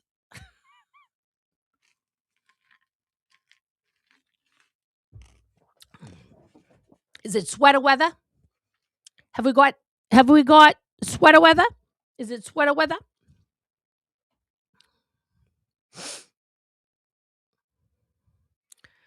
So according to the timeline that's been proposed, Jojo, it was 18 minutes in between, like 10 or 11 minutes between when she fell out of the window and when Patrick appeared.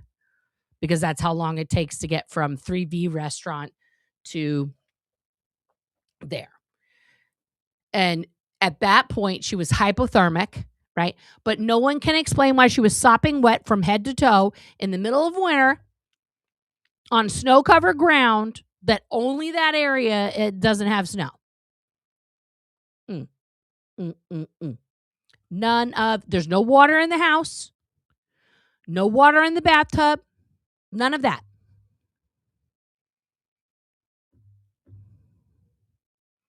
There was an earlier supposition, okay, an earlier theory proposed, of course, by the intrepid investigators of TikTok, that this all took place, the start of her shit took place much earlier, that the window had been open for hours and her room closed off to the kids for several hours so that her body temperature would drop, which would make sense with the amount of cuts on her neck, on both sides, and on both wrists, that there's not a lot of blood.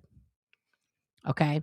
Her blood flow would have been reduced. Okay? Then, after the strangle-a-na-na-na of the children's, he came up and tosses her from the window. Okay. Well, does the cutty, and then throws her out the window, and he thinks, job well done. Okay. Now, after he comes back, she is no dead. She is still breathing. So he has to hose her down, okay, or somebody hoses her down to try and accelerate the hypothermia, which can also kill you, because the temperature that night was 32 degrees and the ground temperature was 30 degrees. So the amount of time for her temperature, even with blood loss, to drop from 98.6 down to 82, that timeline doesn't work without extended exposure to the elements. Okay.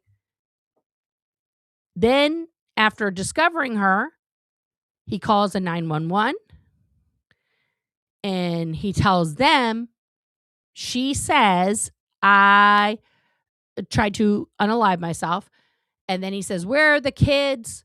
And then no one on 911 hears her say anything. And he says, oh my God, they're in the basement. And he goes to the basement to unwrap the children's, thus getting his DNA all over the bands.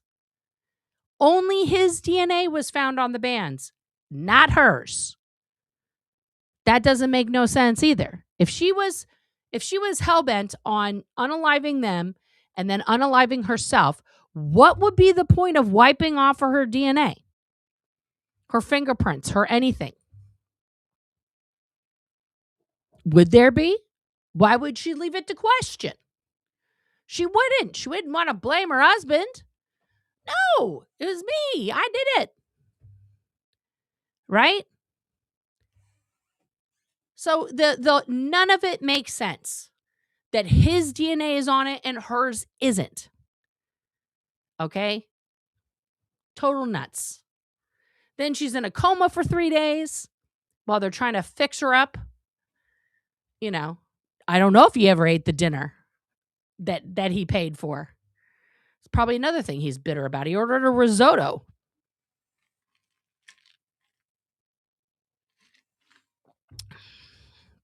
And a power bowl. Yeah.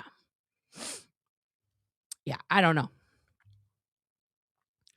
None of it makes sense. None of it is evidence pointing directly at this woman's doing these things.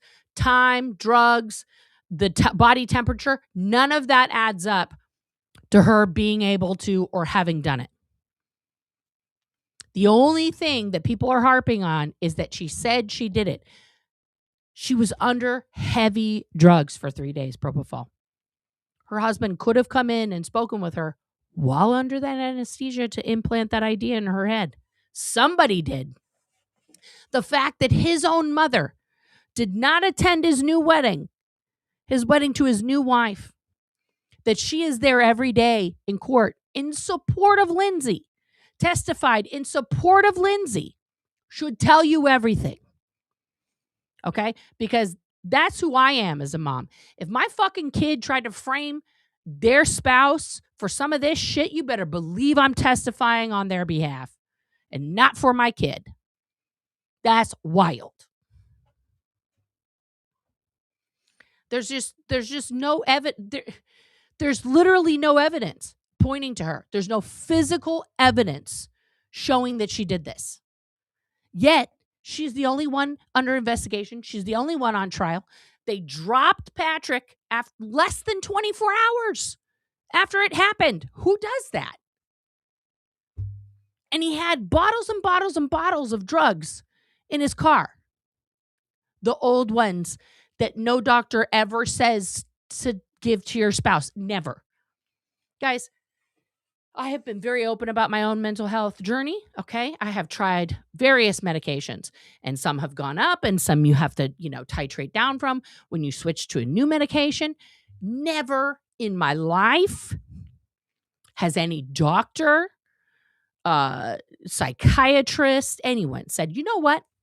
Just you give the extras to your spouse. If you have extra medication, class, where are you supposed to take that medication to? Where are you supposed to take that medication to? To your pharmacy, and you put it in a little bin so that it can be destroyed properly. You don't flush it. You don't throw it away. You're supposed to bring it to the pharmacy. Yeah. Oh my God. They treated her like a hostile witness, and she was fucking fantastic. And the judge got pissed. Well, he got pissed at the last thing because Catholicism came up again. And they're trying to, and then the doctor started trying to talk about mortal sin, and the judge was like, sidebar. So yeah, we're not going to put Catholicism on trial here.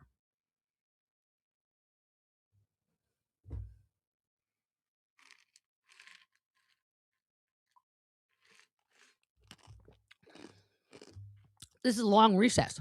What are we doing?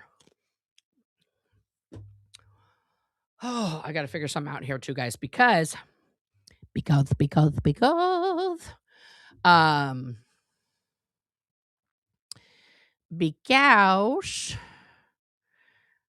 have to drive to an appointment with my child here in approximately a half an hour.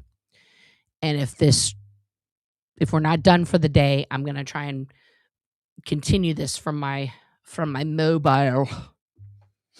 So let me see if I can even get into it here. No, that's not what I want.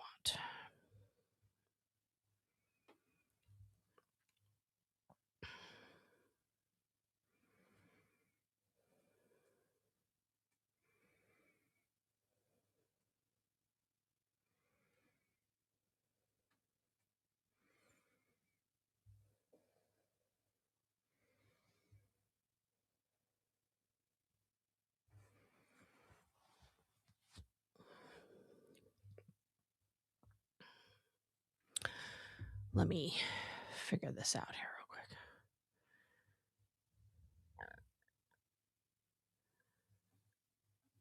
They do seem a little culty. I'm not going to lie.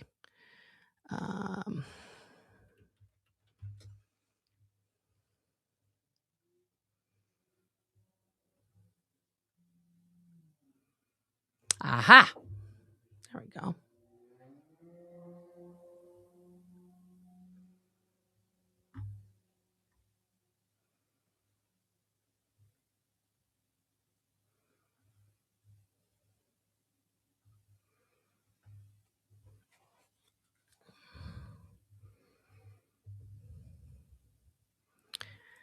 Yeah, you can't just give your medicine away because you're like, "Oh, yay, like this one works for me." Don't do that. Don't do that. I did have a lovely break. Thank you very much, Jojo. Reconnected with nature, and that was really good. Yeah.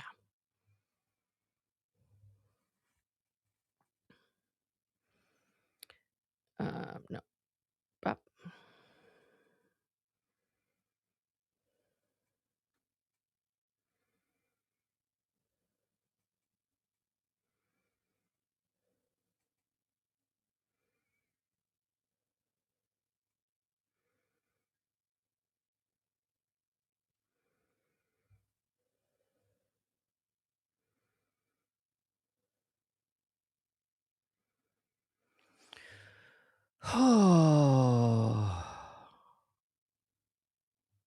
really?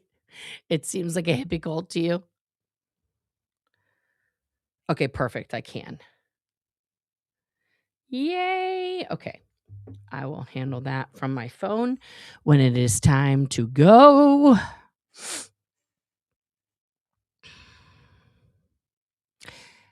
You know what? We brought marshmallows and then we didn't toast them. We were going to, but instead we were playing a game all together, and then it got real late and we were all tired and we went to bed. Yeah. We didn't get to, but that's okay. I had a really good fire going, which kept a lot of the bugs away, which is the most important part. especially for my kids. They are not a fan of the bug portion of nature. So yeah. Do.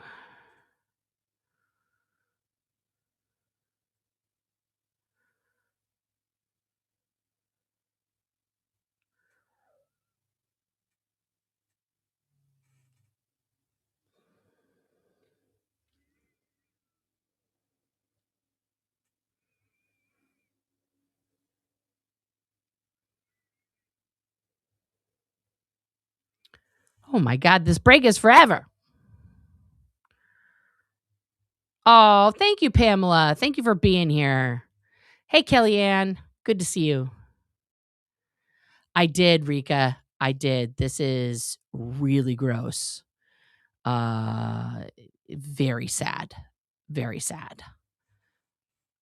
Forest Grove is a town just northwest of where I live. I did get a bunny hatchet. Yes. Yeah. Yes, I did.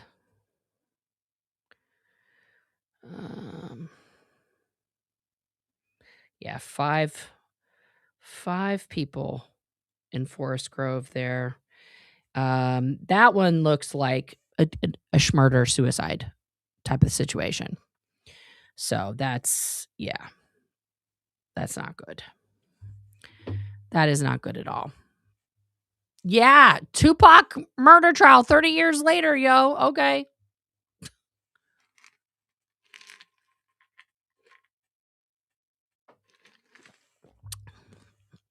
I thought we all knew that Biggie did it. It's not Biggie anymore. I don't know. Everybody involved should be dead, I guess, but apparently not.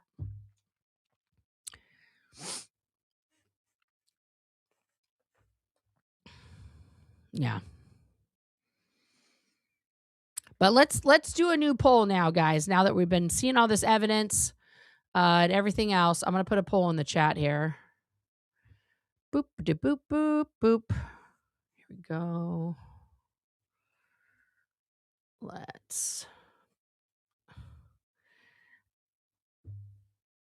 I don't want to pay for premium twice. YouTube should fix that. But anyway.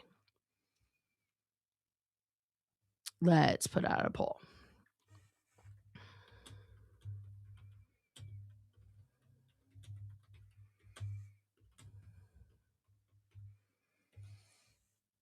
All right, let's get your answers in, guys. Do you think that Lindsay Clancy is guilty?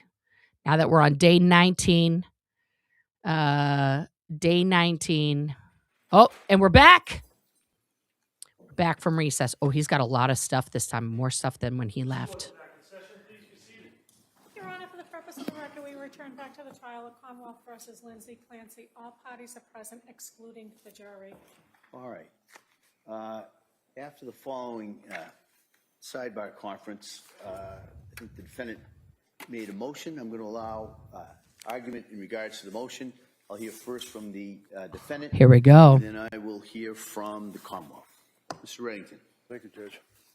Your Honor, this has been obviously a long trial and a lot of work on the part of everybody involved, from the court to the staff to the prosecutors to myself, and needless to say, the strain on Lindsay Clancy. I have to move for a mistrial reluctantly. Yes! The reason is that this is intentional misconduct on the part of the prosecution. Yep. You know that this whole idea of injecting Roman Catholic faith, the concept of mortal sin, for the third time into this trial occurred, I don't even remember now, about a week ago. Yep. And I objected, but before I could get the objection out, Your Honor had us at the sidebar at the same time, and very forcefully, in my opinion, indicated to the jurors that they should not consider that to any degree. At the time, I put on record the fact that I did not feel that I felt that the court's instructions were sufficient. They were forceful. They were right on point. And we moved forward without a motion for a mistrial. I made a tactical decision. But unfortunately, at this point, it's a concern I have because this is just over the top. It's the same thing again, talking about religion, talking about heaven, talking about killing people and the impact or the effect that it would have on Lindsay as well as her children. The fact that this is not the first time that it occurred during the trial, and the prosecution has previously brought up the concept of mortal sin, based on your ruling in the past, in conjunction with the fact that they brought it up again, I believe it was intentional misconduct, and I feel that the court should grant the motion for mistrial. All right, thank you. Commonwealth? Okay, Commonwealth. Your Honor. The question I asked the witness did not ask for any testimony about religion, about Catholicism, about mortal sins, or anything like that. And the slide is still up on the screen. There's nothing on the slide about Catholicism, about mortal sins, about any of that. The witness was explaining his reasoning. I don't think it was intentional on part of the witness either. If we look at his interview of Ms. Clancy, one of the things that this witness has to do is determine whether the defendant knew the wrongfulness of her conduct. And that can be either that it was criminally wrong or morally wrong. And he explored that with her in the interview and asked her about whether she knew it was legally wrong. And she said she had no concept of legal consequences. And then he went on to ask her about moral wrongfulness and about her religion and whether she knew it was morally wrong. And she did say that she had knowledge that suicide was considered sinful. So I believe that's where the witness was going in trying to explain his reasoning. But again, it doesn't matter. Intentionally trying to inflame the jury or cause an issue in this case. I know I certainly wasn't, because I didn't ask a question about her religion or a question that would invoke that kind of response. I asked him to explain what was on the slides, and that's not on the slides. So there was no intentional conduct by the Commonwealth. That was not where I intended to go with this questioning, and I don't think that the witness intended to do any harm either. He was just explaining his rationale. So I would ask that the jury be instructed to disregard the answer, and I can speak to the witness and tell him not to talk about that reasoning for behind his thoughts, that he can testify about his conclusions, but to leave that portion of his reasoning out of his testimony. Well, here's a concern I have, is what the witness did say. Mm-hmm. In regards to go to God, baby, go to God. That was statements that had been made in evidence already. And then he indicated that was part of her expectation, that she and the children would be together in heaven with God. All right. Now we're getting a little closer to problematic area. Then he testified she was raised as a Catholic.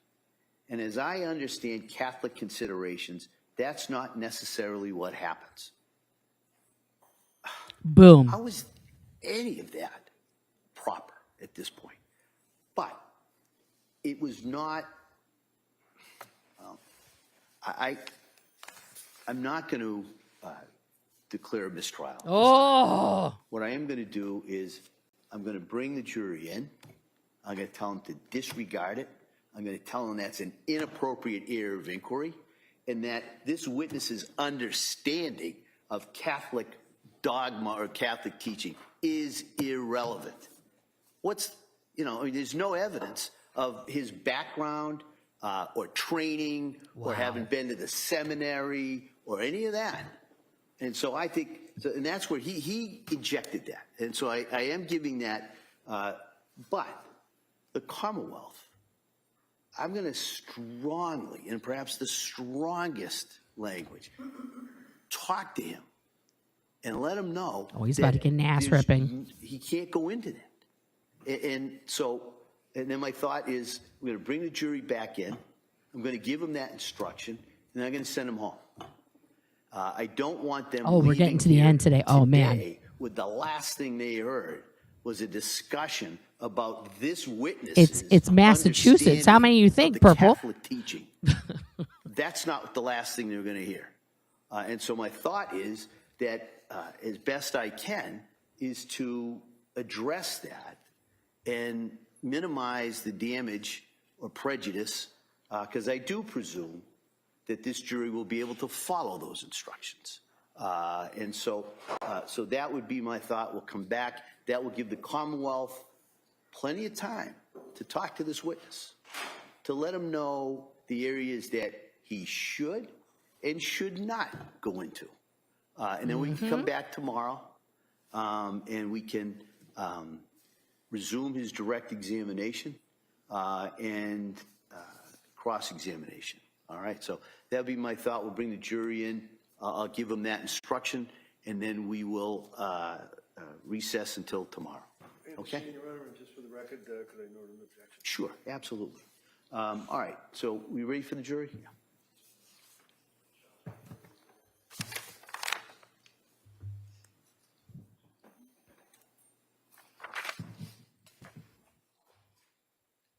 That was close. That was close.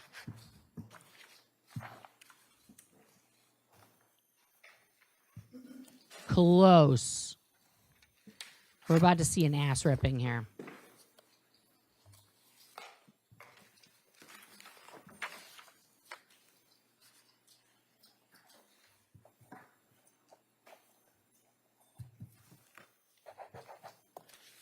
There's a lot of scribbling going on here.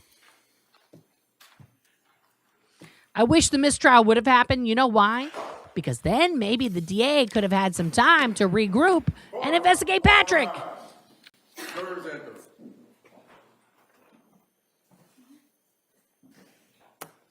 Ma'am, don't be smirking in the courtroom. What's this? Why is this lady mugging? She winked at the camera, the lady in green. She winked at the camera. That's disgusting.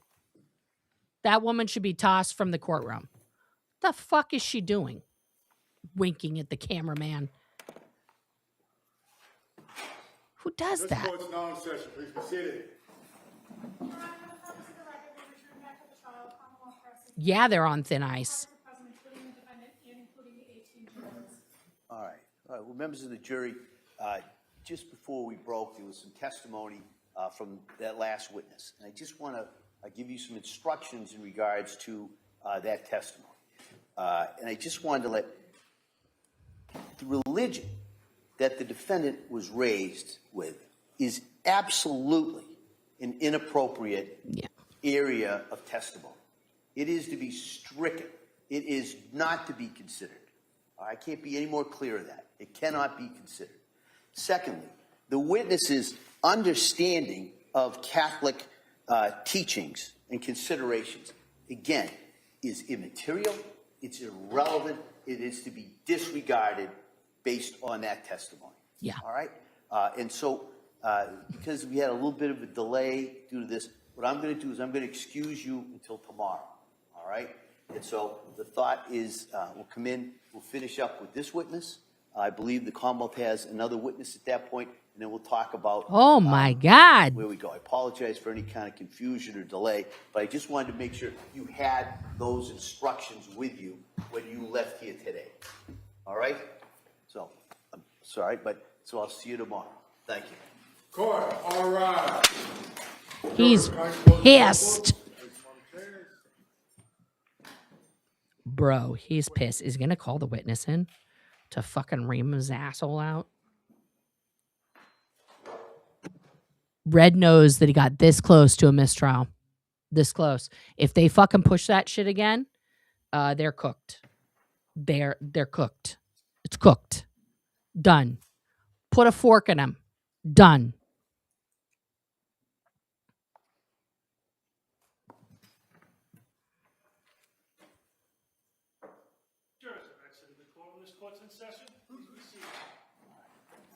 All right.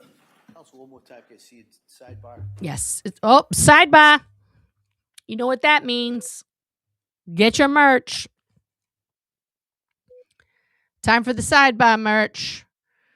It's right there at the new website, the new merch site. Go get your sidebar. Boom.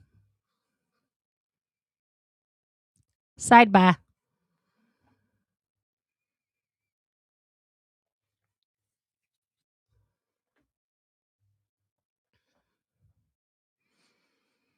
They are so cooked right now, y'all.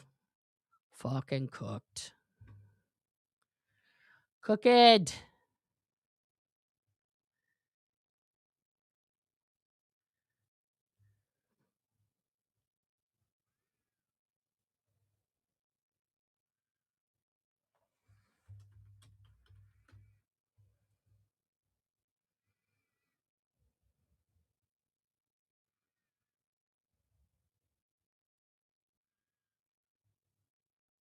He has brass knuckles as paperweights.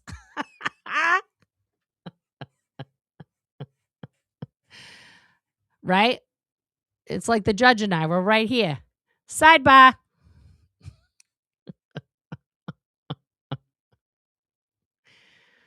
Oh my God, you guys. This is some wild shit. This is literally some wild shit. I'm never, ever not going to say sidebar. Like, for the rest of the court cases that we watch on this channel or anything else, sidebar. I say it in my house now. Like, if I need the kids to come, sidebar. What's interesting is that this is the same judge in the Latricia trial that just got basically tossed. Okay, the conviction got tossed. And he's treating this mental health stuff differently. Could that be racial? That's possible. It is Massachusetts. Could it be that he learned, hot dog, I should have fucking let that shit in all those years ago? Yes. Either is possible. Hopefully, this case helps that other woman out, because we gotta get the discussion of women's health and women's mental health being done by the people who have that lived experience. What? Until tomorrow. The anticipation is that the evidence will be done at some point tomorrow, with the thought that most likely we'll have a charge conference sometime probably tomorrow afternoon, and arguments in charge would be on Wednesday. All right. Subject to change, as they always are. So thank you, everybody, and we'll see you tomorrow morning. Thank you. Thank you. Court, all rise.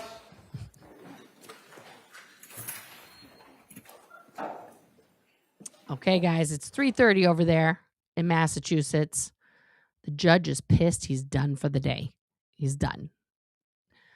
We've been here 4.5 hours. We're going to pause that and stop sharing that right now. Okay. And we're going to, I don't know why I was sharing it twice, but all right. I'm going to call you right back. Yeah. Not, okay, so I'm talking, Latricia. I brought her case up earlier. I showed you a TikTok about the whole thing. We'll go over that case also. I'll bring that up. But yeah, we need to really keep getting this out in the forefront. Tomorrow's going to be interesting because this guy is going to get his ass handed to him. He was doing so good. Then he brought up the Catholic shit. Guys, the Catholic religion is not on trial here. Okay? Yeah. So I'm going to see you guys tomorrow morning. I got to figure out what time I'm starting because of therapy. I think I want to start earlier so we get more of it in, and then we'll have 2 parts tomorrow. 2 parts tomorrow. One is probably going to happen in the second half of the afternoon, or maybe not. I have to figure out math. So I think we're going to start really hella early tomorrow at like maybe 7 a.m. because I have to go at 10 a.m. For an hour. And then I need to, I have an appointment with a friend, guys. I'm going to go see a friend. And then I have a medical appointment tomorrow night. I'm going to do a sleep study. Wish me luck. Yeah, exactly, Sage. Do not piss off the judge. Don't do it. Don't do it. All right, guys, we'll be back tomorrow. This shit is getting wild. I hope to see you there tomorrow. Until then, I still don't have a new opening or closing. I'll work on that also. But thank you guys so much for tuning in. Thank you for the super chats. Thank you to my mod mafia, the best mods in the business. I could not do this without you. And I will see you all on the flippity dippity.